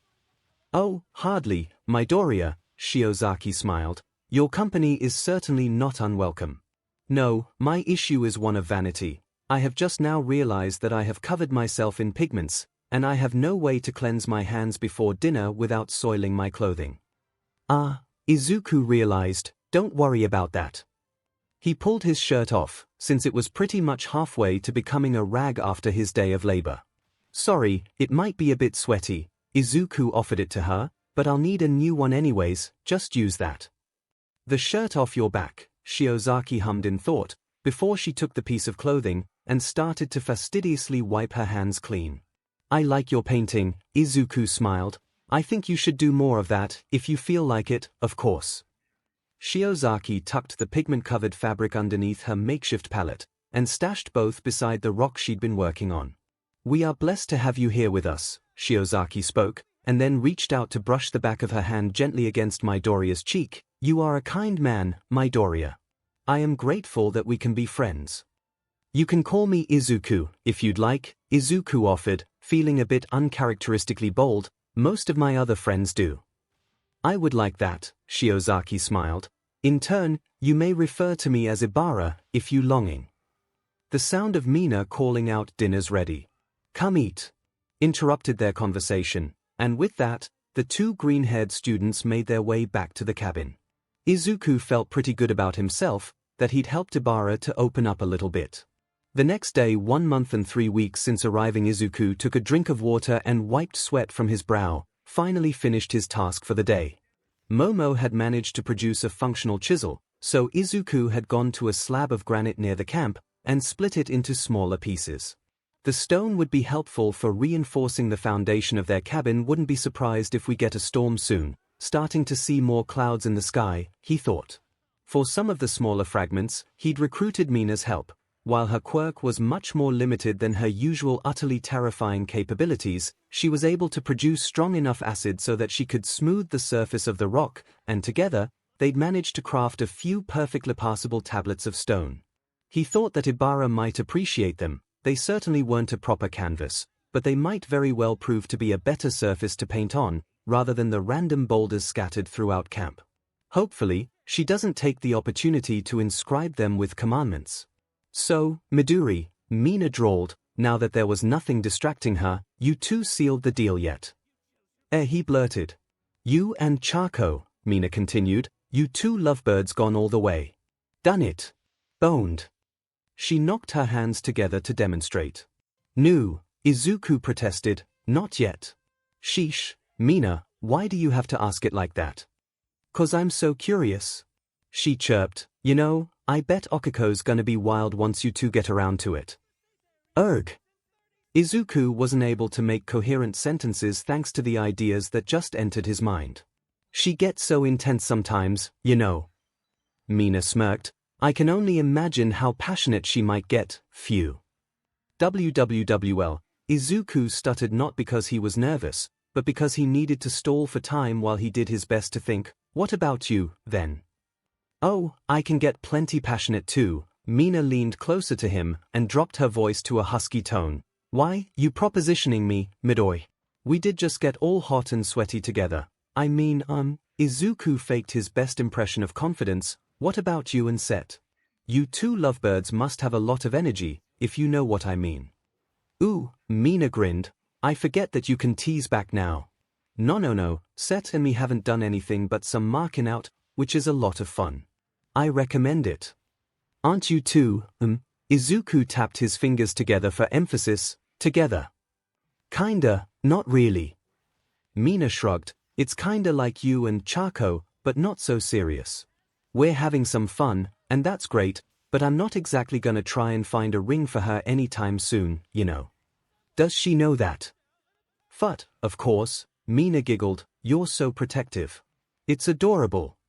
Well, you're both my friends, Izuku protested. I mean, I'm happy for you both if it's working out. But I just don't want anything awkward to happen. Lighten up, Midori. Mina stretched her arms over his head, and Izuku had to turn his gaze away from her. Since the pose did some interesting things to her cleavage, we all laid out our ground rules, remember. We're being good girls, I promise. Izuku muttered an indistinct reply, as he tried to mask the way he'd nearly blurted out his immediate thought, good, right. Oh, what's that? Mina huffed, you wouldn't be making fun of little old me, would you now? Maybe I'm a bit surprised that you're so restrained, Izuku teased, I never figured you were the take-it-slow type. Mina tapped her fingers against her chin, deep in thought. Sometimes, I'm not sure about this new, confident, making fun of Mina version of Midori. Sorry, Izuku started to apologize. I didn't I'm teasing you, silly, Mina giggled. Good to know I've still got some charms, sheesh. No, I like it. Even if I miss the way you used to get all red and stuttery, it's more fun when you tease back. Oh, good, Izuku relaxed. What a change, though. Mina continued, who knew, you just had to let Midori touch some bubbies, and all of a sudden he's Mr. Suave. It's not because of that, Izuku argued. Oh. So you have. Izuku was lost. You've touched 𝐶HAKO's melons. Mina smirked, I knew that you couldn't be that innocent. Well, over her shirt, yeah, but that was still amazing. Hey, Izuku complained, you tricked me. That's cheating. Yep. Mina popped the P for emphasis, what are you gonna do about it? Izuku stood from his seated stance, and took a couple steps closer to Mina. Maybe you are a bad girl after all, he dropped his voice lower, bad girls get punished, you know. Do we? Mina teased a finger through a lock of her hair, and what do you have in mind, Mr. Deku? You'll regret it. Izuku stepped even closer to her, so that their faces were almost touching, don't test me. Maybe I want to be punished, Mina whispered while smirking slyly, did you think of Tai? Her sentence disappeared into a high-pitched squeal when Izuku moved suddenly, and he dug his fingers into her sides to ruthlessly tickle the pink girl. Now you're cheating. Mina's words were interrupted by her playful yelps and giggles. I never should have told you I was ticklish. Nope. Izuku popped the bee in imitation of her. I know all your weak spots now. Not all of them. Mina's tone suddenly became essential, and Izuku realized just how close they were standing. But if you're a good boy, I think I'll let you find out. Izuku blushed, and took a step back, stuttering something indistinct. There he is. Mina cheered. I've still got it. Yeah, Izuku admitted, you do. Come on, lover. Mina bounced over to one of the lighter pieces of stone, and hefted it up onto her shoulder. We should get back. This is fun, but remember, we've got to go to the love shack if you want to go further. Okako might have her turn first, but just you wait. I still can't believe that's what we named it. Izuku sighed, as he activated One for All and lifted the remaining load in his superpowered grasp. He did his best to ignore the implications of what Mina had just said. You love it. Izuku exhaled a long-suffering chuckle, as he and Mina made their way back to their temporary home. The next day, Midoriya, 𝐭𝐲𝐲 spoke as she walked up to him. Are you busy today? Not really, Izuku answered. I was going to do some training, but that's about it. What's up? Good timing, 𝐭𝐲𝐲 replied. I'd like to join you in training. While Izuku didn't exactly have a set day-to-day routine going, he usually dedicated at least some time to his light training routine every 3 days, a pattern that 𝐭𝐲𝐲 had probably noticed. Izuku swallowed to calm the sudden twitch he felt in his nerves as he realized that there was nothing coincidental about her timing. Sure, he agreed, sounds good. Now? 𝐭𝐲𝐲 asked. Okay, Izuku was getting used to her blunt way of speaking. She's almost a bit like Zu in that way, but Zu uses more words to express herself, so he didn't take her question as bossy or demanding. What did you want to work on? He inquired, as they made their way over to the training arena he'd constructed. Grappling, 𝐭𝐲𝐲 answered of course. I would like to address my deficiencies with short-range combat, as you identified. Okay, well, Izuku started to explain, I'm really not an expert in this. Most of my moves are just things that I've picked up on over time, not anything formally taught. That's fine. Do you know any of the basics? Izuku asked. Fighting stance, common holds, things like that. I do not, 𝐭𝐲𝐲 shrugged. I tend to focus on medium to long-range combat, relying on size to make use of projectile-based attacks. Which is kind of short-selling its capabilities. Izuku started to ramble. With how quickly your quirk takes effect, you could be very difficult to handle in close quarters. You could easily enlarge someone's clothing to entangle them in their own costume, or shrink a weapon if you were able to make contact with it. You're good at analysis, 𝐭𝐲𝐲 interrupted. I like that. This is why I want your help. Oh, yeah. Izuku grinned ruefully and rubbed at the back of his head. It's kind of a hobby of mine. Is it? Ever since I was a kid, Izuku answered. I've filled out, has to be a couple dozen notebooks by now, with analysis of different heroes and their quirks. That's very interesting, 𝐭𝐲𝐲 spoke, and it took him a moment to realize she wasn't being sarcastic. Do you have any notes on classmates? Yeah, Izuku admitted, tons. Do you have notes about me? A few, yeah. He hoped this didn't seem creepy. She didn't know him that well, and his habit could easily sound like some kind of stalking. I would like to see them, 𝐭𝐲𝐲 spoke, when we are back in the real world. Oh, of course, Izuku agreed. A few moments of silence passed between them. If 𝐭𝐲𝐲 found this silence awkward, there was no sign of it. So, training. Izuku broached the topic again. Yes, 𝐭𝐲𝐲 nodded, as I said, I'm lacking in close quarters capability. It's probably best to assume I know nothing of the topic. Well, step into the ring, Izuku gestured. We can see what you've picked up on by instinct. As he gave her a few different kinds of instructions, Izuku could tell that 𝐭𝐲𝐲 wasn't exaggerating. She was clearly very inexperienced with hand-to-hand fighting. She knew how to throw a proper punch, that's a start. But her footwork was all kinds of wrong. When Izuku clasped her wrist in his hand, then instructed her to escape this simplest kind of hold, she merely stared at him for a few seconds before admitting, I don't know how. Okay, so, Izuku guided her hand to wrap around his own wrist. This only works if your opponent doesn't have super strength. but the weak point on this kind of hold is where the thumb and fingers meet each other. See? Yes. What you'll want to do is twist your arm towards that point, and pull down at the same time, he explained. Give it a try. She was a fast learner, at least. She executed this simple self-defense technique pretty much perfectly. Nice. Izuku applauded her, and Kodai nodded in gratitude. So, another common one, if someone's trying to choke you with both hands, he mimed the gesture, but set his hands on top of her shoulders instead of around her neck. Do you know how to get out of that one? What's the context? Kodai asked, for some reason. Hey. The context where I'm being choked, she replied. If someone's attacking you. Oh, Kodai nodded. In that case, yes, I know a move to escape. What other context would there be? Want to show me? Izuku asked, as he tried to ignore his confusion with the quiet woman. No, she answered. Why not? I would rather not crush your TST-seals, Kodai replied. I've been told that striking them with your knee is often sufficient to escape this sort of attack. Izuku lifted his hands from her shoulders.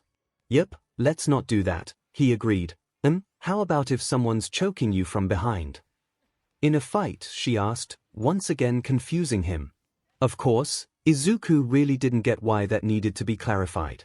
I have an idea, Kodai surprised him. Itsuka taught us a move to discourage Nito from greeting people by giving them shoulder rubs. That was a thing. Izuku was always surprised by how weird Class B's own blonde maniac could be. Briefly. Can you show me? Izuku hoped that this wasn't another groin-based attack, but it seemed as if Kodai at least had the common sense to warn him if that were the case. He stepped behind her, and reached over her shoulders, once more pretending as if he were trying to strangle her, though he merely rested his palms over her neck. They stood like that for a moment, until Izuku awkwardly cleared his throat to catch her attention. Kodai, he prompted. Right, the move. Kodai seemed to remember what they were doing. She then proceeded to demonstrate a fairly adequate hip toss, sending Izuku to the ground where he landed flat on his back. If it were a real fight, it would have been a bit too slow and clumsy to be effective and she wouldn't have broken the stranglehold like that, but for the purposes of a demonstration, Izuku was impressed. He was a bit less impressed when her momentum carried her forwards, and Kodai stumbled over her own feet to land on top of him. Oh, she spoke, I messed that up.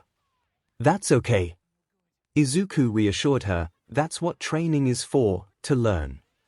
As she didn't get off of him, Izuku became increasingly aware of both, the fact that her body felt pretty damn and great against his, as well as the memory of her saying she'd be interested in wrestling with him. Kodai, he did his best not to blush or stutter. You have very nice muscles, she spoke, and when Izuku glanced at her, he saw that there was a completely uncharacteristic blush on her face. May I touch your torso? Izuku's next efforts were dedicated to processing this request. You kind of are.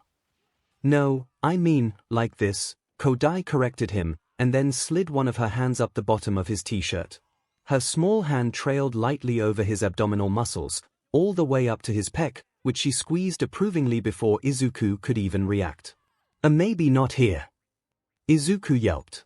Oh, right, Kodai removed her hand, then rolled off of him. Sorry, I forgot that these things are supposed to be done in the love shack. Even Kodai calls it that. I think I am done with training for now. She spoke a bit more quickly than usual, and Izuku noticed her blush was only growing deeper. Thank you, Midoriya. No problem, Kodai, he responded. Oh, Kodai realized something. You can call me Yui if you want. She turned to leave before Izuku could even return the gesture. He thought, as he unsteadily rose to his feet, that was weird. Kind of nice, but weird. He slapped his own cheeks to try and chase away the memory of her body on top of his, her hand tracing his bare skin. It didn't quite work. 4 days later, 1 month, 3 weeks, and 6 days since arriving, the day was drawing to a close, and Izuku was excited for what the night might bring. Okiko had been giving him looks all day, and he'd already learned that those particular kinds of glances were a certain indicator that he'd be joining her in the it needs a better name, love shack later. Their physical relationship had certainly progressed over the last week. 3 days ago, They'd taken their shirts off while making out for the first time, and the sight of Okuko's melons would be forever cemented as one of Izuku's best memories. And the night before, she'd been bold enough to touch his erection over his breathes. Of course, she'd immediately started blushing and giggling as soon as her hand made contact with his PP, and Izuku might have felt insecure if it wasn't for the fact that it was just so her to react that way. Instead, he joined her in laughter, and the two of them had simply wound up cuddling for the rest of their time together, which he was also perfectly okay with.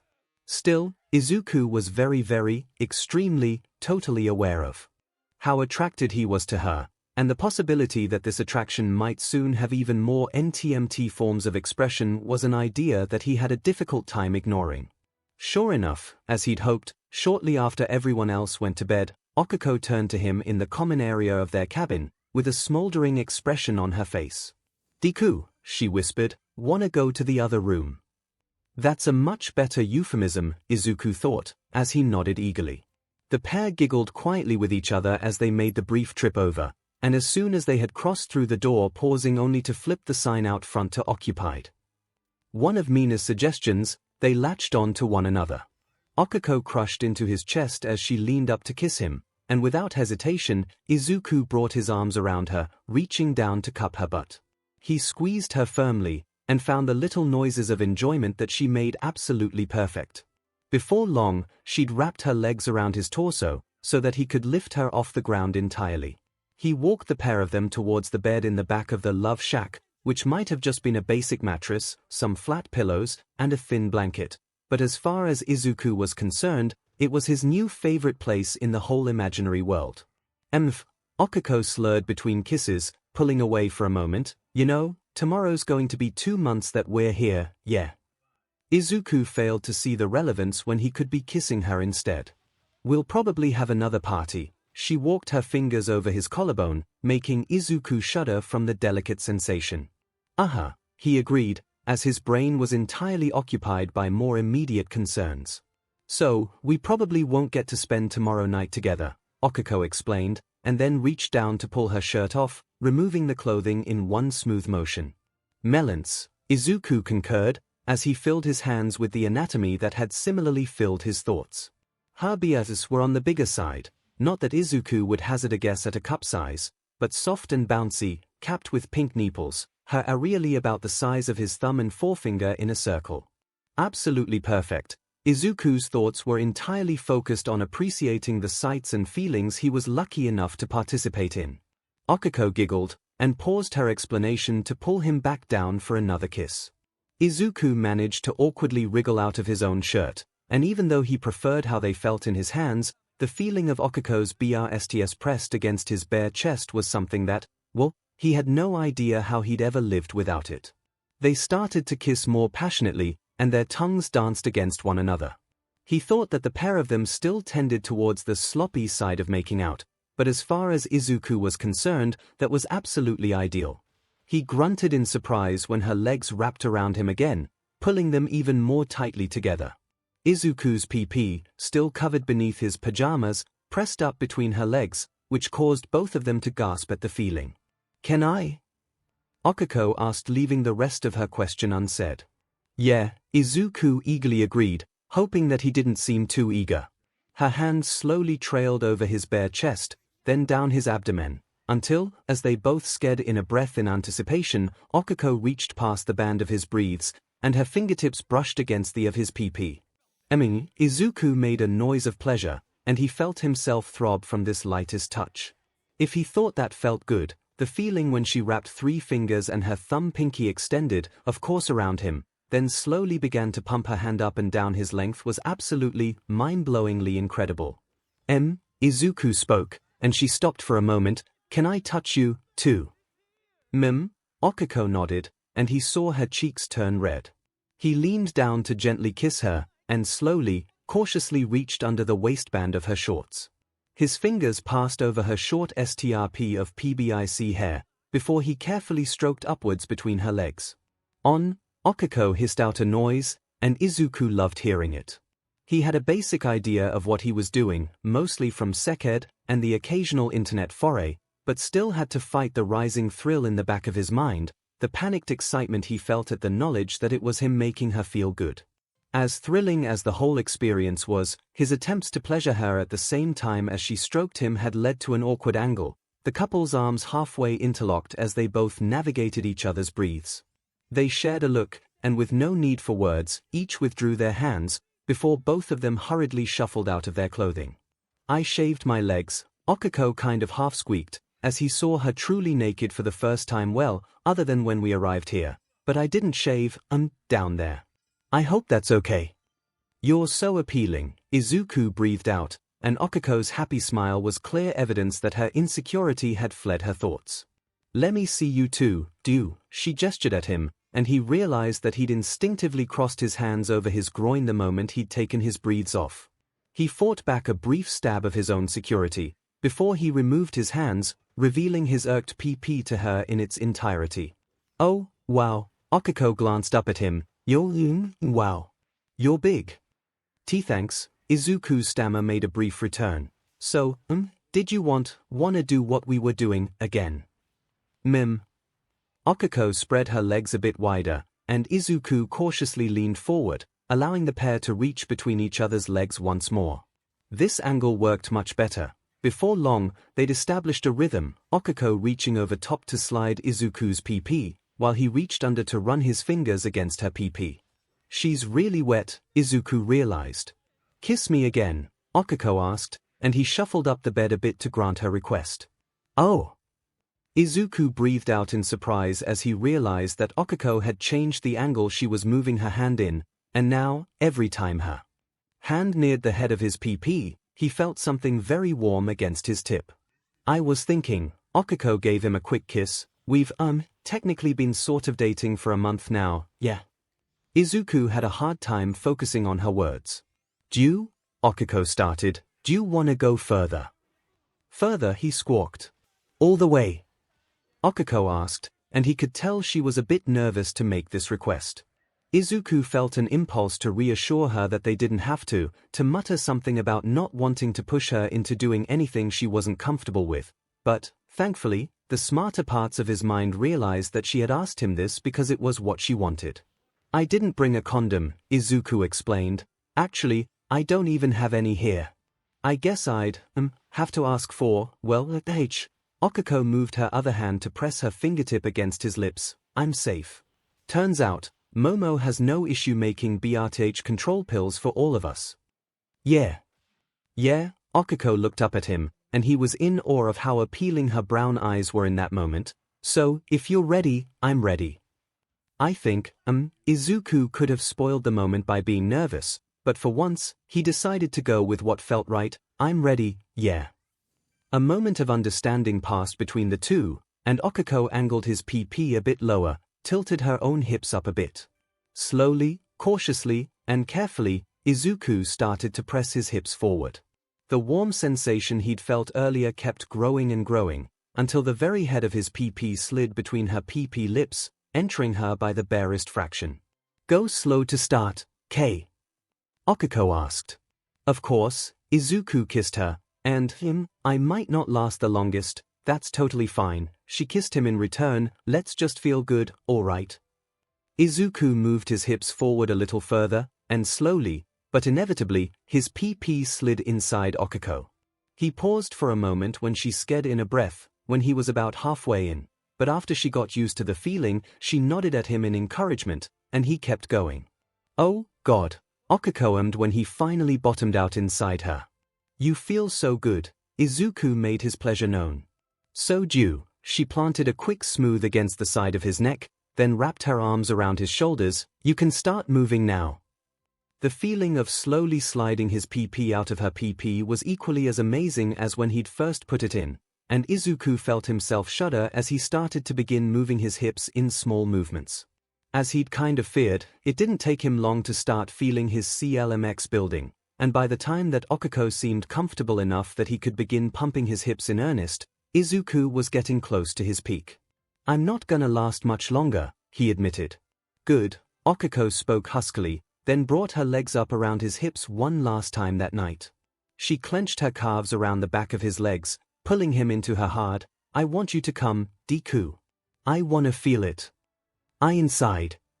Izuku asked. 𝐒𝐭𝐻𝐲 kissed him again, and the way her tongue pushed eagerly into his mouth was confirmation enough. His worries cast aside, Izuku pumped his hips against 𝐒𝐭𝐻𝐲's with vigor, until he was moving hard enough that soft slapping sounds echoed through the room. His spine tingled, and he felt heat building and building in his belly, as Izuku got even closer to his 𝐂𝐿MX. I'm gonna dash, he gasped. Yes, Izuku. 𝐒𝐭𝐻𝐲's PP clenched around his PP. Give it to me. He gave her 2 more hard moves before he had a mind-blowing orgasm, the first of his life that he'd ever had with a partner. 𝐒𝐭𝐻𝐲 cried out with a happy noise when he came, and as he collapsed bonelessly on top of her, she clung to him just as tightly as she had during sex, muttering happy little noises into his ear. Wow, Izuku commented, as his thoughts returned, that was incredible. Yeah, 𝐒𝐭𝐻𝐲 kissed him, and that's just the first time. It's supposed to get better than that, even. Izuku reached up to gently run one of his hands through her hair. You're amazing. So are you, she smiled happily, and the pair finally disengaged from each other. Izuku rolled to the side to lie flat on his back beside her. Wanna stay in here tonight? Izuku asked. Definitely, she rolled onto her side, cuddling into him. We'll probably wake up in a couple hours, but I don't wanna leave this bed yet. Me neither, Izuku agreed. Wrapped in an embrace, it didn't take long for the pair to fall into a happy, satisfied sleep. 2 months since arriving 𝐒𝐭𝐻𝐲, do you think she's gonna calm down anytime soon? 𝐒𝐭𝐻𝐲 wondered. It is hard to say, Momo admitted. I don't know her very well, but it almost seems as if Ibara is stuck in a cycle of some sort. How do you figure? She seems to have moments where she takes particular exception to, well, everything, Momo explained, then she'll start to calm down for a bit, only offering token protest against Mina and Setsuna being particularly, well, Mina and Setsuna. Then, after a few days, Ibara gets rather offended by something, and the whole thing begins anew. Think we can help at all? 𝐒𝐭𝐻𝐲 asked. I mean, I don't exactly think that we should all form a church group with her, but I wonder if there's anything we can do to make it a bit easier for her. I'm quite unsure, Momo shrugged. From my perspective, we already make a fair number of allowances for her particular beliefs. I actually wonder if she'd be satisfied with anything but a scenario where she was the de facto leader of our entire group. Still, it's not like we've been, private enough, 𝐒𝐭𝐻𝐲 nervously fussed with her hands, about how I'm involved with Deku, and all. If that knowledge offends her so, Momo reached out to clasp 𝐒𝐿𝐻𝐲's hands and stop her fidgeting. That's her problem, not anything you've done wrong. Yeah, 𝐒𝐿𝐻𝐲 nodded. We aren't anywhere near as bad as Set and Mina, at least. The girls giggled at that. While neither of the pairings might have been official couples, not dating with a capital D or anything, Mina and Setsuna sure seemed to make up for their unofficial status by making out at pretty much every available opportunity, whether it was private or not. How has that been going? Momo asked. Your, Momo flustered, relationship. Arrangement. I am unsure of the correct term. Oh. 𝐒𝐿𝐻𝐲 blushed. It's been going great. Really, really great, she reminisced about the night before. It must be, Momo teased, you just turned all kinds of red. Meep, 𝐒𝐿𝐻𝐲 made a noise as she brought her hands to her face. Momo laughed again, but it wasn't a taunting kind of laugh, more that she seemed to be appreciating 𝐒𝐻𝐲's ridiculousness. I'm happy for you too, Momo continued after a moment. I mean, it took far too long for you both to figure it out, but now that you have, it seems like a good thing. Well, 𝐒𝐻𝐲 argued, I had a little bit more to figure out than most people, come on. Oh, right, Momo nodded. I forgot about the whole, possibly polyamorous side of things, to be honest. Did you? 𝐒𝐻𝐲 teased, you weren't hoping to get your own shot at Deku. 𝐒𝐻𝐲, it was Momo's turn to blush fiercely. I respect your relationship, I would never dash. If you respect it, 𝐒𝐻𝐲 bumped her elbow into Momo's side, then you'd know that it wouldn't be doing anything wrong. Momo made some soft muttering noises, as she tucked her face into her hands. Hey, it was 𝐒𝐻𝐲's turn to clasp her friend's hands. Why don't have to be embarrassed? It's just not what I had expected. Momo's blush was practically nuclear. I mean, well, The fact that I might possibly, maybe, perhaps, have something that could, from some perspectives, resemble the prospect of feelings, for someone who's already spoken for, well, I'm not exactly surprised, 𝐒𝐿𝐵 teased. Momo tried to hide her face again and made a squawking noise. Hey, Momo, 𝐒𝐿𝐵 reassured her, I'm not teasing, but I'm not trying to be mean about it, you know. Momo made a noise that sounded like murm in response. During the war, you and Deku, 𝐒𝐿𝐵 explained, you were basically two of our generals, yeah. Sure, I helped in planning sometimes, and Todoroki helped in other ways, but as far as us students went, it was you two that we all fell back on when the going got hard. This is hardly a battlefield, Momo muttered. Nah, but that's not what I mean, 𝐒𝐿𝐵 clarified. I mean that the two of you have a special kind of bond from all that, and I'm not jealous about it, because it's something different than what he and I have, right? But it's not just about that, yeah, 𝐒𝐿𝐵 smiled happily, same as how I don't have feelings for him just 'cause he was kinda my hero for a little while. That might have been where they started, but it's not where it wound up, is it? Nerm, Momo abandoned her attempts at speaking coherently all over again. He's just got so much to give, 𝐒𝐿𝐵 might have fangirled out a little bit. If anything, I was the silly one for ever thinking that I'd even want to keep him all to myself. I think I kind of, sort of understand. Momo wondered, it certainly wasn't very, detailed, but I recall when I was a young girl, I was quite enamored with the Lord, the Lady, and her chambermaid. Is that one of your romance novels? 𝐒𝐿𝐵 bumped her shoulder against Momo's. Of course it is, the black-haired girl mumbled. I know, it's silly, but I suppose it might have introduced the topic to me, and I didn't find it unappealing. So, 𝐒𝐿𝐵 giggled, you gonna make a move, then? Momo reverted to high-pitched squeaking instead of talking. You know that the boy won't have the guts to make the first move himself, 𝐒𝐿𝐵 continued teasing. I practically had to beg him to dash. She cut herself off there. 2.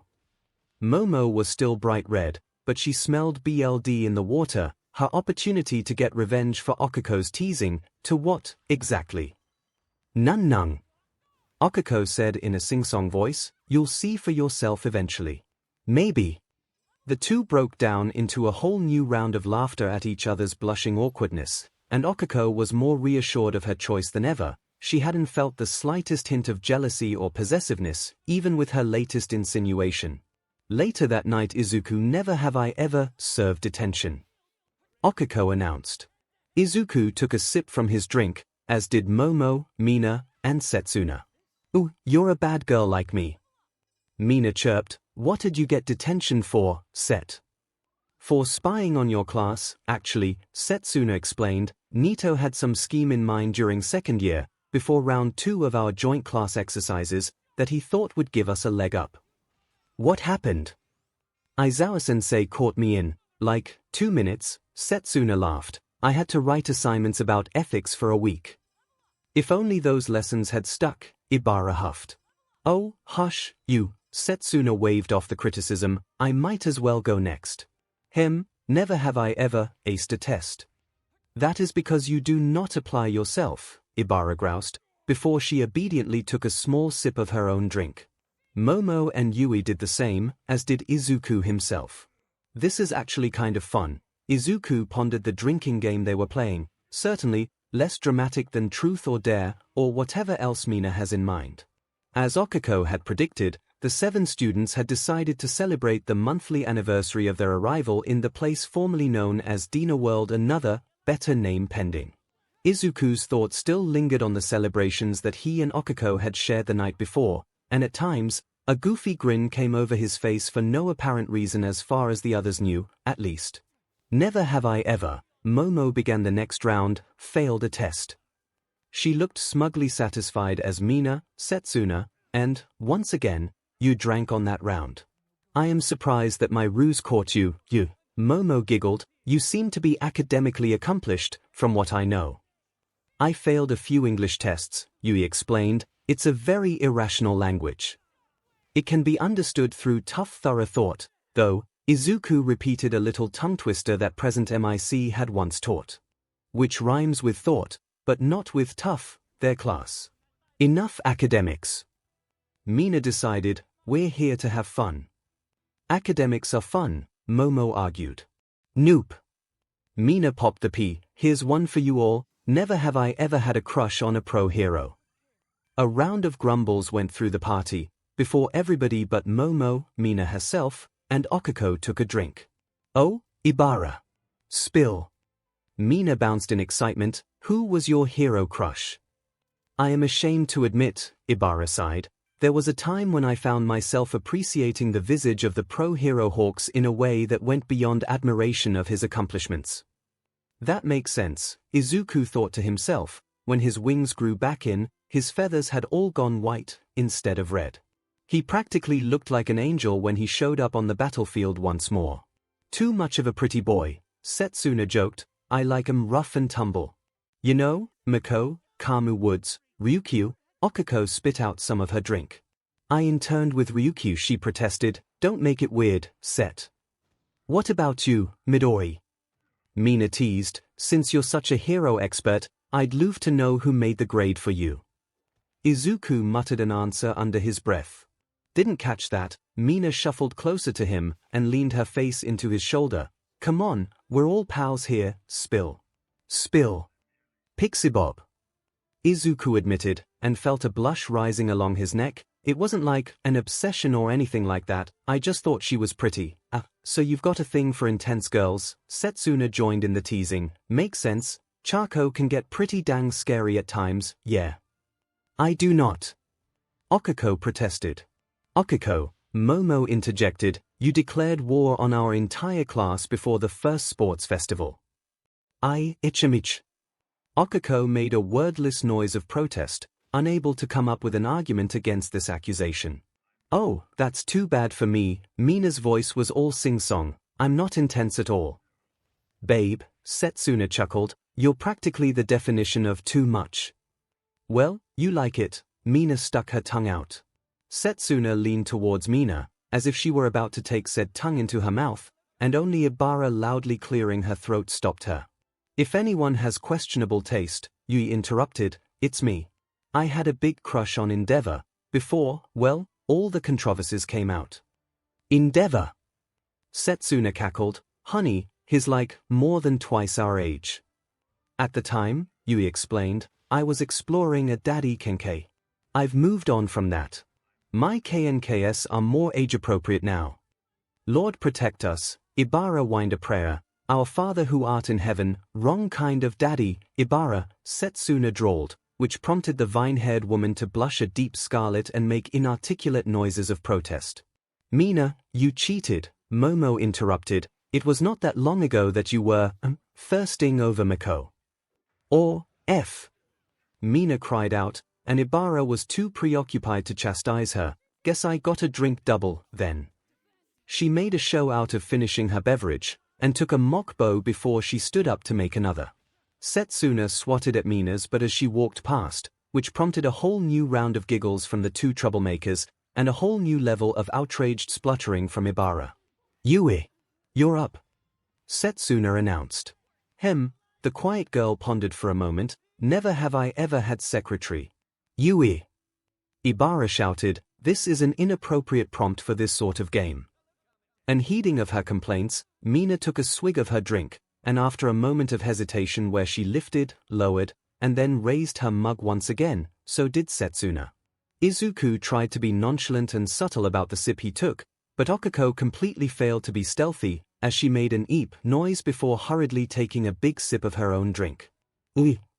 Mina trilled, you two finally sealed the deal. 𝐒𝐿 chuckled weakly in response.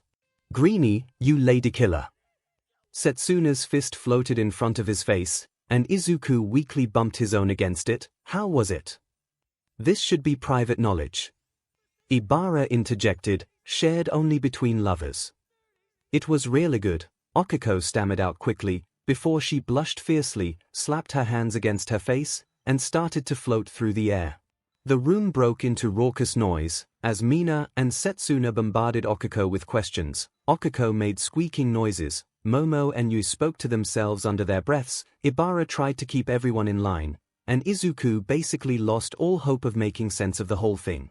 2 months and 3 days since arriving Setsuna appreciated the feel of Mina's skin against hers, as she pressed her not-real girlfriend up against a tree. They kissed each other more slowly than an outside observer might have expected, given that both were boundless wellsprings of energy, but Setsuna found that this pace worked for her, slow, sure, but no less passionate. She pulled away from Mina long enough to get the pink girl to tilt her head to the side, and gently trailed her teeth over Mina's neck.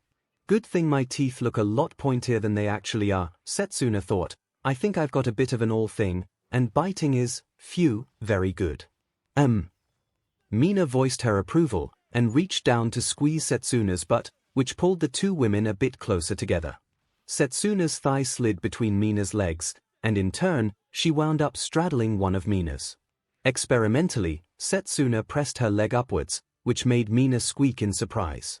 Setsuna felt the sensitive skin under her lips flush with heat, and she felt her own skin heating up when Mina needily palmed at her butt. "Hey, Set," Mina mumbled, "slow down a little." "Oh, yeah," Setsuna lowered her thigh, a little bit disappointed, "no problem."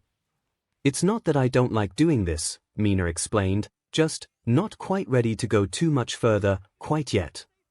"That's totally okay," Setsuna pecked her lips. I'm not sure if I'm ready to go all the way yet, either." "Have you?" Mina trailed off, with a girl. "Nope," Setsuna admitted. "You?" "Nope," Mina whined, clearly embarrassed. Setsuna made sure to give her another quick smooch to try and chase that away. "Do you wanna, talk about our experience?" "Well," Setsuna begrudgingly unwrapped her arms from around Mina, "I've got some. I saw we both took a drink to 𝐒𝐬𝐽's challenge, when we did the Never Have I Ever game." "Me too," Mina said. I dated Kiri for a little while, over the summer before this year." "Oh." Setsuna was surprised by this. "Isn't he with Bakugo now?" "Yeah," Mina frowned. "I don't hold it against him. I'm glad that it was me that helped him figure himself out, but it turns out he's not bi, he's only into dudes." "He's missing out," Setsuna teased, and gave Mina another kiss, "but I'm happy to take advantage of his loss." "Thanks," Mina giggled, but Setsuna could tell she was feeling a little bit insecure.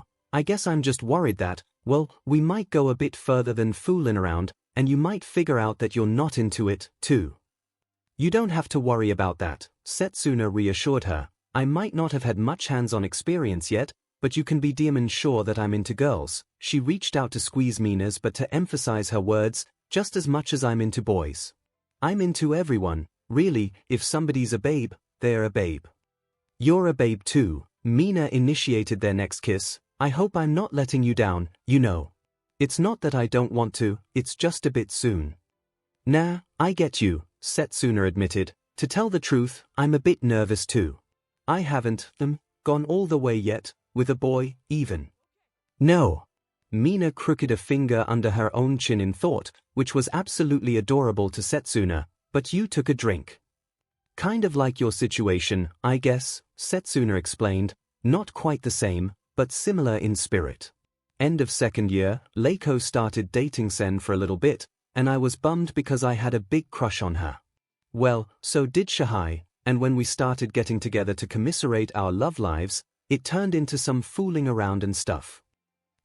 Mina realized, "and he and 𝐒𝐭 are together now, right?" "Yeah," Setsuna shrugged. "I think that's better off, overall, because my crush on her faded out pretty quick once she was off the market, even temporarily." "Well, I'm glad you aren't heartbroken." Mina hugged her tight. "That still got to sting a bit." "It did at the time," Setsuna agreed, "but me and 𝐒𝐻𝐼 were never together, so we, never went all the way. Mouth stuff and hand stuff, sure, and that counts as sec, definitely, but I guess I'm counting different things as all the way for dudes or ladies. Is that unfair?" "I think I kinda get it," Mina nodded. "What can I do to help?" "Babe, you're doing great," Setsuna smooched her once again. "Just because I'm a bit nervous about being with a girl doesn't mean that I'm not all kinds of stoked to make you scream, gorgeous." Mina blushed a dark purple, and Setsuna really liked getting that sort of reaction out of her. "How about we set a date?" Mina wondered. "Yeah." Setsuna was curious. Not exactly a lot to do for dates around here. No, I mean, like, a day date, Mina giggled. Well, probably at night. Wait, I'm getting off track. Setsuna joined her in giggling. Mina was fun, so carefree and not at all serious. It was a nice change of pace from her previous not-quite dating experience. I mean, like, Mina tried to explain, look at 𝐒𝐭𝐽𝐲 and 𝐼𝐺, right? Oh, do I ever? Setsuna joked, that girl is thick and green beans but is almost as nice. Oh god, I know, right? Mina smirked, but I mean, they were sort of together for a month before they, she knocked her hands together. What if we took inspiration from that? Yeah. Setsuna thought this sounded like a better idea than her current plan of stumble around until it makes sense to go further. When's our anniversary? 2 weeks, right? Mina screwed up her face in thought. I think, if we're counting from the first time we made out. Sounds about right, yeah. Setsuna nodded. Great. Mina smiled, look at us go. Only, like, kind of sort of being disaster bisexuals. What, you mean we're not going to spend another month flirting with each other without even realizing it? Setsuna teased, then yelped as Mina pinched her butt in retaliation. It's a plan. Mina announced, what is that, 11 days from now? Works for me. Setsuna agreed, and I dunno, I haven't exactly been keeping track of the calendar. Why would we, Mina teased, when there's so much eye candy around? Right. Setsuna laughed. Let's get back to camp and check some of that out, yeah. Girl, way ahead of you, Mina giggled along with her. Yeah, this is good. Setsuna thought, it's just, 2 girls having some fun together, nothing to get nervous about.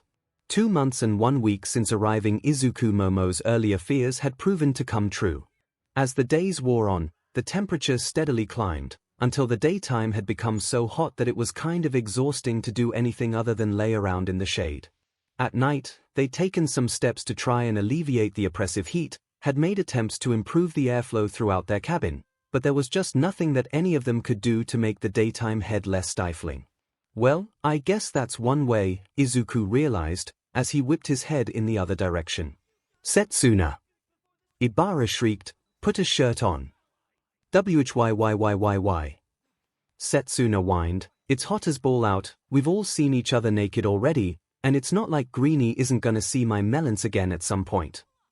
Izuku blushed even harder at the not-so-subtle implication that Setsuna planned to get in on the whole anyone is free to do stuff with anyone else agreement. Seriously, Izuku, just look at me, Setsuna ordered, and he hesitantly turned to face her, though he kept his gaze locked on her eyes. Look. They're melons, they're not gonna hurt anybody. For emphasis, Setsuna reached down to cup her melons, and Izuku couldn't help but glance down. While, objectively, she wasn't even that much more uncovered than her usual apparel even after Momo figured out how to make clothing a little bit better, Setsuna still favored the equivalent of string bikinis, but seeing her dark nipples standing out from her chest just felt different somehow. They might hurt someone, Mina teased, if you smacked someone hard enough with them. They're so perky, after all. Setsuna's melons were, indeed, incredibly perky. It might have had something to do with her general build, as she was easily the most cut out of the 6 women, with a visible six-pack that bordered on 8 even and taut lines of muscle obvious on her arms. Her melons sat high on her chest, and, as he just observed, were capped with small, dark nipples. Izuku remembered that he shouldn't stare, and turned his gaze to the rest of the room. Ibara, of course, was indignant, and she still wore a whole robe even with the heat. Momo was practically unconscious, slumped over a chair, and wearing a bikini. Yui had her feet in a bucket of water, and also wore a 2-piece bikini-like outfit. Okiko was sprawled out on the floor, face down, and Izuku realized that he'd taken far too long to notice that she'd also decided to go topless at some point, her back exposed as she'd undone her top. He felt something hit his face, and Mina cheered woo. Topless party. Oh, God. As Izuku hesitantly removed the offending item from his face, it didn't take long to notice Mina bouncing in place, and she was really bouncing. With her own top in Izuku's hands, her melons were free to do all sorts of incredibly fascinating movements. Mina was the second bustiest girl on the island after Momo, but it looked like her melons had retained a whole bunch of bounciness, even with their size. Her nipples were a darkish purple, kind of like her lips, and on the larger side, her areolae a bit bigger than Izuku could make a circle with his fingers. As a whole, the third pair of melons that Izuku had intentionally looked at were just as nice as the first two sets. Must you two be so lewd? Ibara whined. It is clear that you are not merely attempting to escape the heat, but tempting Izuku at the same time. Ooh, first name basis. Mina chirped. Why don't you loosen up a bit, Vines? I happen to know that you're hiding a rocking bod under that robe. There is nothing to be ashamed about in being proud of the body the Lord has provided me, Ibara muttered. But this does not mean that I should display myself like some sort of were of Babylon. Oh, that's too far. Mina stalked towards Ibara. You take that back. Is it? Ibara's vines whipped around her. Perhaps you should examine your conduct before complaining about being compared to such a figure. No fightin', Okiko mumbled from the floor. Izuku's shirtless, you said. Why didn't you argue when he took his off? Well, that's different, because, Ibara stammered. Izuku hadn't even really thought about it himself. He figured that there wasn't really much difference between their camp and a beach, and he went topless at the beach. It's different because she likes looking at Midori, Mina huffed, and crossed her arms. Well, that sure does things to her cleavage, Izuku gulped. And she's jealous that she's too stuck up to get comfortable like the rest of us. I never. Ibara protested, but the way that she blushed hinted that there might have been a bit of truth in Mina's words. I think it is fair, Momo interjected, if everyone is allowed to dress themselves as they are most comfortable, without insulting each other for our choices in apparel. Join us, yo Momo. Mina cheered. Come on, you've got to let those bad girls breathe. And, Momo spoke authoritatively, without trying to pressure each other into dressing differently. This is not a junior high school. Mina grumped, but that doesn't mean I'm going to put up with viney hair being rude to me. Ibara, you spoke up, let's go down to the river. I want to wash my hair, would you help me? Fine, Ibara huffed. I only pray that you do not engage in anything indecent while I am gone. We can keep it in our breathes, Ibara. Setsuna rolled her eyes, and that's quite the gesture when her eyes literally roll out of her head. It's too dang hot to do anything hot, anyways. Ibara grumbled all the way out of the cabin, and the mood remained a bit tense even after she and Yui had left. We need to do something about her mood, Okiko said, still face down on the floor. I get that she's on edge because it's too damn hot, but I'm losing my patience with the whole moral brigade thing too. I'll try talking to her later, Izuku interjected. Not that I think that I have any authority, or anything like that, but Ibara and I have a pretty decent rapport going. That's because she wants to F you, Mina huffed, and she's too uptight to admit it to herself. Mina! Okiko gasped. What? Mina shrugged. We went over this whole thing already. She's clearly got eyes on Midori, just like the rest of us, but she's pretending like she doesn't, so it's some way for her to lord it over us. Izuku processed as far as just like the rest of us before he descended into a storm of internal muttering. That feels nice, you spoke, doesn't it? Indeed, Ibara kicked her feet in the stream beside her. I was, perhaps, getting a bit too, heated. What's up? Yui asked. How do you mean? I mean, Yui explained, you're getting more and more tense. Even I can tell. It was true. You might not have been the deftest navigator of social dynamics, but it was pretty apparent that Ibara was getting more and more frustrated as the days wore on. Compared to others, those like Ashido and Setsuna especially, but even less easygoing types like Uraraka, the other girls seemed to be getting more comfortable and happier with their circumstances. She wondered if part of Ibara's stroppiness had to do with the bubbling awareness that it was looking pretty likely that all of the other 5 women would have their turn with Izuku. But if that were the case, why wouldn't Ibara just also take a turn? It frustrates me that the others are so shameless, Ibara said. I may not approve of casual relationships, but I am willing to look the other way if they are discreet about it, which they are very much not. Why does that matter? Yui wondered. It matters because it is sinful, Ibara proclaimed. I may not be able to hold others to my own standards of behavior, but that does not mean I will stand idly by, tacitly endorsing their perversion of what should be a pure, loving thing. How is it perverted? Yui asked. They might not have a label on it, but you haven't been as aggressive against Izuku and Uraraka. It is obvious, Ibara crossed her hands in front of her, that those two share a deep and abiding love for one another. I would be foolish to criticize something so wonderful. If anything, it bothers me that the nature of this place has tempted Uraraka into sharing Izuku, which seems contrary to her nature. She's poly, Yu was vexed. For her, that means that she actually prefers if Izuku has other girlfriends. Paul the Apostle spoke of this. Ibara referenced some figure that Yui didn't know. Each man should have his own wife, and each woman her own husband. Weren't there lots of men in the Bible with multiple wives? Yui sunk a bit lower into the stream, enjoying the cool water against her skin. What changed? Well, that's the Old Testament. Ibara joined her, submerging herself up to her waist. The New Testament set new restrictions on the faithful. What does your priest say? Yui posed the question. How so? I don't really know how it works, Yui admitted, but don't you have a religious leader? Do they speak out against these types of relationships?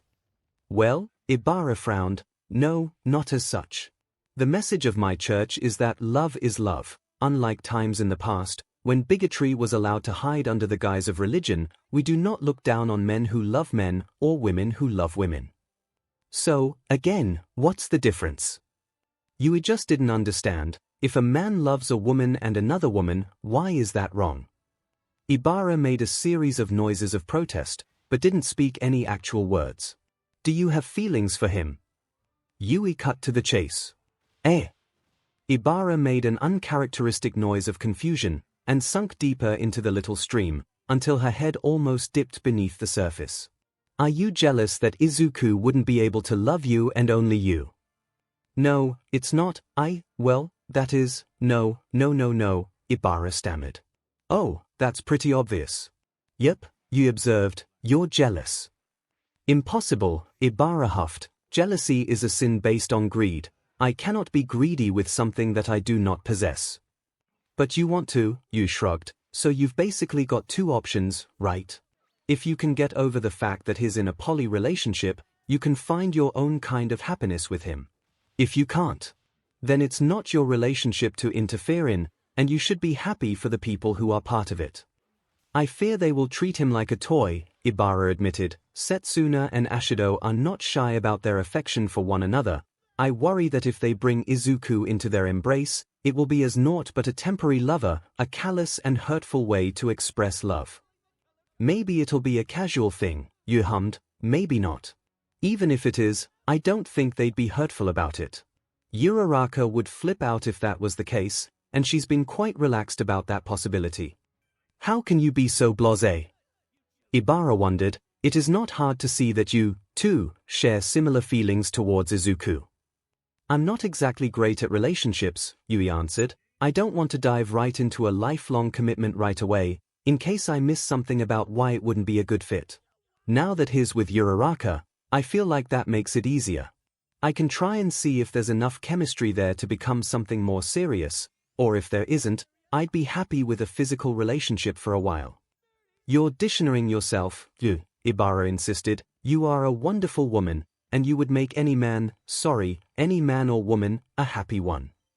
That's not true, though, Yu corrected her. Imagine if I had dated him, let's say Jirota. I am not bold enough for his preferences, and he is not emotionally expressive enough for mine. It would have left us in a scenario where we would have to change who we were, or otherwise be unhappy. I simply cannot see your perspective on this, Ibara muttered, but Yui suspected that her arguments were starting to take root. I think that love is a nice idea, Yui revealed, and I would like to find it one day. I simply don't think that it is wise to presume that the first time you ever feel such feelings has to be the last time. So, you would be willing to debase yourself instead, Ibara gasped, participating in someone else's relationship as an outsider. It almost sounds as if you would make yourself a plaything. That sounds kind of fun, Yui said, and Ibara gasped even more dramatically. What? I've never been shy about the things I like, you know that. You used to be a lot more understanding. I know, Ibara sighed deeply, it is just, there is no break from seeing these things, you know. I cannot distract myself from my thoughts, when the things that frustrate me are in front of me every day, every hour. So, figure out what you feel, then, you spoke, I get that you're confused, but taking it out on everyone else isn't fair. I'm not confused, Ibara argued. Yeah, you are. You lifted herself out of the stream, you're curious about trying things out with Izuku, but you can't accept that you'd have to share him to do so. I'm fine with the idea, and I think the other girls are too, so because you're the odd one out, you're getting all defensive and insisting that you have to be the only correct one. Like I said, Ibara, you reminded her friend that this was meant to be helpful, not an attack on her. You have to figure out what you really feel. Personally, I think it's pretty neat that a whole bunch of people might love each other in different ways, but if you can't accept that, then it's not for you, and that's fine. I don't. Ibara started to argue. That doesn't give you the right to criticize others for the kind of love they have, Yui concluded. Think about it. If you want advice, I can do my best, but that's what I'm asking you to do. Yui started to walk back to camp, feeling a bit better now that she'd cooled off in the water, and a lot better that she'd explained some of her feelings. 2 months, 1 week, and 1 day since arriving Momo. I may have misestimated, Momo realized. I'm not so sure that it will fit. I think it will, Izuku reassured her. We'll just have to take it slow. Momo dipped her fingers into the hole, and they came away wet, but she wasn't sure it would be sufficient. Tapping the last reserves of her quirk, she exuded a thin coating of edible oil from her fingertips, and spread it liberally around the entrance. Okay, she took a breath. Try now. Just go slow. Of course, Izuku answered, and slowly started to guide the pipe he was holding into the hole.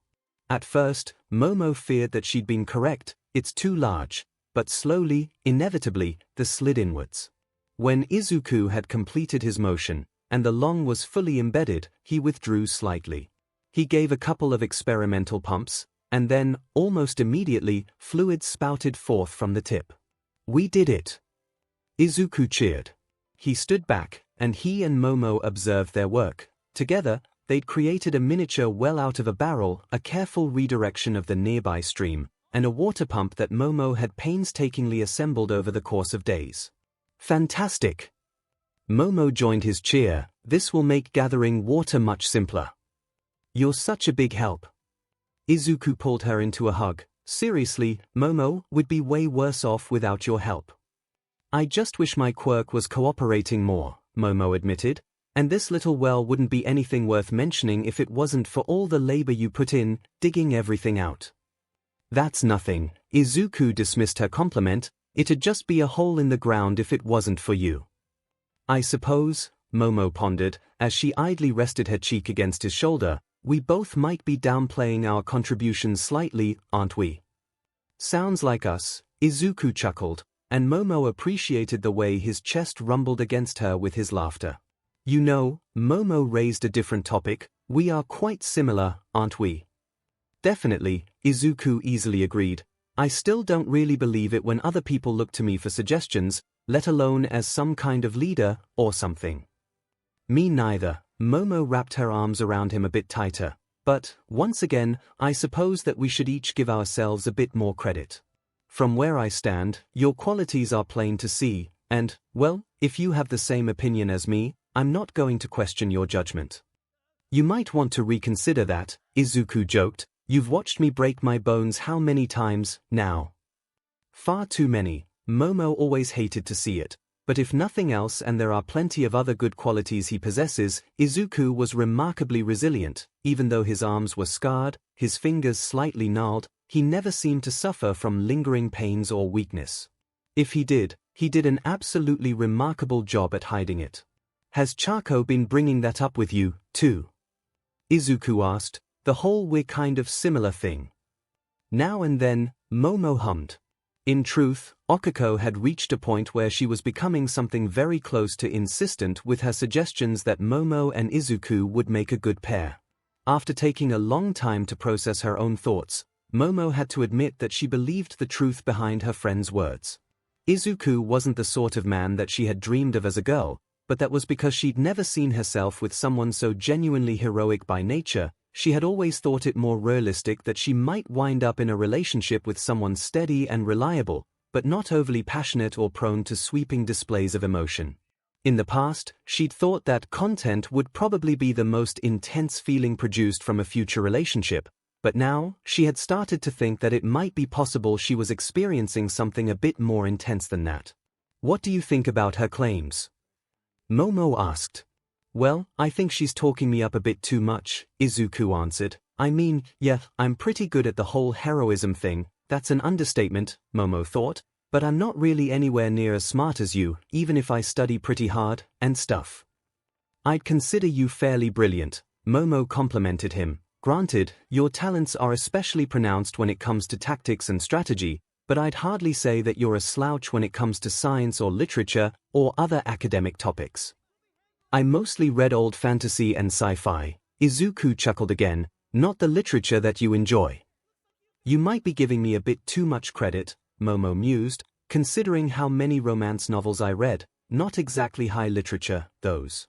I always appreciate how you break down the films we've both watched, you know, Momo focused on the positives. Your analytical ability is very impressive, even beyond quirks and combat. Thanks, Izuku squeezed her a bit tighter, and she realized that their hug was just kind of continuing on with no end in sight. She certainly didn't mind that.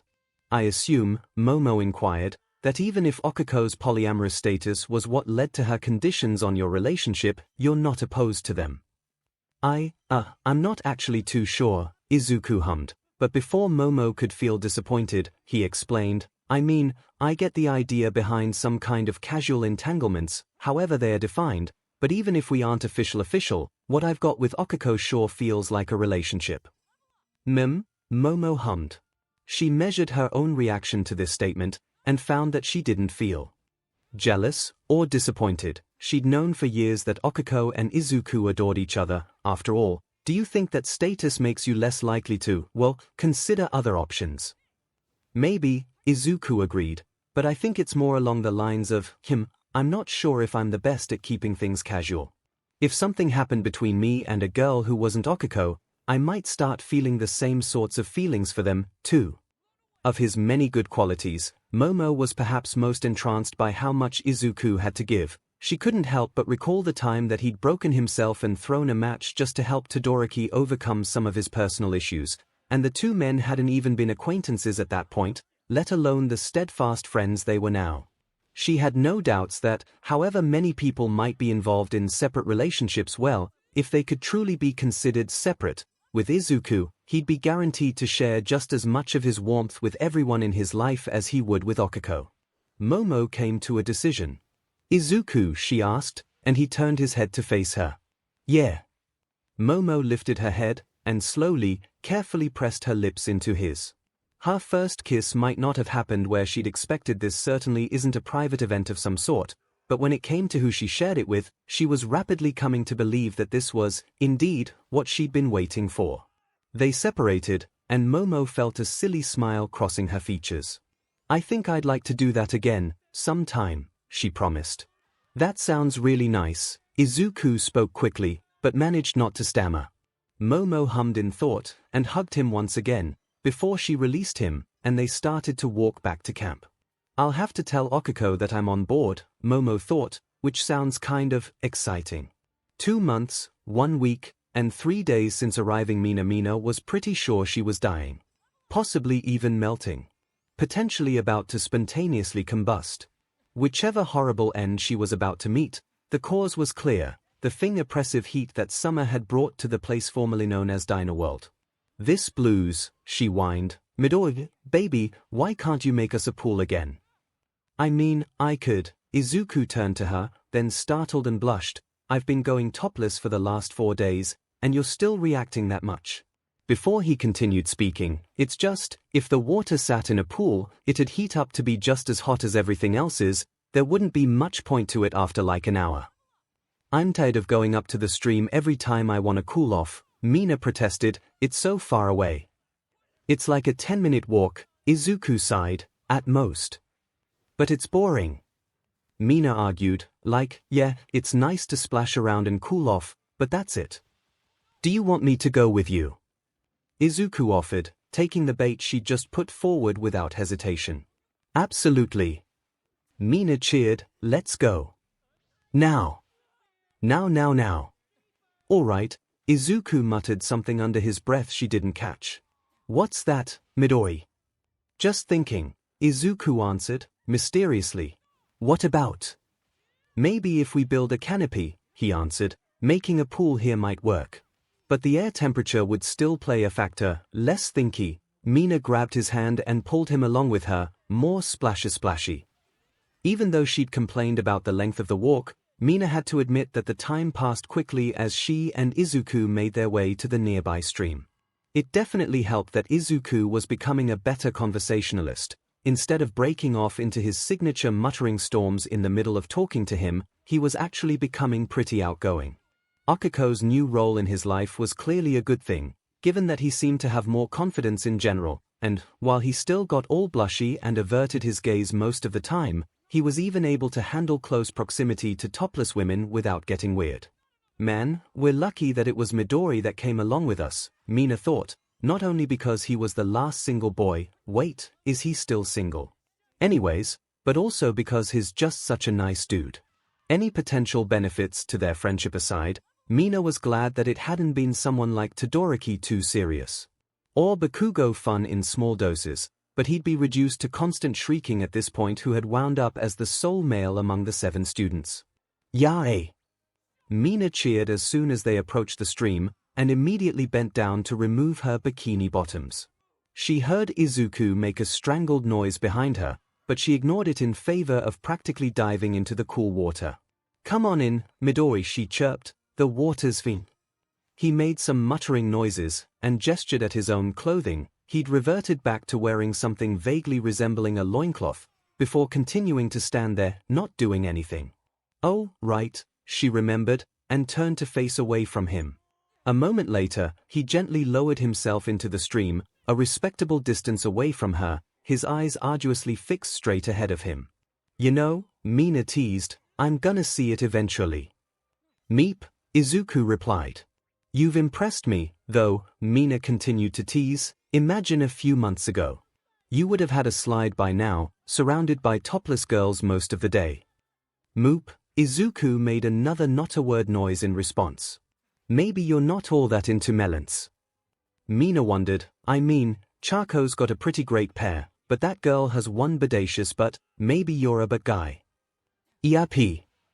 Izuku continued to squawk. So, what is it? Warble. Melons or butt? Mina asked, melons or butt? BRSTS or butata? Both. Izuku squeaked, both are nice. Yeah, but which one do you prefer? Mina wondered, if you had to choose, that is. Be melons. Izuku yelped.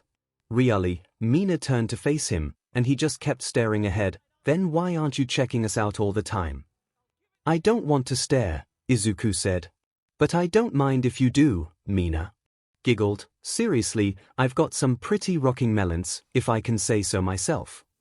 Izuku chose not to reply at all, instead managing to turn an impressive color of red, despite the cooling water he was sunk into. They'd done some work to make a little bathing area in the stream. Izuku and Momo had split its course a little ways upstream, which divided one path into a water barrel, and the other flowed past some rock benches that Lean and Green had set up. The end result was that both were nearly neck-deep in the water, which was way too convenient for hiding anything good, in Mina's opinion. Seriously, Midori, Mina scooched even closer to him, I really don't mind. I guess I'm still getting used to the idea, Izuku mumbled, that not only is Akiko actually interested in me, but maybe other people. It's kind of hard to imagine. Why, she moved close enough that their bare thighs were barely touching. Well, you know I wasn't the most popular in middle school.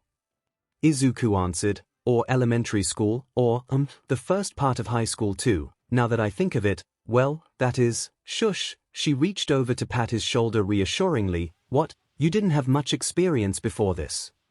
Zero, Izuku chuckled, I had my first kiss in, the place formerly known as Dino World. That's way too long, Mina huffed, and Izuku squeaked. Not the first part, the name for this place.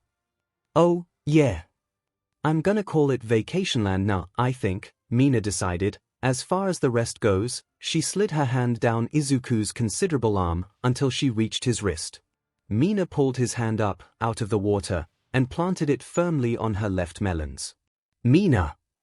Izuku squawked in surprise. He tried to lift his hand, but she kept it pinned in place with her own on top of his. I wanted to prove to you that I don't mind. Mina happily chirped. This isn't a trick, or a way to tease you or something. I really, really think you're cute. You're really, really pretty. Izuku trailed off, but whether intentionally or by instinct, he experimentally squeezed her melons, his fingers lightly denting her pink, bouncy chest. Thanks. She leaned in and planted a quick smooch against his burning hot ear. I don't want to go much further than this quite yet, just so you know. Izuku nodded eagerly, but when his thumb idly flicked over her NPL, the shock that it sent down Mina's spine kind of had her reconsidering the boundary she'd just set. Ooh. Mina encouraged him though really, I'm not exaggerating much, she thought, I like when you're not so shy. Izuku gave her another squeeze, then slowly lifted his hand. His face had started to go red in a way that wasn't quite blushing, but closer to excitement. I've always admired how bold you are, actually. It's really fun, having you around, and you always cheer everyone up. I think you're great, you know.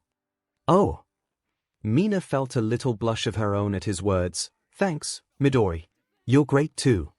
She playfully bumped her shoulder against his, then yelped in faux outrage when he reached his hand into the water and splashed some of it at her. This is a lot of fun. Mina thought, boy, just you wait until after Set's and mine anniversary. 2 months, 1 week, and 5 days since arriving Izuku. I betcha that you can't, Okiko argued. Can too, Izuku replied. That can't be more than, 500 kilos. My point exactly, Okiko teased. You're very big and strong and all. She poked his bicep for emphasis, but without your quirk operating at full power, there is no way you can lift that. The pair stared at a giant boulder, a bit past the boundaries of their camp. The enormous rock laid in front of what sure looked like the entrance to a cave, and with the sweltering summer heat, the idea of a cool, dark environment sounded very, very appealing. One way to find out. Izuku grinned. He summoned the power of One for All, that tiny trickle that he could actually access in Vacationland thanks for the new name, Mina, at least, and rubbed his hands together, preparing to haul the stone aside. Izuku bent down into a squat, moved his hands around the boulder's surface for a bit, then eventually found something close enough to a handhold. Don't hurt yourself. Okiko giggled. Come on, Izuku stuck his tongue out at her. I've never hurt myself by going overboard. Not once. She nodded, but rolled her eyes all the same. You know that you don't have to try and impress me, right? Well, Izuku smirked, that's not true at all. Half the fun of actually being with you is doing dumb things to show off. Just half. Okiko smiled in an exasperated way. What's the other half? I'll show you later, Izuku implied. Right now, I've got something else big and hard to deal with. Oh, Okiko blushed, but continued their teasing back and forth all the same. Well, show me what you're made of, big boy. Can do. He sunk his fingers into the gaps in the boulder which served as his handholds, and strained his muscles, trying to pull the stone to his chest at the same time as his thighs burned to lift the rock. After a moment where he wondered if maybe he couldn't lift it, the rock shuddered, then raised into the air under the power of his strength. Izuku couldn't exactly hurl the boulder aside casually, but as he triumphantly lifted it free, he bellowed in triumph all the same, before setting it down to the side with a heavy thud. Goddamn, Okiko breathed, you did it after all. These aren't just for show, Izuku bragged and flexed his bicep, which was a bit sorer than he'd expected. That's so. Okiko spoke huskily, as she stepped closer to him. Let me be the judge of that. She ran her fingers delicately over his arms, pausing to squeeze at the slab-like planes of his shoulders, the ridges of his triceps, and the swell of his biceps. When she completed her investigation, Okiko stepped even closer, and pressed her body against his, chest to chest. We're getting better at kissing, Izuku thought, as their lips met. The pair didn't get too hot and heavy. It's already far too hot in the late afternoon, but at the same time, it didn't take long for their kissing to move from the realm of smooching all the way into making out. Definitely getting better, Izuku reiterated his earlier thoughts. Where they had previously tended to make out sloppily and passionately, with a bit more experience under their non-existent belts, sloppiness had been replaced with sensuality. Their hands roamed over each other's bare torsos mostly bare, 𝐒𝐭𝐻𝐲 still wearing a bandeau-type thing as their tongues glided against each other. 𝐒𝐭𝐻𝐲 hummed happily when Izuku reached down to squeeze her but hard, the motion pulling her even tighter against him. He felt himself starting to get hard, and pushed his hips against her to demonstrate this. Izuku had finally managed to get past his initial instinct to hide his RLL from her whenever she noticed it. "Is that all for me?" 𝐒𝐭𝐻𝐲 teased, as she reached between them to ghost her fingers over his loincloth-like breathes. "There's just so much of it, is that why?" Izuku punctuated his teasing by kissing her again. "You've been so insistent on sharing." 𝐒𝐭𝐻𝐲 giggled. "This is an awful lot of PP for me to handle all by myself." The pair couldn't help themselves. They broke down into a fit of giggles pretty much as soon as they started the innuendo. "You know," 𝐒𝐭𝐻𝐲 continued, "it's been a little while since we've had some special time together." "Yeah," Izuku agreed. "It's been too dim and hot to do much of anything." "Oh, yeah, for sure." 𝐒𝐭𝐻𝐲 didn't seem insecure at all, rather kind of impatient. "But the next night it's a bit cooler out, yeah. We should definitely spend some time in the Love Shack." 𝐒𝐭𝐻𝐲 laughed at the ridiculous name. "You know, just the two of us." "Unless you're planning on inviting one of the other girls," Izuku spluttered. He knew that things were certainly leading in the direction of becoming even more NTMT with one of the other girls at some point in the near future. Mina, or maybe even Momo, or Yui hasn't exactly been shy about her intentions, but he had never even considered that 𝐒𝐭𝐻𝐲's willingness to share might extend that far. "I'm just teasing you." 𝐒𝐭𝐻𝐲 smooched him quickly, and kept giggling. "Geez, you looked like you were about to have a heart attack." "You surprised me," Izuku protested. "Did I?" she drawled, and ran her finger down his chest. "You're a terrible tease," Izuku jokingly grumbled. "I dunno," she flicked her fingertip against his NPL, which made him eep in surprise. "I think I'm pretty darn good at it." "Yeah," he agreed, "you are. I like it." "I know," she grinned. "Right, almost forgot." He recalled the initial purpose of this little expedition. "Let's see what's behind boulder number 1. "Ooh, right." As it turned out, instead of a nice, cool cave hiding behind the boulder he just moved, Izuku discovered that it had been obscuring an even larger boulder. "Well," he huffed, 𝐒𝐭𝐻𝐲 burst into her most intense giggles yet, taking far too much enjoyment from his frustrated outburst. Izuku couldn't help but join her in laughing. His disappointment was easily outweighed by how much he appreciated 𝐒𝐭𝐻𝐲's company. Despite the failure of their little quest, the pair headed back into camp in high spirits, a steady, easy conversation flowing between them the entire time. 2 months, 1 week, and 6 days since arriving Ibara had a lot of different thoughts on her mind as she made her way back into camp, fresh from a cleansing soak in the so-called whirlpool, the designated area of the nearby stream that was meant both for bathing and to escape the oppressive heat. She had wrapped herself in her plain, white robe without even bothering to let herself dry off, thankful for the way that the slight breeze still sent cool breaths across her skin, even while she was covered. Part of her truly wanted to compare this environment to hell, but Ibara knew that as uncomfortable as the summer was becoming, it was nothing compared to the flames of damnation.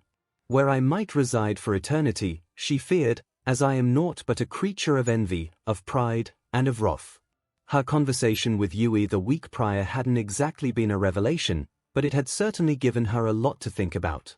It had not taken her long to realize that she was, in fact, being unfair to her fellow women, with how absolutely scorching the days had been lately. Those who were comfortable with that state of dress might have been on to something when it came to going topless throughout the day. Ibara felt some guilt about how she had attacked her friend Setsuna, as well as Setsuna's partner, Ashido.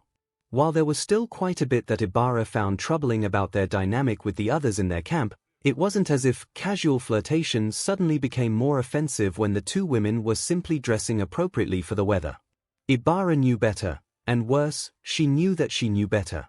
Her pastor had always made a point that, while her faith was admirable, her method of proselytizing may have been somewhat, well, counterproductive.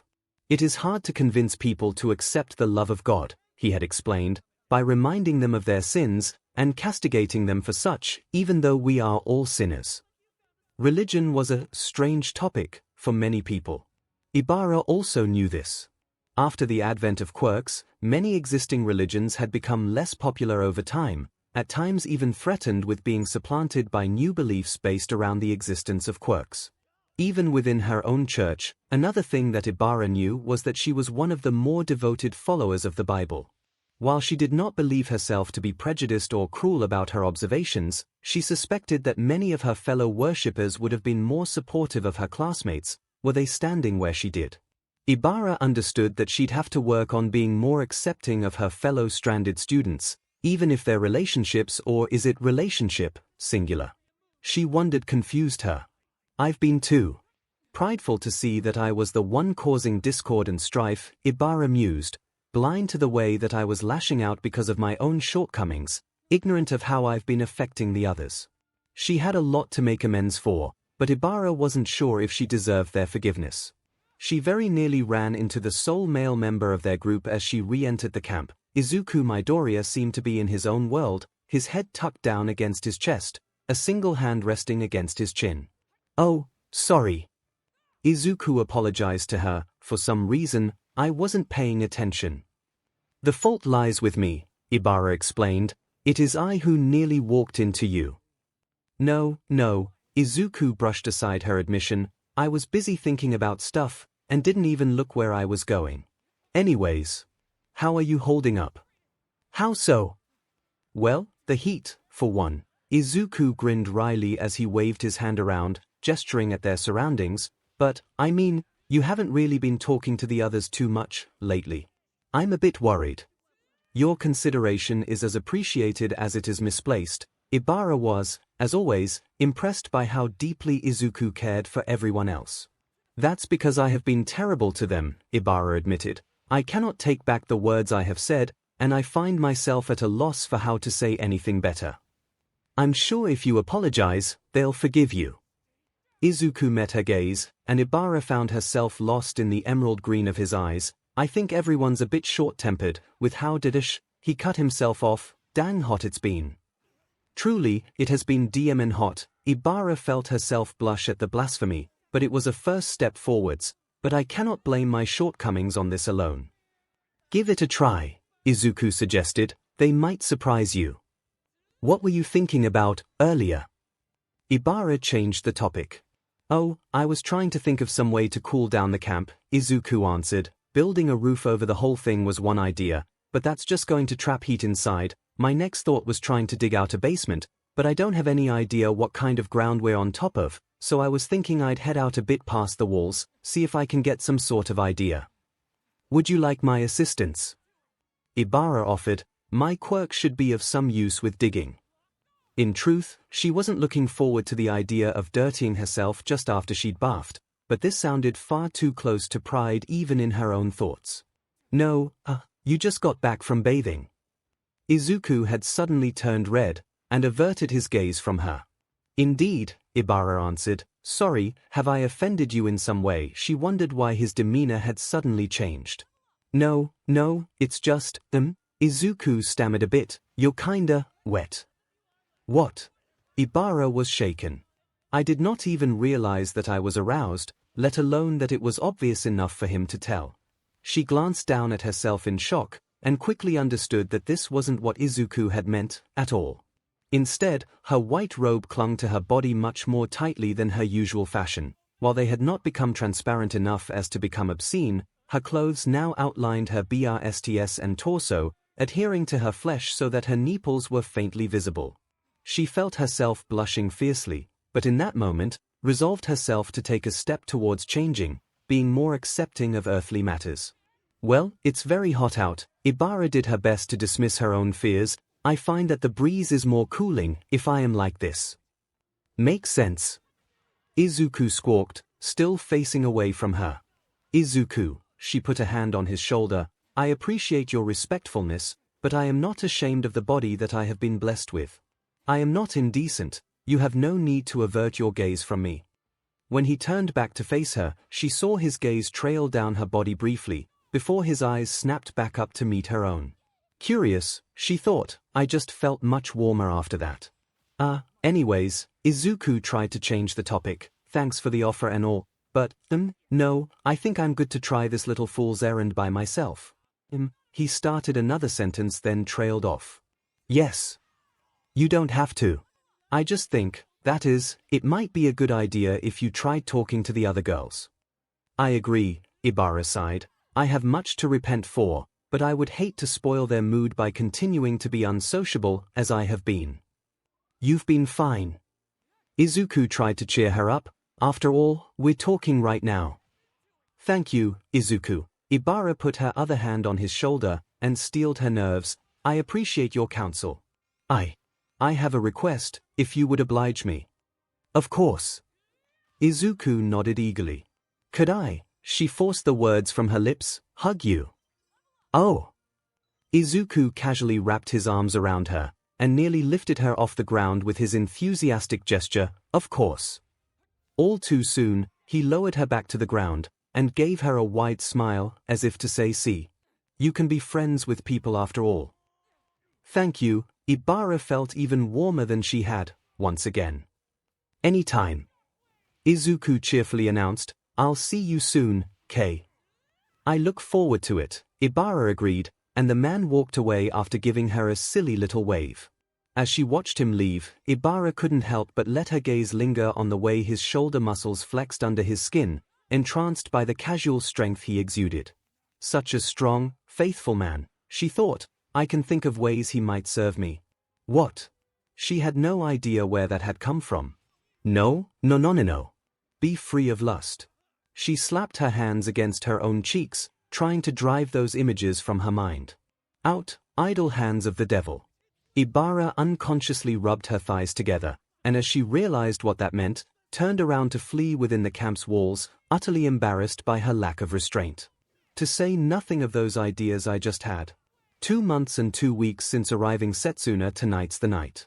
Setsuna thought excitedly. It almost seemed like Vacationland itself was cooperating with the plans that Mina and her had made. The night air was quite a bit cooler than the last few days had been, reaching a reasonable enough level that seemed prime for getting hot and heavy, rather than just hot and tired. Setsuna thought that she could hear the distant rumbling of thunder at times, but that seemed like a problem for future Setsuna. Present Setsuna had much more fun ideas on her mind. She was kind of getting impatient by that point, if she were honest with herself. Setsuna respected Mina's boundaries and timeline and all, but the girl was pent the F up, and actually getting an outlet for this bubbling tension sounded absolutely ideal. Hey, gorgeous, she whispered to Mina, in the middle of their cabin, when the others go to bed, why wanna, sneak out back to the love shack? Mina smirked. Setsuna resisted her urge to break into the chorus of that old song. You know it, girl. Instead, she punctuated her statement by stealthily palming Mina's butt and gave her a hearty squeeze for emphasis. Definitely. Mina agreed, just as subtle as Setsuna herself. While she waited for everyone else to wander off to bed, Momo's already asleep, Ibara just left, and Yu is fading fast. Setsuna detached one of her ears and floated it off to another corner of the cabin, where Izuku and Okiko were quietly talking to each other in her room. The doors open and all, Setsuna rationalized, it's not like I'd be interrupting anything too spicy. Should be soon, she overheard Okiko saying, just waiting on the last 3, Setsuna, you spoiled all her fun, are you eavesdropping? Ep. Setsuna lied, as her ear practically snapped back into place. Just maxin' and relaxin', Had to stretch my ears a bit, yeah. Yui just rolled her eyes in response. She was far too used to Setsuna's antics, which kind of inspired Setsuna to make sure that said antics became a bit more ridiculous. She always adored getting different kinds of reactions out of her quiet friend. Well, I'm going to bed, Yui stated. Good night. Night, Setsuna sang, and watched her black-haired friend walk to her room. Sure, her gaze probably lingered on Yui's but more than was strictly friendly, but as Setsuna had already figured out, she was way too wound up to resist that wiggling form of temptation. As soon as Yui's door slid shut, Setsuna sprang into action. First, she propped the cabin's front door open. Next, she detached one of her hands and left it lingering near said door.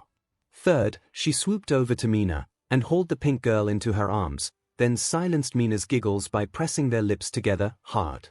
Setsuna just barely remembered to close the door behind her as she carried Mina out of the cabin. Her not-real girlfriend clung tightly to her, face to face, and melons to melons. Setsuna was already getting worked up by the way that their melons smashed against each other. It's just fantastic that she's also down for going topless, Setsuna thought, to say nothing of the moments when their nipples would touch, which sent sparks shooting into Setsuna's belly. Instead of reattaching her hand, Setsuna made sure to float it over, and latched onto Mina's but with a firm grip. I really dig that she's got some muscle on her. Setsuna appreciated her girlfriend's figure while she carried her. Good thing I'm also strong enough to lift her this easy. Setsuna was kind of curious which one of them might wind up the top in their upcoming liaison. She wasn't super experienced with any sort of power dynamics during sec, but she could definitely see the appeal of being in control or surrendering control to her partner. She used her detached hand to open the door to the love shack, and proceeded inside without any further delay, kicking it closed behind her. "You're eager, heh?" Mina teased. "God, you know it," Setsuna confirmed. "I've been waiting for this all week." "Me too," Mina kissed her, and their conversation paused for a moment as they made out messily, with lots of tongue perfect. "I'm definitely totes ready for this, by the way." Bypassing the bed in the back of the room entirely, Setsuna instead chose to push Mina up against the wall nearby, as the pair got down to business in a little side alcove. Setsuna reluctantly released her grip on Mina's but to allow the other woman to slide down to the floor, but it wasn't like her hands stayed idle for long. Setsuna immediately planted her hands on Mina's melons, 𝐔𝐬𝐽, and squeezing her bountiful chest eagerly. Mina groaned her approval, and returned the gesture on Setsuna's own melons. "You have incredible melons," Setsuna practically growled, "so big. So bouncy. Yours are fantastic too." Mina repaid the compliment, "I love how perky you are." Setsuna felt the heat growing in her belly practically reach a boiling point, especially when Mina sunk her fingers into her chest and really squeezed, with emphasis. "I've been patient enough," Setsuna thought, "time to really get this started." She ran her hand down Mina's belly, then pushed her fingers under the waistband of the other girl's bottoms. Mina sked in a breath in anticipation, as Setsuna quickly found her target, and immediately ran two of her fingers over Mina's wet pee-pee. As seemed to be a trend with the pair, Mina quickly returned the favor, and shoved her hand into Setsuna's shorts, moving her fingers in delicate teasing motions, just barely coming into contact with Setsuna's CLT. "More," Setsuna whined, as she pushed her fingers up, inside Mina's wet heat. "Eep," Mina yelped, a bit slower. They stared into each other's eyes for a moment, then broke down into a round of giggles, as they each withdrew their hands temporarily. "This is the whole never been with a girl thing in action, isn't it?" Setsuna chuckled. "Yep." Mina popped the pea. "Okay, so, yeah. I like things a bit slow and teasing to start off, K. I like it fast and hard." Setsuna heard the edge of RL in her own voice. Don't use more than 3 fingers to start off, but yeah, go wild on me, babe." "You got it." Mina kissed her quickly, and they both reached out to resume their briefly interrupted activities. They were interrupted by the cabin door flying open hard enough to bang against the wall. Right after the door opened, Mina's heart leapt into her throat, and she came very close to dropping into a combat stance and spraying what acid she could manage in the direction of the door. Luckily, the sounds of giggling, familiar voices silenced her hero instincts, and instead, she and Setsuna glanced at each other, and both remained motionless. "Wait, Deku," the sign, Okiko spoke.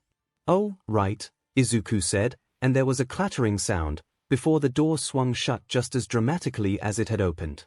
From her position with her back against the wall, Mina saw Izuku carry Okiko into the love shack, clearly having resumed their previous activities despite the brief interruption. As they made their way inside, the two of them were clearly in their own world. They didn't even come close to noticing the pair who were already occupying the room. Mina heard a weird little sound, and Setsuna's head swiveled around in place as she detached it from the rest of her. The sight had, admittedly, been absolutely terrifying the first time Mina had seen it, but by that point she was pretty much used to her not-quite-girlfriend's unconventional anatomy. In the middle of the room, Izuku turned around to fall onto his back right onto the bed, with Okiko still on top of them. The second pair were deep in the middle of a make-out session, their eyes closed, and their tongues obviously busy with each other. Okiko made a satisfied humming sound when Izuku reached down to grab her butt, and when the two finally separated, she started to kiss down his bare chest, crawling down the bed on her knees as she lowered herself between his legs. Mina spoke, and the pair on the bed froze up, their eyes going wider than she'd ever seen before. "Eek!" Okiko cried, and slapped her hands against her face in surprise. Immediately, she started to float off the ground, as she activated her own quirk on herself. "Don't stop on our account," Setsuna teased, it looked like things were just getting good. "What are you doing here?" Izuku stammered out, apparently surprised enough that his old habits made a return. "It's honestly kind of endearing, in a super dorky way," Mina thought, "but I definitely prefer the more confident version of Midori." "Well, it's the Love Shack," Setsuna answered, "what do you think?" Mina whined, "You forgot to flip the sign over." "Or, Setsuna's head swiveled back around to its proper position and reattached to her neck with a soft pop. "I knew I was forgetting something." "We did get here first, though," Mina continued to complain, a bit frustrated at the interruption to her and Setsuna's night, "just saying." "Sorry," Okiko cried from midair, "we didn't realize." Izuku muttered, "Yeah, sorry. I guess we'll go back to the main cabin, you two, have fun." Setsuna hummed, "Hold that thought for a sec, would you?" Mina wondered what she had in mind. "Do they have to leave?" Setsuna whispered to her, "I'm sure they were looking forward to a nice night, where it's cool enough out to actually get busy, right?" "Well, yeah," Mina agreed, "but, what are you even thinking?" "We can have our fun," Setsuna smirked, "they can have their fun, it's not like I want to cockblock them any more than I want to get, PP prevented." Mina suggested an alternate phrase. "Clam jammed." Setsuna's idea was way better. There was a thud from the middle of the room, as Okiko fell back to earth. "What are you two whispering about?" Okiko asked. "Come on, this is embarrassing enough already." "Don't get embarrassed," Mina called out. "Setsuna, has a bit of an idea that we all might be happy with. We're all friends here, right?" Setsuna explained, "I don't know about you two, but I'm not exactly shy, I don't mind if you guys have your fun, and I continue where I left off with my girl here." Mina felt a bit of a flutter at the phrase "my girl," but put that particular thought aside for a less confusing situation. Okiko rubbed her face with both hands, but remembered to keep her pinkies extended that time. "I don't think I'm really ready to have an org." Izuku made a spluttering noise of surprise at the phrase, and Mina couldn't help but giggle. "Yeah, definitely not an org." Setsuna reluctantly released Mina as she turned around to face the other two. "It'd be more of a fursome, anyways, but yeah, that's not what I'm suggesting. I'm thinking more like two couples in the same room, you know." "Oh." Okiko blushed. "Well, if everyone else is cool with it." Izuku made another surprise noise. "I don't want, isn't that weird, for you two?" "Oh man," Mina weighed in, "I am all kinds of game for that, if you're down." "Same here," Setsuna practically sang, "Up to you, Greenie." Okiko surprised Mina with the boldness she displayed at that moment. She crawled over on her hands and knees towards Izuku, until she practically begged in front of him, knelt on the floor in front of the bed, with her hands on his thighs. "I'm comfortable if you are," Okiko practically cooed. "We've been waiting an awful long time for a night this nice, who knows when it's gonna be this pleasant again next." "Okay," Izuku answered after a brief delay. I guess, yeah. Have fun, you two." Any further conversation came to an end when Okiko crawled back up him to kiss him again, and similarly, Setsuna spun back around and pressed Mina into the wall all over again. Ooh, Mina thought, this is turning out to be unexpectedly exciting. Izuku wasn't quite sure about this whole sharing the room idea, But when 𝐒𝐭𝐻𝐻 was peppering kisses against him eagerly, he found it way too difficult to come up with any arguments against the plan. "I'm gonna see it eventually," he recalled Mina's teasing words from the last week, and started to wonder if 𝐒𝐭𝐻𝐻 might have been extra enthusiastic about this idea for her own reasons.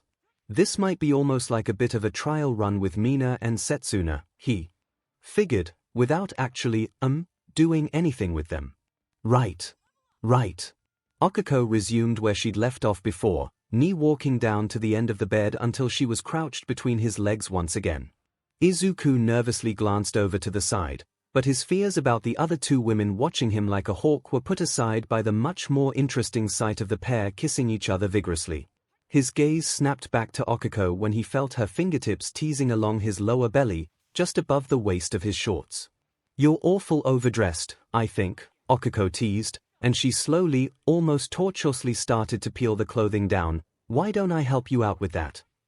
Izuku wanted to reply, to say something smooth and clever, but all he could muster up was a series of eager nods. He lifted his hips off the mattress, and sure enough, 𝐒𝐿𝐻𝐻 pulled his shorts off with one smooth motion.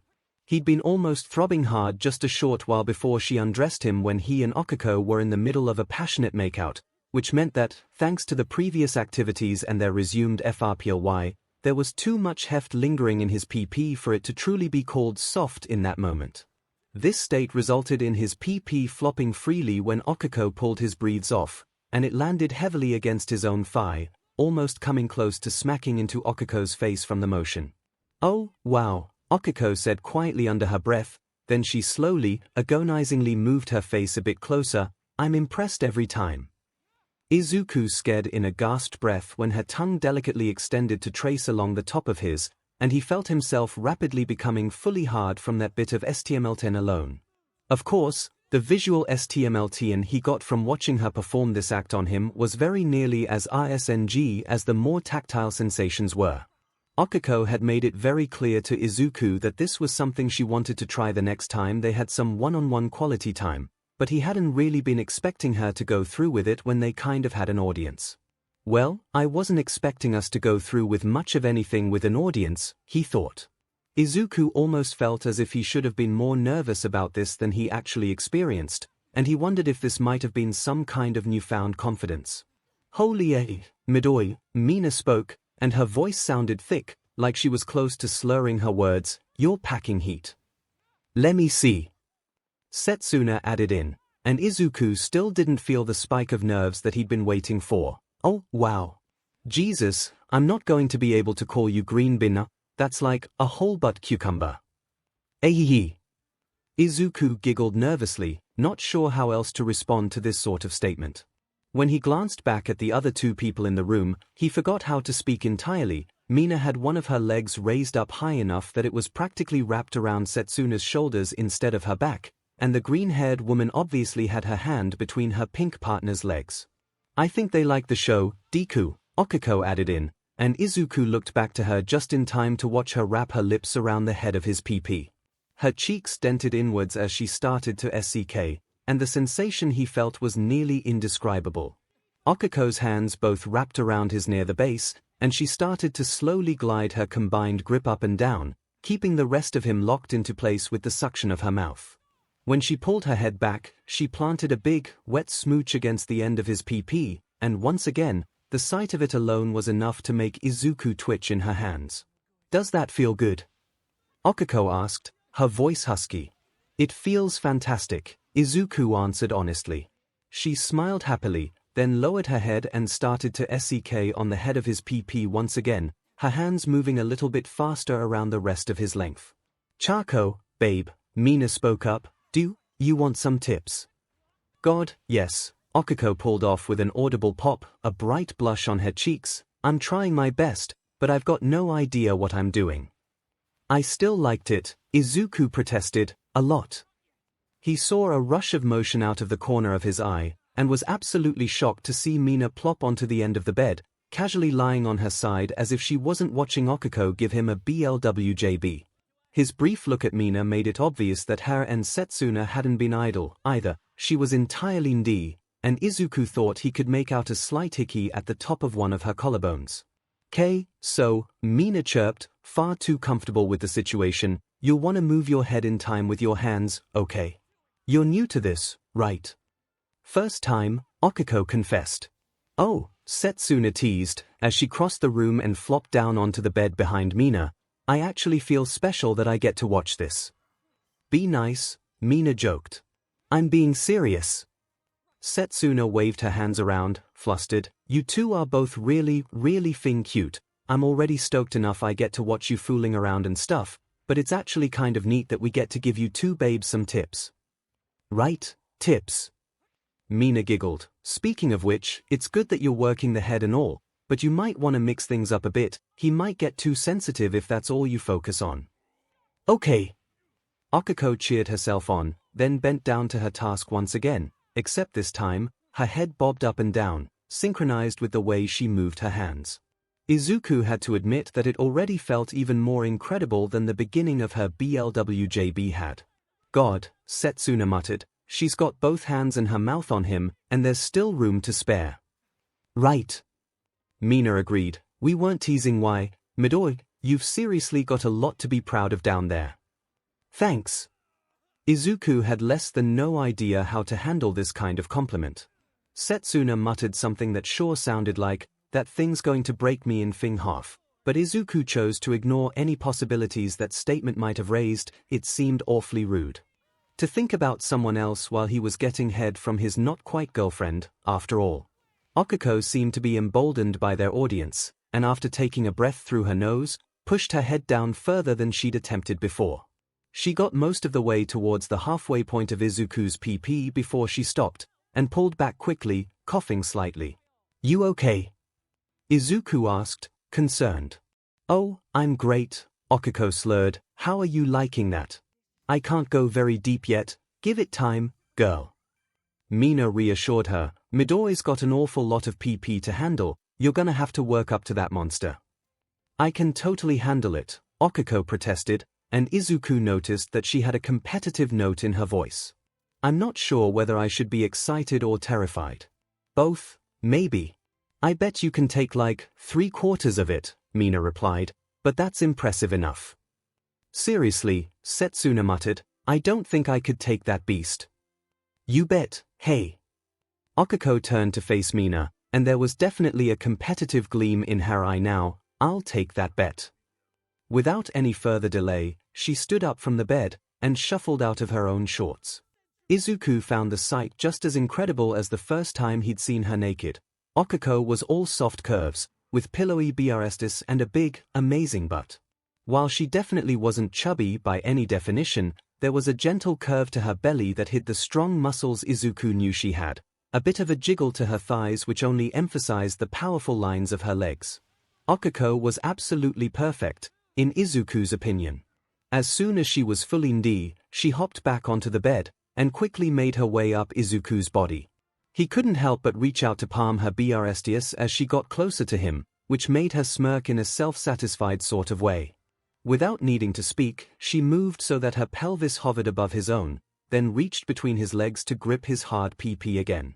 She lined him up carefully, and they both hissed in a breath when his head brushed up against her PP. Somehow, Izuku could tell that she was already soaking wet. He groaned in pleasure as the tip of his PP breached her PP lips, and then started to slide slowly, inch by inch, deeper inside her. She felt incredible around him. It really has been too long already, he thought, and from the way that her mouth hung open and her eyes glazed over a bit, Izuku hoped that it felt just as good for her. After a few moments of slowly lowering herself, 𝐒𝐴's plush but came to rest against his thighs, and he was all the way inside. Holy 𝐿𝐴, Mina gasped, you really can take it all. I told 𝐿𝐴, 𝐒𝐴 bragged, then she started to slowly move her hips. Her first movements were cautious and back and forth, but before long, she was bouncing on top of him, her hips smacking into his own with a steady slap, slap, slap sound. Woo! Mina cheered, and Izuku heard a much louder smack echo through the room, right in the cowgirl. 𝐒𝐴, and Izuku felt her clench around him. Yeah, he asked her, realizing how she'd reacted to Mina's unprompted spank. Yeah, she confirmed. 𝐒𝐴 bent down to kiss him, and for a while, Izuku honestly forgot that there was anyone else in the room. He was overwhelmed by sensations, her tight PP around his PP, her soft BRSs crushed against his chest, her tongue delicately tracing against his own. "You're getting way too cocky," he heard Setsuna say, and then Mina gasped. When 𝐒𝐭𝐼 separated from their kiss, she planted both of her hands' pinkies extended on his chest, then started to ride him even more vigorously. Her BRS swayed enticingly, and Izuku propped himself up on his elbows to crane his face towards them. As he moved, his sight happened to fall on the other two women in the room, and the display that he witnessed sent a pleasurable shock down his spine. Setsuna had pulled Mina upright, and the pair stood in front of the end of the bed, with Setsuna's hand planted firmly between Mina's legs. Izuku caught a flash of even pinker than the rest of her flesh as Setsuna's fingers moved to spread Mina's PP wide open. "Holy s**", Izuku breathed out, before he remembered what he was doing, and turned his gaze back to 𝐒𝐿𝐼's melons. "What are they doing?" 𝐒𝐿𝐼 gasped. Izuku answered, "Setsuna's, playing with Mina." "God," 𝐒𝐿𝐼 breathed out, and came back down on him with a solid smack. "Gimme a sec, K." When she lifted up, she lifted all the way up, rising off of his PP entirely. 𝐒𝐿𝐼 swung her leg off of Izuku's hips, then turned around so that she was facing away from him. "I wanna watch too." 𝐒𝐿𝐼 turned over her shoulder to speak to him, "So it's your turn to take over, mister." Immediately understanding what she meant, he practically leapt to his knees, shuffling into position behind her. They'd only tried doggy style once before, but Izuku thought that he had the hang of it well enough to fulfill her request, and he was hardly going to complain about the opportunity to fill his hands with her big, round butt. Izuku slid back inside her, and after giving 𝐒𝐿𝐼 a moment to adjust to the new position, he started to pump his hips back and forth. He swore that he could reach deeper inside her from this angle, and every time one of his moves bottomed out inside her, she made a happy little gasping noise. He also understood why she wanted to watch the other two. It was an incredibly artsy sight, Mina and Setsuna intertwined with one another, the greenette's fingers steadily pumping in and out of the pinkette. "Oh, you two want to show too?" Setsuna smirked from over Mina's shoulder. "Check this out. Babe, I'm gonna do something a bit different with my hand, alright?" Mina lazily ummed her agreement. With a flourish, Setsuna demonstrated what she had in mind. She detached one of her hands at the wrist, and repositioned her hand in front of her own pelvis. "Bend over, gorgeous," Setsuna emphasized her demand with a healthy spank to Mina's butt. In turn, Mina just giggled, and then happily did so, showing off her flexibility as she casually reached down to grab her own ankles. Mina's and 𝐒𝐿𝐼's faces were just inches apart, and Izuku swore that the two women stared each other down with a fiery glint in their eyes. Not that he was idle while he watched what Setsuna was doing. Izuku kept giving slow, almost casual moves to 𝐒𝐿𝐼, and the image of her but jiggling with every impact was a sight that he hoped he'd never, ever forget. "I figure," Setsuna explained, "I can get a bit more power like this." She punctuated this statement by moving her own hips forward, using the force of her motion to drive her fingers back inside Mina. "Oh, God!" Mina groaned. "What?" 𝐒𝐿𝐼 teased, "You talk a big game, and you can't even handle Set's fingers." She turned over her shoulder to stare at Izuku, and her eyes were halfway glazed over with lust, half sparkling with intensity. "Deku?" 𝐒𝐿𝐼 demanded, "F me hard." "Well, if you insist." Izuku immediately started to pump his hips as forcefully as he thought she could handle, which made 𝐒𝐿𝐼 ripple and with every single move. On impulse, he brought his hands down on her but sharply, and gave her a solid spank on each cheek. This actually made her scream with pleasure, and he felt her PP get even tighter around him, somehow. "She's close," he thought. "You like it a bit rough, here?" Mina teased this time. "I wonder." He saw Mina reach out and tweak one of 𝐒𝐿𝐼's nipples, and sure enough, the brunette let loose a long, shuddering then collapsed forward onto her elbows. Izuku's PP sprang loose from her, but he knew that she'd need at least a few minutes to recover from her 𝐒𝐿𝐼. "No fair," 𝐒𝐿𝐼 whined, but she didn't sound unhappy in the slightest. "Fair's fair, babe," Setsuna interjected with a smirk, and then she must have done something with her fingers, because Mina suddenly threw her head back with her mouth hanging open. "Oh Gorwade," Mina cried, and Izuku watched in awe as Mina quivered and shook with her own orgasm, before similarly sliding away from her partner to slump against the bed. Izuku met Setsuna's eyes, and she gave him a big, toothy grin. "I'll show you how to do that some other time," Setsuna giggled to herself. "Sounds, fun." Izuku sat back on the bed, still a bit surprised that this whole unexpected scenario had been so easy to navigate. "Looks like we did a good job with our girls," Setsuna evaluated, Team Green. She gave him a high five, and it took Izuku a moment to realize that she just performed the gesture with the same hand that she'd been doing stuff to Mina with. "I just need a minute," Okiko muttered, as she clambered back onto the bed and laid on her side. "Yeah, same," Mina huffed, and repeated her gesture. Setsuna flopped down onto the bed beside Izuku, and he wasn't sure if he should shy away from her or not. "We've got some time to kill, eh, Greenie?" She smirked dangerously with her next words. "Wanna make out?" Izuku stammered some sort of response, and looked down to Okiko, who just shrugged contentedly. "Go for it, Deku," Okiko murmured. "Don't worry," Setsuna explained, "I don't want to do much else other than kissing and stuff, but, hey, why not?" "Yeah," Izuku agreed, "why not?" Setsuna attacked his lips immediately. Izuku may not have had the most experience with girls, but he could tell that it seemed like every girl he'd kissed so far had their own approach. Okiko liked to use a lot of tongue, Momo preferred small, quick kisses only using their lips, while it appeared that Setsuna was practically trying to devour him.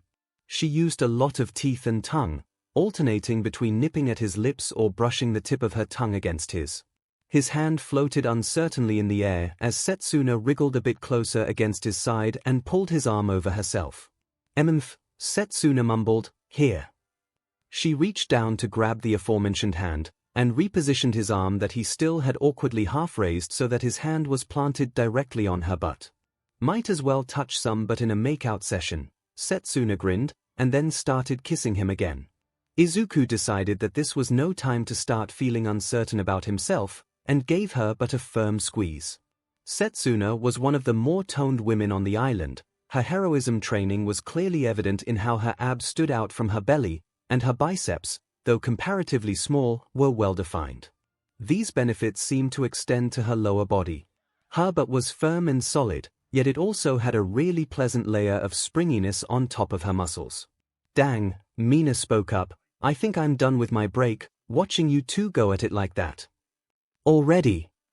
Setsuna smirked, and rolled onto her back as she separated from Izuku. "Well, get in here. It's my turn." Instead of leaping up to the top of the bed to start kissing Setsuna, Mina instead chose to start kissing up Setsuna's legs, and paid extra attention to her thighs. Izuku couldn't even stifle the gasp that he made when, without warning, Mina reached up to practically tear Setsuna's shorts off, revealing her to all three other people in the room. Setsuna was practically glistening, she was so wet. "Goddamn," Mina breathed, "you look good enough to eat, babe. I think I might just do that." Sure enough, Mina's head descended between Setsuna's thighs, and soon after, Izuku heard loud, enthusiastic liking sounds as the pinkette went down on her partner. "I wasn't done either." Okiko wasn't going to be left behind. "Spread your legs open a bit, K." Izuku did so, which caused the outsides of his and Setsuna's legs to rub against each other.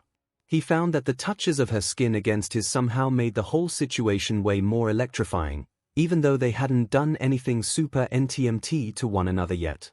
As soon as she was in position, Okiko started doing her best to try and swallow as much of his PP as she could. Her head bobbed back and forth in time with her hands, but her own enthusiasm interfered with the newly learned skills she was trying to show off. She stroked him so eagerly that, at times, his PP would slip out of her mouth.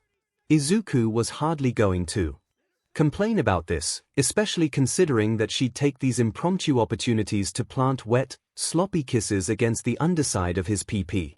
Okiko, however, almost seemed to be getting frustrated with herself. She huffed out a breath when, at one point, she attempted to wrap her lips around Izuku's PP, only to mistime one of her strokes and wind up slipping him free from her own lips. "Hey, Setsuna asked, amidst her own little and gasps, "want me to Got him, hold him steady for you. 𝐒𝐿𝐼 took a minute to ponder the offer. Yeah, she agreed. Izuku felt a tension in the room appear, grow, and then snap all of a sudden, as Setsuna's arm slowly extended to reach down his abdomen. When her long fingers delicately yet firmly wrapped around the base of his PP, she followed through on her words. Instead of stroking up and down, her hand stayed stationary, keeping his PP in place so that 𝐒𝐿𝐼's enthusiastic motions didn't become a problem for herself.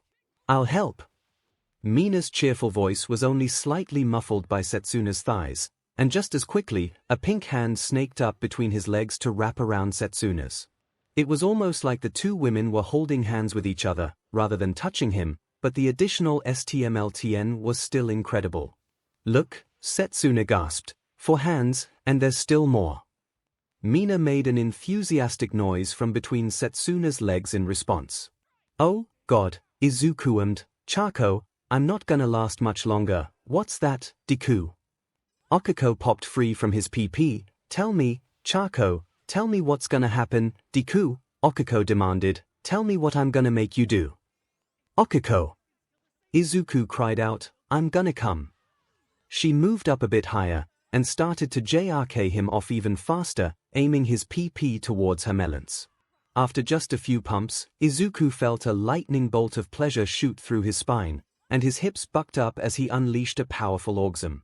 Several long ropes of his cum erupted all over 𝐒𝐿𝐼's chest, splattering her melons in white. Setsuna breathed beside him. Fuck.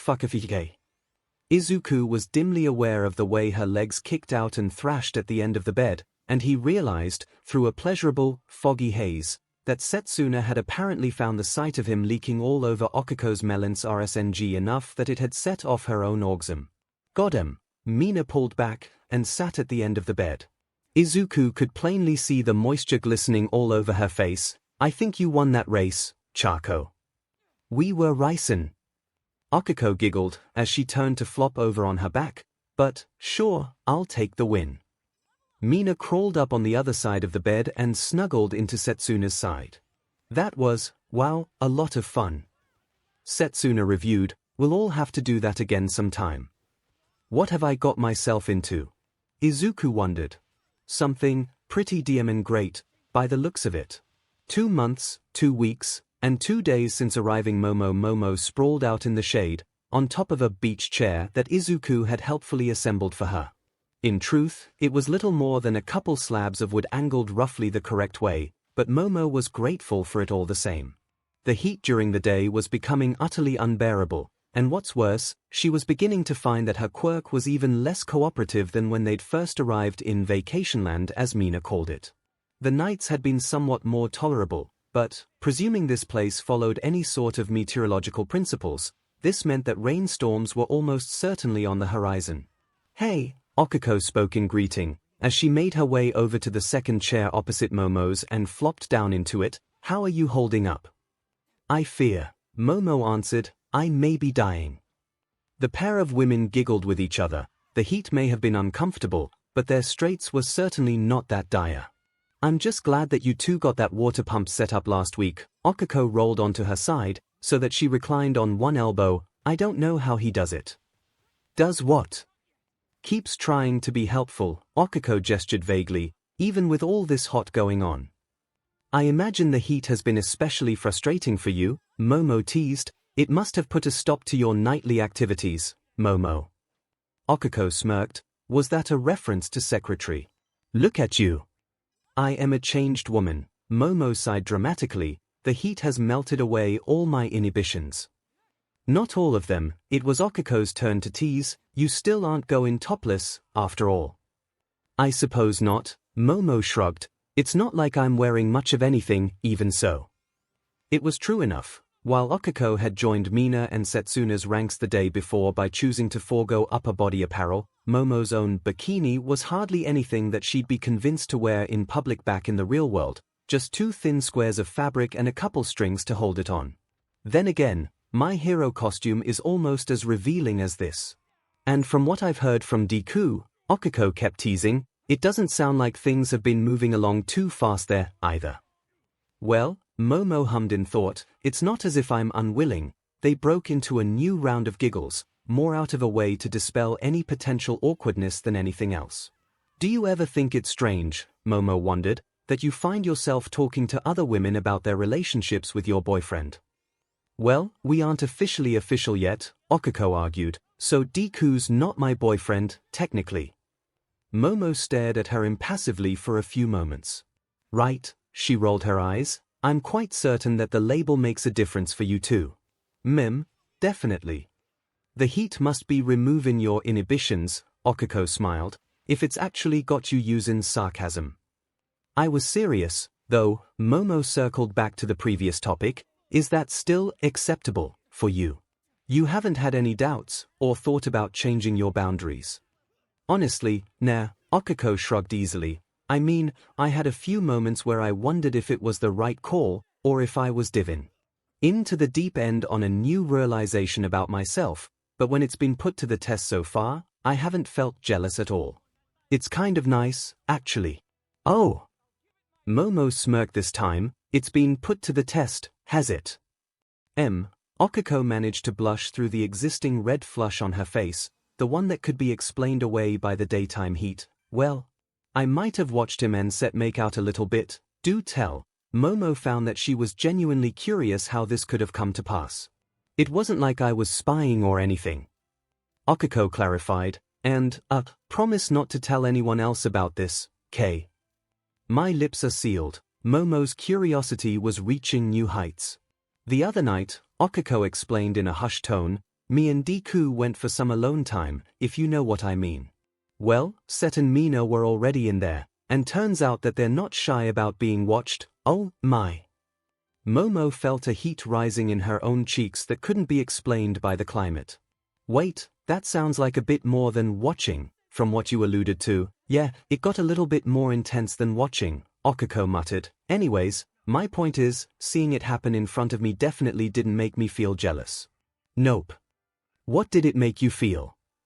Momo teased. 𝐒𝐭𝐚𝐲 brought her hands to her face, and took a few moments to answer, honestly, a little turned on. Goodness, Momo absent-mindedly fanned her face. In that case, it definitely sounds as if a polyamorous relationship was the right call for you. Yeah, 𝐒𝐭𝐚𝐲 agreed, I'm thinking so. But enough about me. Why aren't you making a move yet? Pardon? With Deku, 𝐒𝐭𝐚𝐲 leaned further onto her side, almost whispering across to Momo, you said you aren't unwilling, right? So, why not take things a bit further? Wait, how far is a bit further for you two, anyways? Well, we've kissed. Momo felt herself starting to stumble over her words, but you knew that already.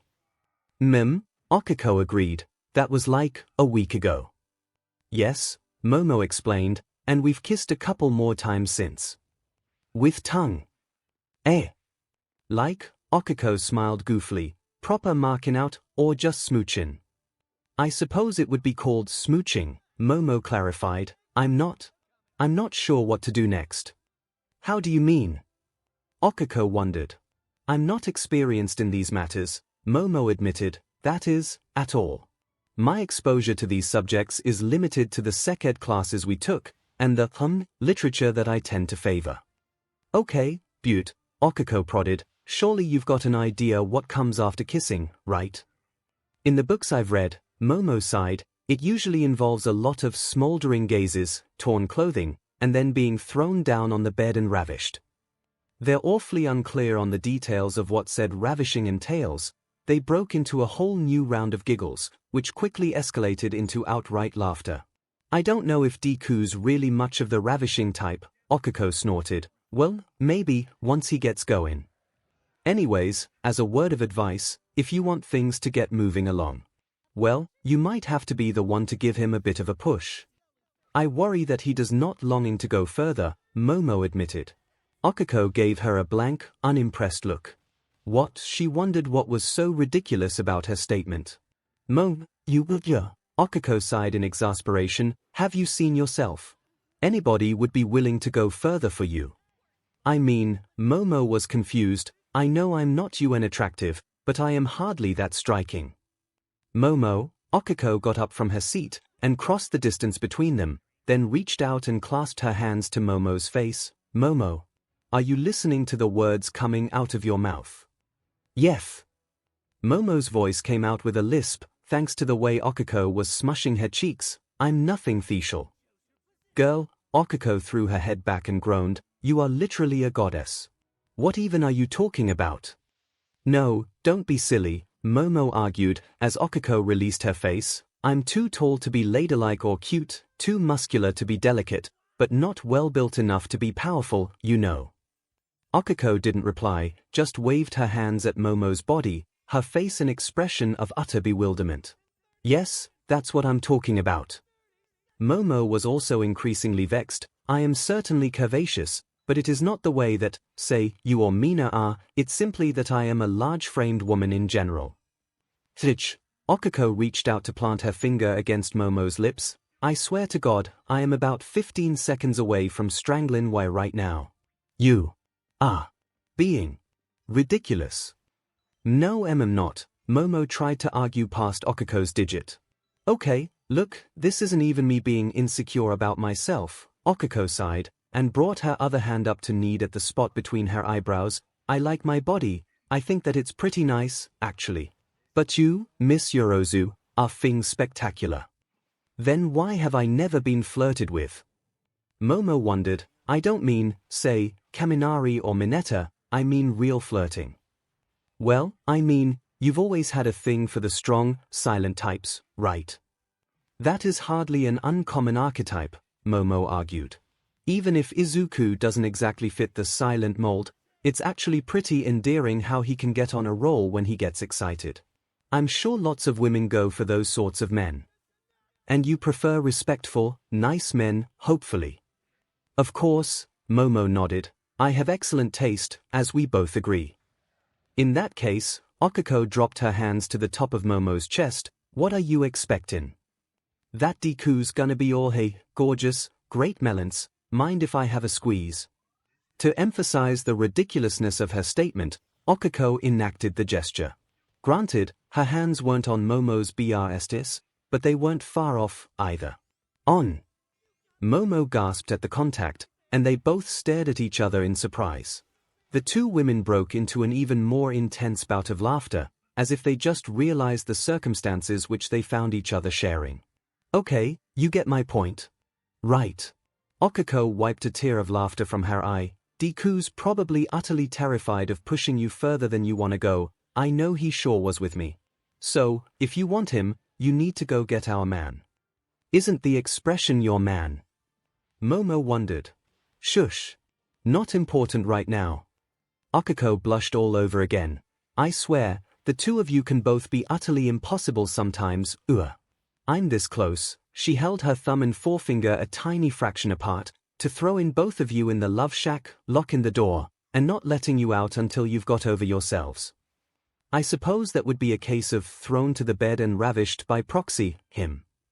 Momo tried to retain a serious expression for as long as she could, but her lips started quivering with restrained giggles almost immediately. See if I don't, 𝐒𝐿𝐼 pinched Momo's side, you brat. Momo swatted playfully at 𝐒𝐿𝐼's shoulder, and before they knew it, they held a short-lived tickle fight which lasted as long as it took them to get way too hot from the exertion. The same day Ibara she scrunched her toes into the sand, and this close to the sea, found that the heat had become merely hot, rather than stifling or overwhelming. While the nights had certainly been cooler of late, Ibara was quite content for any break from the oppressive daytime highs that she could find. So, what did you need help with? Her partner for the day's task, Izuku, asked. Something of critical importance, I believe. Ibara leaned back to reach for the simple satchel she'd carried. I'm going to need you to paint the ocean. Paint? Izuku looked at her with a raised eyebrow. You have been overworking yourself, Ibara clarified. While your work ethic is certainly admirable, performing some form of labor each and every day is too much, especially in this unbearable heat. So, she spread her satchel open, revealing a pair of bark canvases and her equally rudimentary brushes within. I thought I would take it on myself to dedicate you to more artistic pursuits, for today. Oh, Izuku muttered briefly to himself, I don't mind working hard. If I can help make it a bit nicer for everyone, isn't that worth trying? Certainly, Ibara agreed. but you'll be of no help to anyone if you work your fingers to the bone trying to outmatch the sun itself. You are a capable man, Izuku, but not that capable. Come, sit. He listened to her, and plopped down in the sand beside her. Today is to be your day of rest, she smiled contentedly as she retrieved tiny pots of various pigments, and, since idle hands are the devil's playthings, I believe that this task might help you to relax.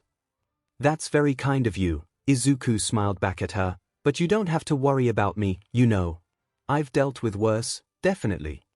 I'm quite sure you have. Ibara was no stranger to combat herself, having experienced the entirety of the war against Shigaraki and his followers from the first day onwards, which is precisely what I do not wish for you to think about. Oh, Izuku trailed off for a couple moments. That's really nice of you, Ibara. Thanks. It is my pleasure. She placed one of the pieces of bark in his hands and passed him a brush. Now, you said you had done some painting before. Just a bit, Izuku answered, mostly focused on trying to manage straight lines at first, then later, doing finer details without screwing it up. To be honest with you, it was pretty much paint by numbers. Art is still art, Ibara reassured him, even if you follow a guide to create it. In this case, I'd like you to draw on the scene before us for inspiration. She waved her hand to gesture at the sea, but this doesn't mean you have to paint exactly what you see. That would be an impossible challenge, anyways. Yeah, you don't have any blue paint, hey. Blue is an exceedingly rare pigment in nature, Ibara explained. The mineral lapis lazuli, plants of the genus Indigofera or Isatis, a few other sources, but none which we have stumbled across. I can go looking. Izuku. Ibara placed her hand on top of his. This is not a complaint. There is a sort of beauty found in making the best of what we've been given, is there not? I guess, Izuku chuckled, I'm really not much of an artist. It is not as if I am one of the great masters of the craft, Ibara opined. In practice, this is more of a way for me to soothe my mind, to take pleasure in creating something. But you're really talented. Thank you, Ibara smiled at the compliment, but as I said, I do not paint for others. It is a task solely of my own benefit. Well, that part isn't true. Izuku ran his thumb over her wrist. I think it's really neat how you've been painting the random stones around our camp. It really makes the place feel more like home, somehow, you know. I am pleased to hear you enjoy it, Ibara admitted, but we are getting sidetracked. Let's paint. They passed the rest of the afternoon in, for the most part, comfortable silence beside one another, periodically pausing to engage in brief, light conversations. As the sun eventually started to sink towards the horizon, casting a fiery red to the sea in front of them, Izuku excitedly showed her what he'd created. Sure, in truth, it wasn't a very well-executed painting, but Ibara couldn't even think of any artistic criticisms. Instead, she became enraptured by the sheer enthusiasm with which he presented his canvas. I like that you chose to paint the sea as green, she told him. I went with yellow, myself, as if the sun and sea had swapped places. Oh, I didn't think that far, Izuku easily admitted. I just picked green because, well, most of my favorite things are green. A little vain, are you? She teased, and reached out to run one of her fingers through a lock of his hair. I suppose that you could say that, Izuku chuckled. I think that's more of a coincidence than anything. I just like the color in general. Red's my second favorite, and I sure don't have anything red about me. Are you sure? Ibara asked, and traced her finger past the borders of his hairline, stroking her fingertip down his ear, then the side of his neck. Eep! Izuku yelped, and immediately started to blush, as she'd expected, a bright red. Ibara couldn't help but laugh, finding it strangely comfortable to tease Izuku in this manner, when only weeks before she would have been far too preoccupied with chastising herself for daring to be so improperly close with him. I'm glad we did this, Izuku smiled. Thanks for bringing me out here, Ibara, this was really nice. I am happy to. Ibara stood to her feet, and Izuku followed her motion right afterwards. Anytime you need to escape for a while, you can feel free to let me know. I'll remember that, Izuku promised, nodding with wide, happy eyes. He is so eager to please, Ibara thought, so dutiful and selfless, yet with an iron will and the unyielding knowledge of what is right and wrong. She felt a strange impulse, but instead of fighting against it or trying to determine whether it was sinful, Ibara decided to let it carry her body. Ibara leaned forward, closed her eyes, and planted a light, nearly chaste kiss against Izuku's lips. "Oh," Izuku spoke softly as the kiss ended, "that's really nice too." "I agree," she giggled a bit. "This, too, you can request from me anytime you wish." "Good to know," he smiled at her, and Ibara felt a bit of a blush of her own making itself known. They passed the walk back to camp in comfortable mostly silence once again, but Ibara was no less fulfilled than if they'd spent the entire time exchanging deep vows of togetherness with one another. 2 months, 2 weeks, and 4 days since arriving Izuku, the plan to erect a canopy of sorts over part of their camp had been moderately successful, but the hope that it would help shield the worst of the heat was altogether much further from being realized. "Well, it'll help with the rain that's probably on the way," Izuku muttered, laying on his back on the ground, "so that's something, right?" "Indeed," Momo agreed, and laid down beside him. "Little by little, we're making progress, if nothing else." "We're getting there," Izuku sighed contentedly and stretched out. "Who knows how much longer we'll have to build things up, anyways." His outstretched posture had brought his thigh in contact with hers, but where before they both would have been too awkward and shy to have gotten quite that close to one another, now, it felt reassuring and comfortable. Momo reached down for his hand, and lazily intertwined her fingers through his. "I have a question for you," she said. "Yeah. I've been thinking," Momo explained, "and, well, you know how we've discussed how we might wind up back in the real world at any time." Izuku made a noise of agreement. "Does that change anything?" "How do you mean?" "Between you and I," Momo clarified, "I hope it's not insensitive of me to ask, but, well, I know that you and Okiko intend to begin an official relationship when we're back home." "Yeah," Izuku agreed, "that part's true. I don't think it changes anything with, us, though." "Are you sure?" Momo propped herself onto her side across from him. "I don't mean to sound insecure, but, well, I think it's fairly apparent that you and Okiko have a closer bond than any other 2 people on this island, save perhaps for Mina and Setsuna, and I would hate for my presence in your life to interfere with that."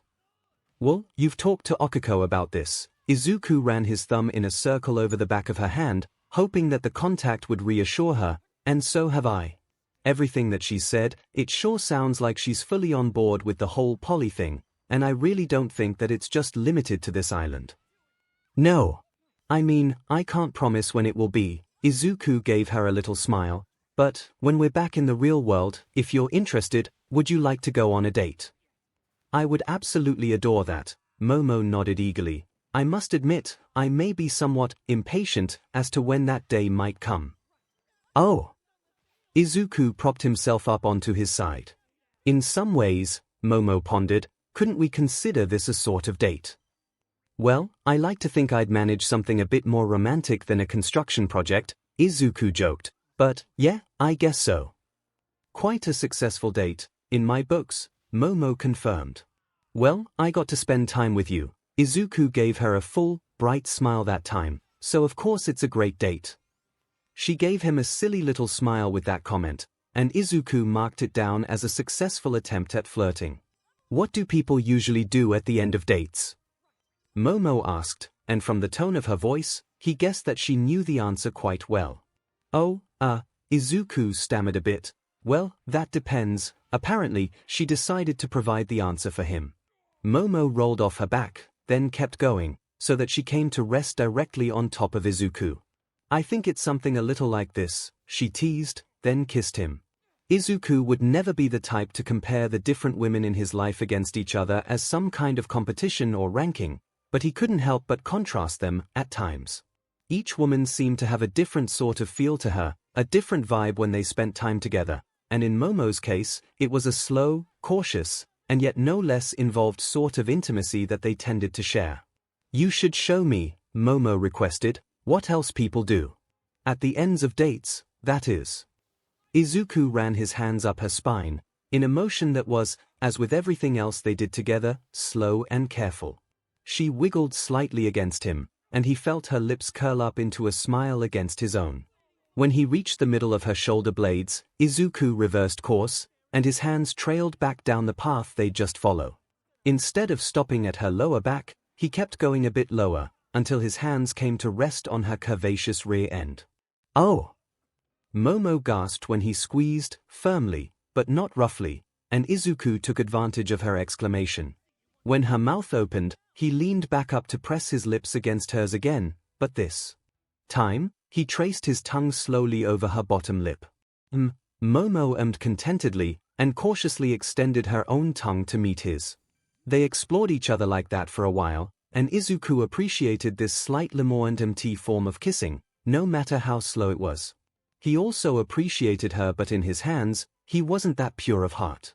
Momo might or might not have had the biggest butt on their island, but it was certainly near the top of that particular scale, with a very enticing blend of firmness and softness. Izuku was pretty sure that Momo's butt would look absolutely incredible in the middle of certain activities. Doing anything else, Izuku spoke when they separated for a moment. Kind of depends on what sort of date it was, doesn't it? "I think it was a very good date," Momo teased, "but I'm not sure if it's the sort that ends in the love shack. Not quite yet, at least." "That's fine by me," Izuku reassured her, and kissed her again. "I don't want to make you uncomfortable, you know."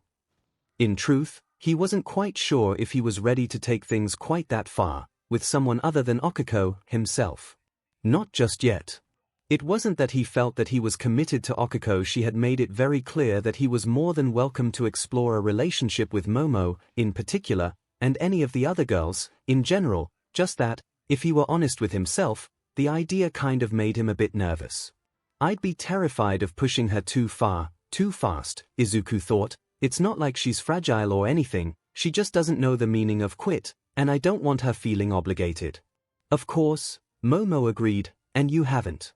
This is all just very new to me, and, to be honest with you, I have absolutely no idea what I'm doing.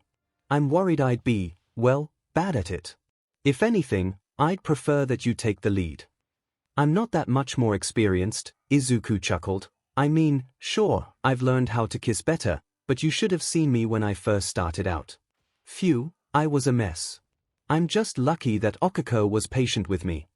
He regretted the words as soon as he said them, and realized that it probably wasn't very polite to bring up another woman after he'd just been making out with Momo.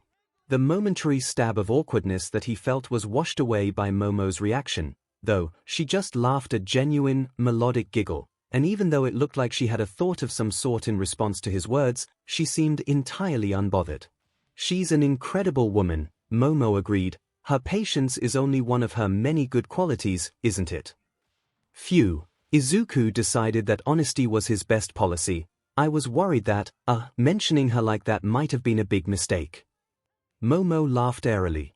"I can't say that I've thought about this in as much depth as Okiko has," she explained, "but as it turns out, the idea of being in a relationship that involves more than just me and one other person is not unappealing to me.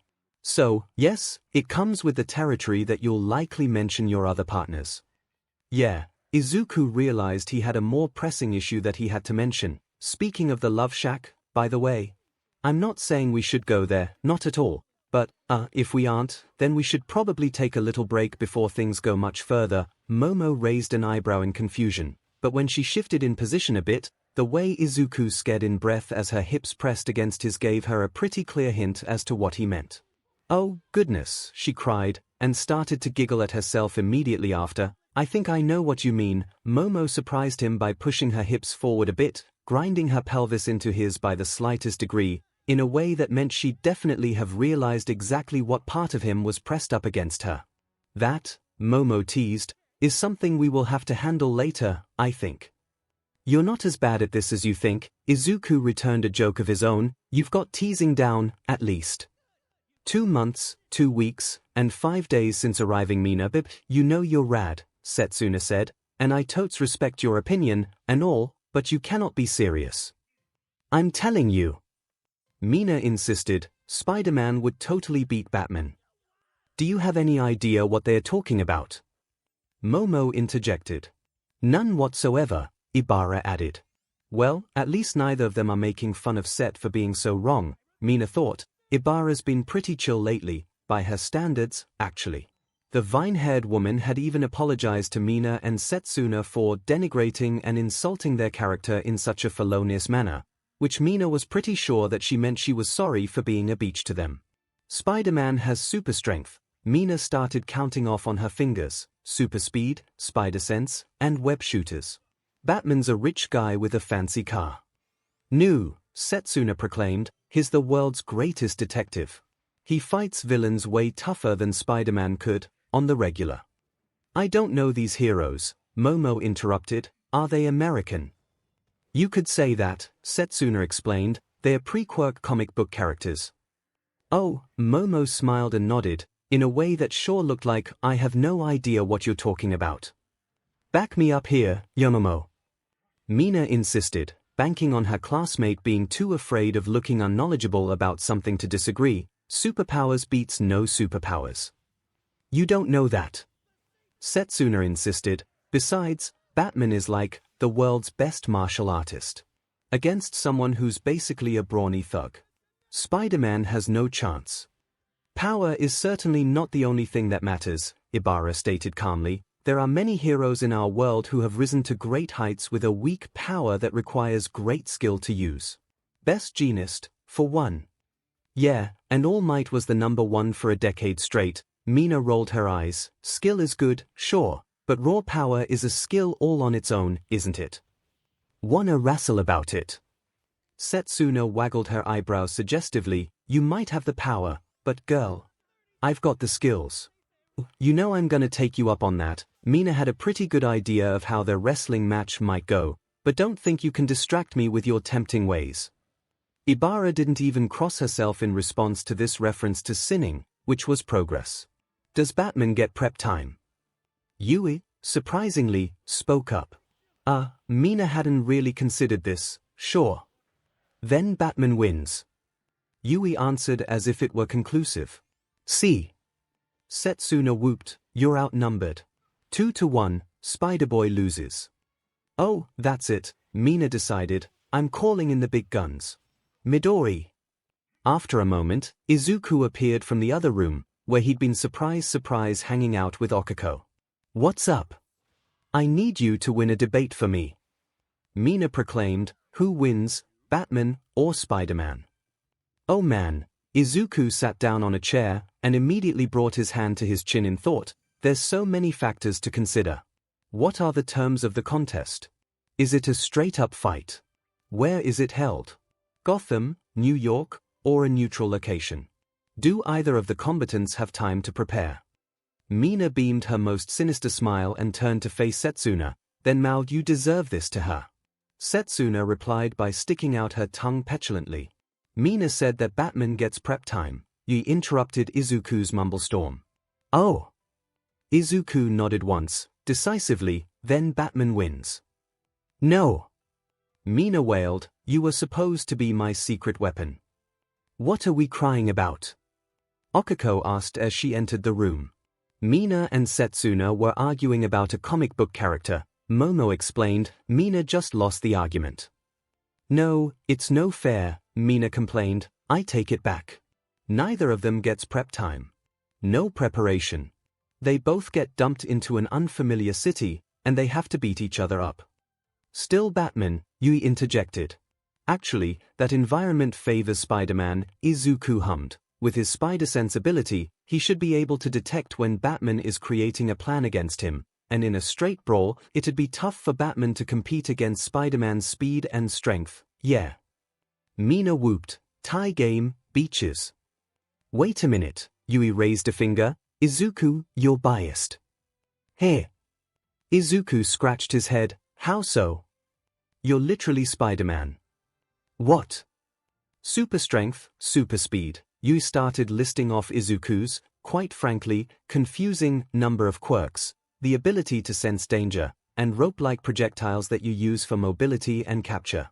"Yup. You're Spider-Man." "I've never thought of it like that." Izuku's eyes lit up like beacons. "That's so cool." "Oh no," Okako drawled, "now there's two of them." "I find it curious that you're so convinced that the man without a quirk could stand up to an opponent with several." Momo weighed in. "I know that's not the right way to phrase it, But, well, the quirkless have it hard enough in our society, you'd be surprised, Izuku interjected. Anyone here ever heard of Knuckle Duster? Ooh, yeah. Setsuna chimed in. Real badass vigilante, took down some nasty customers in his day. Why? His quirkless, Izuku explained. Whoa! Setsuna goggled. That's, like, double extra badass. How'd you find that out? There's barely anything about him on HeroNet as is. Oh, I've met him, Izuku shuddered. Trust me, as badass as he seems from what you read online. He's twice as scary in person. Dang, Midori, Mina whistled. You know, I almost forget sometimes, you're a real badass yourself. There's so many secrets you know that we don't. Maybe Izuku is Batman, Yui suggested. He's very good at analysis. Nah, Okako weighed in. I don't know comics as well as you four, but look at it this way, dark costume, uses lots of neat gadgets, and basically fights quirkless. Aizawa-sensei is Batman. Oh man, Izuku's eyes sparkled with mirth. Whenever we get back, I'm totally going to start calling him that. Maybe it'll get back at him a bit for stranding us here. It's these sorts of plans, Greenie, Setsuna winked, that show how you aren't pure enough to be Spider-Man. Wait a minute. Mina stared at Setsuna, and an unspoken conversation passed between them. Agreed. Setsuna nodded, as Mina cheered. What did you agree on? Izuku asked nervously. Spider-Man or Batman, Mina explained, doesn't matter. Deku beats both. For all that she'd teased him over the years, the blush that this particular comment produced was the most intense that Mina had ever seen on Izuku. She kind of liked it. A lot. 2 months and 3 weeks since arriving. You okay, this time, try that leg sweep I showed you, Izuku instructed, and got into a combat stance. Yui imitated him, as she planted her feet wide and squared her shoulders to him. She was eager to try this new move he'd demonstrated, but even more than the practical benefits, she was coming to look forward to their weekly training sessions simply as an opportunity to spend time with Izuku one-on-one. Izuku charged towards her with his arms upraised, and as he'd explained to do, Yui unintuitively moved towards his grasp, ducked to the side, and stepped underneath his raised arms. With the leg closest to his body planted behind him, Yui shoved her shoulder into his armpit, then hauled him off balance, using her own limb as a lever to pitch him to the ground. That was perfect. Izuku reviewed excitedly, shortly after he landed on his back. You've really got a talent for picking these things up, Yui. Thanks, she replied. I have a good teacher. I'm really not that great, Izuku chuckled. I'm not just doing the whole downplaying myself thing, either. I'm really not very well trained. Like I said, I'm more of a brawler. The only follow-up I know to that sweep would be to jump on top of someone and start punching them. It's more than I knew, Yui shrugged. If I intend to be the best hero that I can be, then I should address these deficits in my own training. She offered her hand to him to help him off the ground, even though Izuku definitely didn't need her assistance. Yui still appreciated the little thrill that went through her body when his rough, gnarled hand fit into hers. I like them, you know, she stated. Ay. Your scars, Yui clarified. Sorry if that's weird to say. Oh, Izuku stammered a bit, and she feared that her statement was, in fact, a weird one. No, I appreciate that. It's hard for me to forget where I got them all, and some I'm proud of, but others are just reminders of times when I wasn't up to a challenge. You've met more challenges than any hero your age. Yui was baffled by his persistent humility.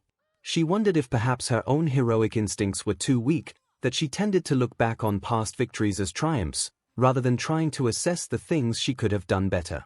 We've all gone through a lot. Izuku grinned with a hint of sadness in his expression, but, somehow, both our classes managed to come through relatively unscathed.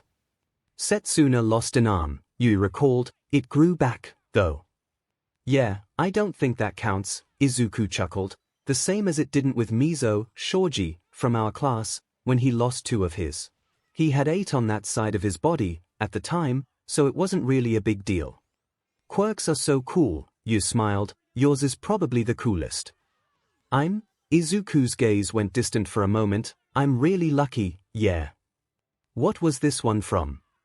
Yui lifted Izuku's hand to inspect it closer, and ran her thumb over one of his more twisted fingers. If you want to talk about it, that is. Those ones are from being stubborn, Izuku chuckled. You remember the first sports festival? Yeah. When I fought against Xiaoto, Todoroki, and I kept using air blasts against him, Izuku explained, I really shouldn't have done that. Turns out that broken fingers don't like being broken again. I remember that match. You could hardly forget the display of power she'd witnessed. In retrospect, it had been the first time she'd ever noticed Izuku Midoriya, but it certainly hadn't been the last. You could have won, I think.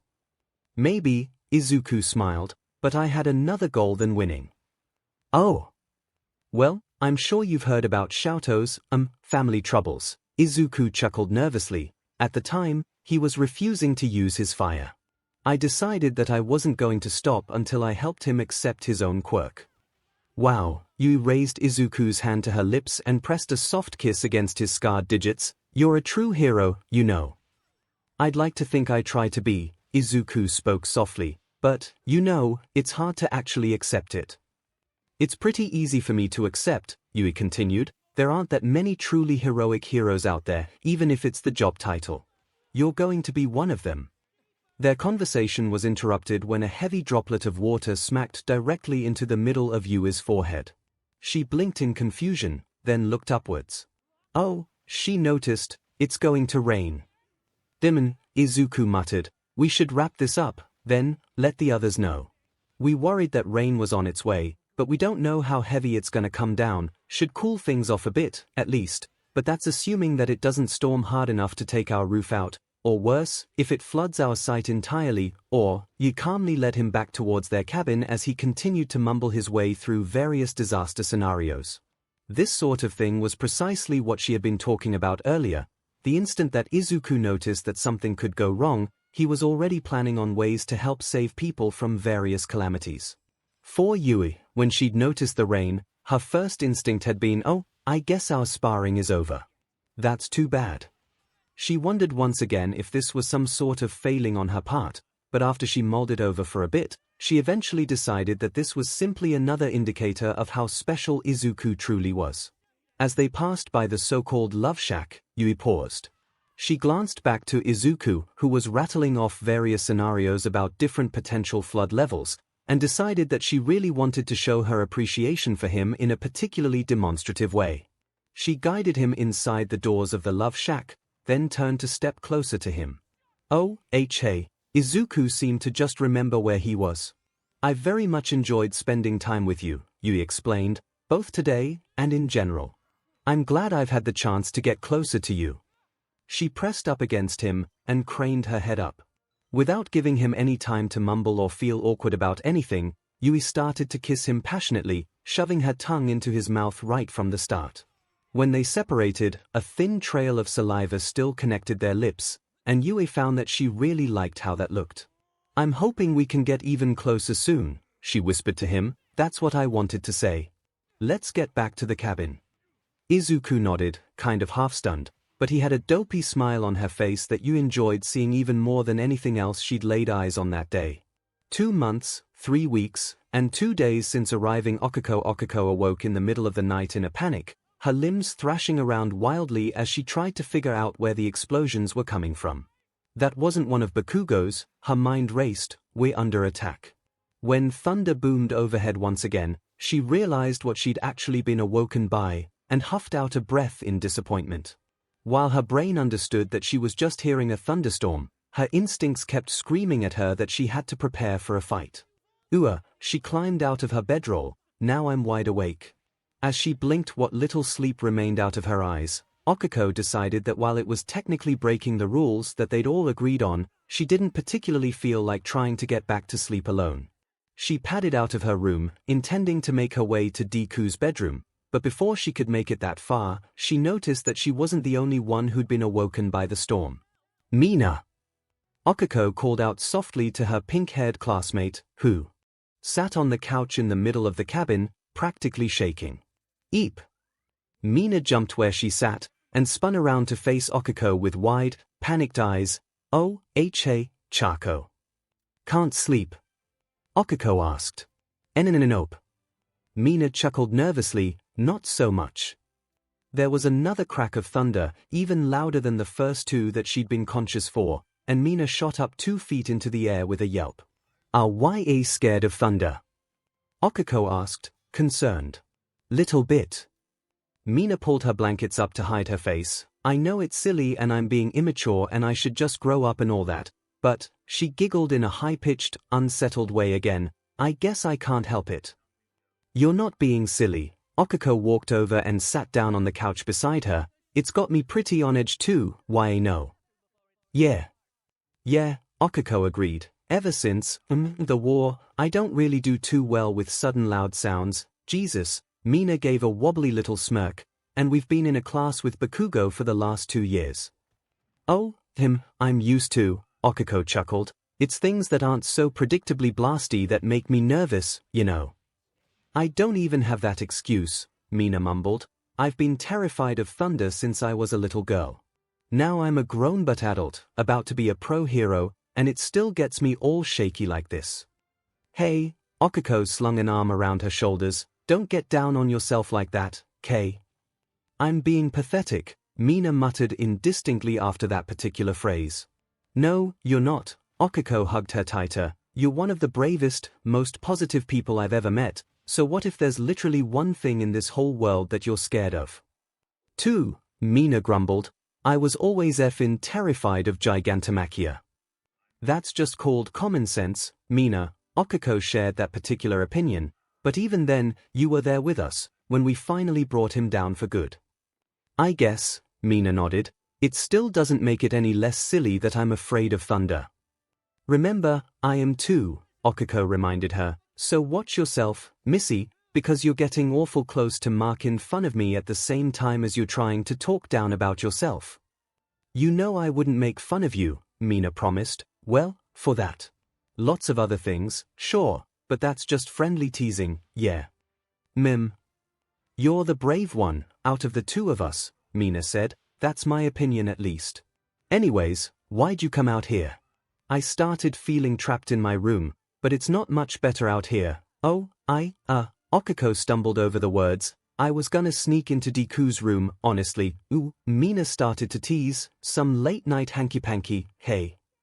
No, not like that, 𝐒𝐿𝐴 waved the accusation aside. It's just, he's nice to cuddle. I'll bet.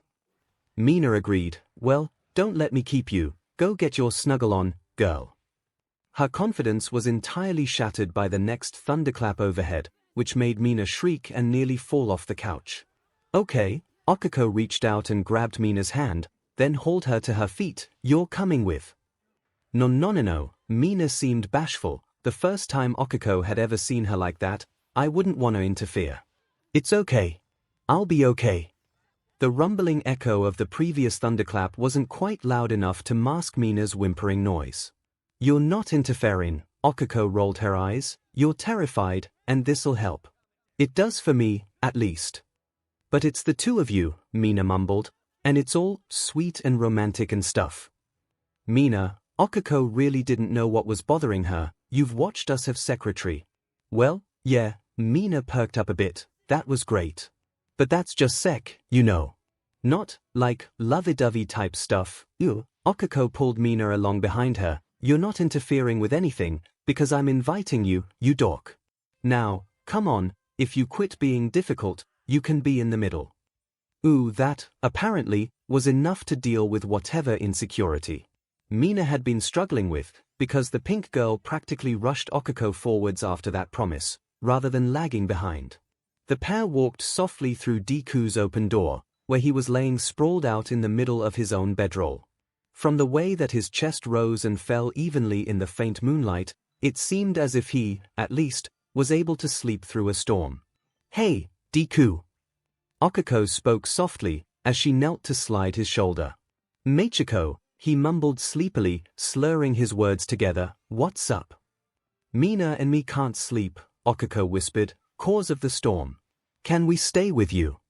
Yeah, of course. Deku reached up to pull 𝐒𝐴 into his embrace, but she leaned out of it for now. Promised you, 𝐒𝐴 said to Mina. Now get in there. Your little spoon, I'm big spoon tonight. Yay.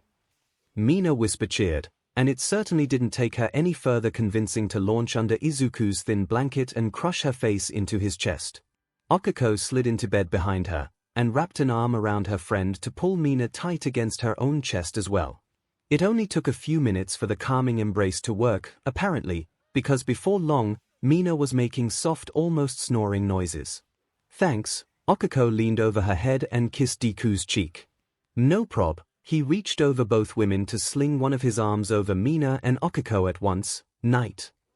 Night, she replied, and sure enough, it didn't take long for sleep to find her again either. The next morning Setsuna, so, Mina drawled the word, as Setsuna walked with her along the now waterlogged borders of their camp, kinda got something to tell you, yeah. Setsuna was curious, lay it on me, babe. I kinda, slept with Midori last night, dimmin. Setsuna was surprised, but kind of impressed. You work fast, girl. Wait, wasn't it Momo's turn next? No, not like, slept with, I mean, slept in the same bed with. Had a snooze beside. You know, sleeping sleep. Oh, that made more sense and was also more confusing at the same time, yeah. And? Well, I mean, Mina. Looked nervous, is that okay? It's not really the kind of thing we talked about when we decided to be open.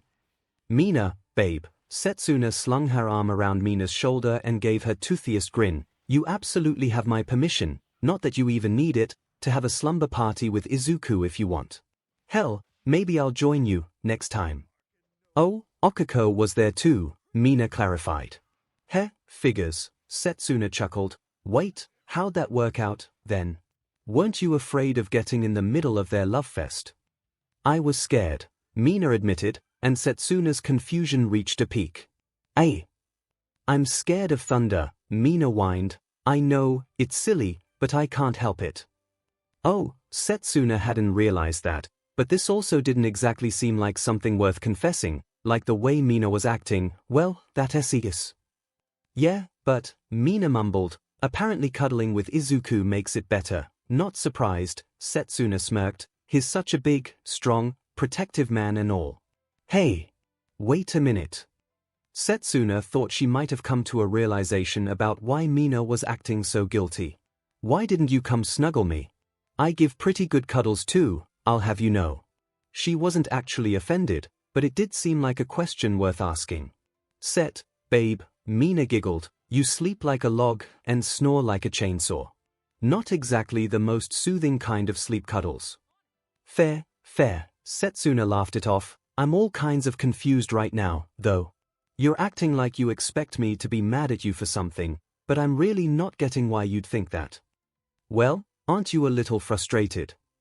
Mina wondered. I mean, I went and got comforted by another couple instead of going to you. Mina, darling, Setsuna waved her hand idly in the air. Don't get me wrong, you're absolutely kick-ass, and I really dig you, but we aren't like, together, remember? Yeah. And even if we were official, Setsuna continued, I still don't think I'd mind if you wanted to go snuggle with Izuku now and then. I don't really do jealousy, you know. Really? Mina seemed surprised by this, like, even if you're exclusive to someone. I don't know if I could be. Really? Mina's eyes lit up with interest. You know, when we talked about having some fun together, but not putting labels on it, I kind of thought that was because labels might come with exclusivity, you know. Oh, definitely not, Setsuna explained. Not for me, at least. There's way too many babes in this world. I can't imagine limiting myself to just one, or even worse, limiting the babe I'm with to only my babely self. What's the most times you've ever said babe in a sentence? In tons, Setsuna chuckled, but you get what I mean. Yeah, I think so, Mina frowned in thought. So, if we're not going to be exclusive, what does being official or not actually change? In all honesty, Setsuna shrugged, probably not much at this point. Back in the real world, if we had a label on this thing, I'd probably be all kinds of clingy and want you to move in with me, but, well, we kinda already live together here. Heh, Mina smirked, yeah, that's true. Is that what's bothering you? Setsuna asked, the label part. No, I don't think so, Mina clarified. I guess I just kind of felt weird about getting all cuddly with other people when you weren't around. It's no bother to me, Setsuna confirmed, as long as you're cool with it, if I wind up getting all cuddled up on some gorgeous babe even when you aren't there to share them with me. Depends who it is, Mina giggled. If it's Izuku, then, yeah, fair. Anyone else? Setsuna waggled her eyebrows. Most of the girls on this island, honestly, Mina raised one of her own eyebrows in return. Momo, obviously, that's a yes. Okiko, oh god, yes, I too have a sickness for the thickness. I'm not really sold on Yui or Ibara, but maybe. They're more my friends than anything, Setsuna clarified. I mean, don't get me wrong, I totally would, but I'm not really that eager to try and change that status to include benefits, now that I'm hanging with you, and stuff. Wait, I just thought of something. Mina stopped. Oh. When Momo's had her turn with Midori, Mina started. Yeah.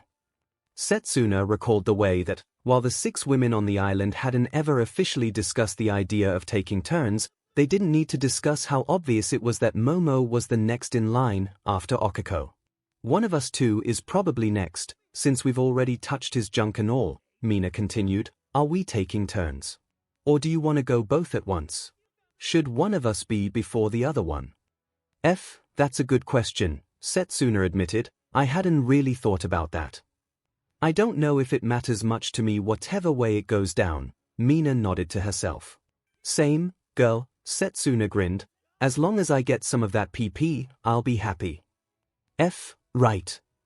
Mina giggled. Who knew that he was packing that? We'll figure it out when it looks like it's gonna happen. Setsuna offered. No real plans until then.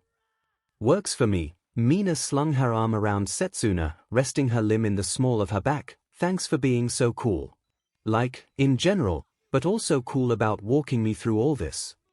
Of course, babe, Setsuna gave her a quick smooch. I know it can get confusing at times, but that's what I'm here for. Is that all you're here for? Mina wondered, because, oh wow, it looks like we just so happened to wander over to the love shack on our little walk. So we did. Setsuna agreed, and swooped Mina up into her arms. The pair giggled the entire time as they made their way inside.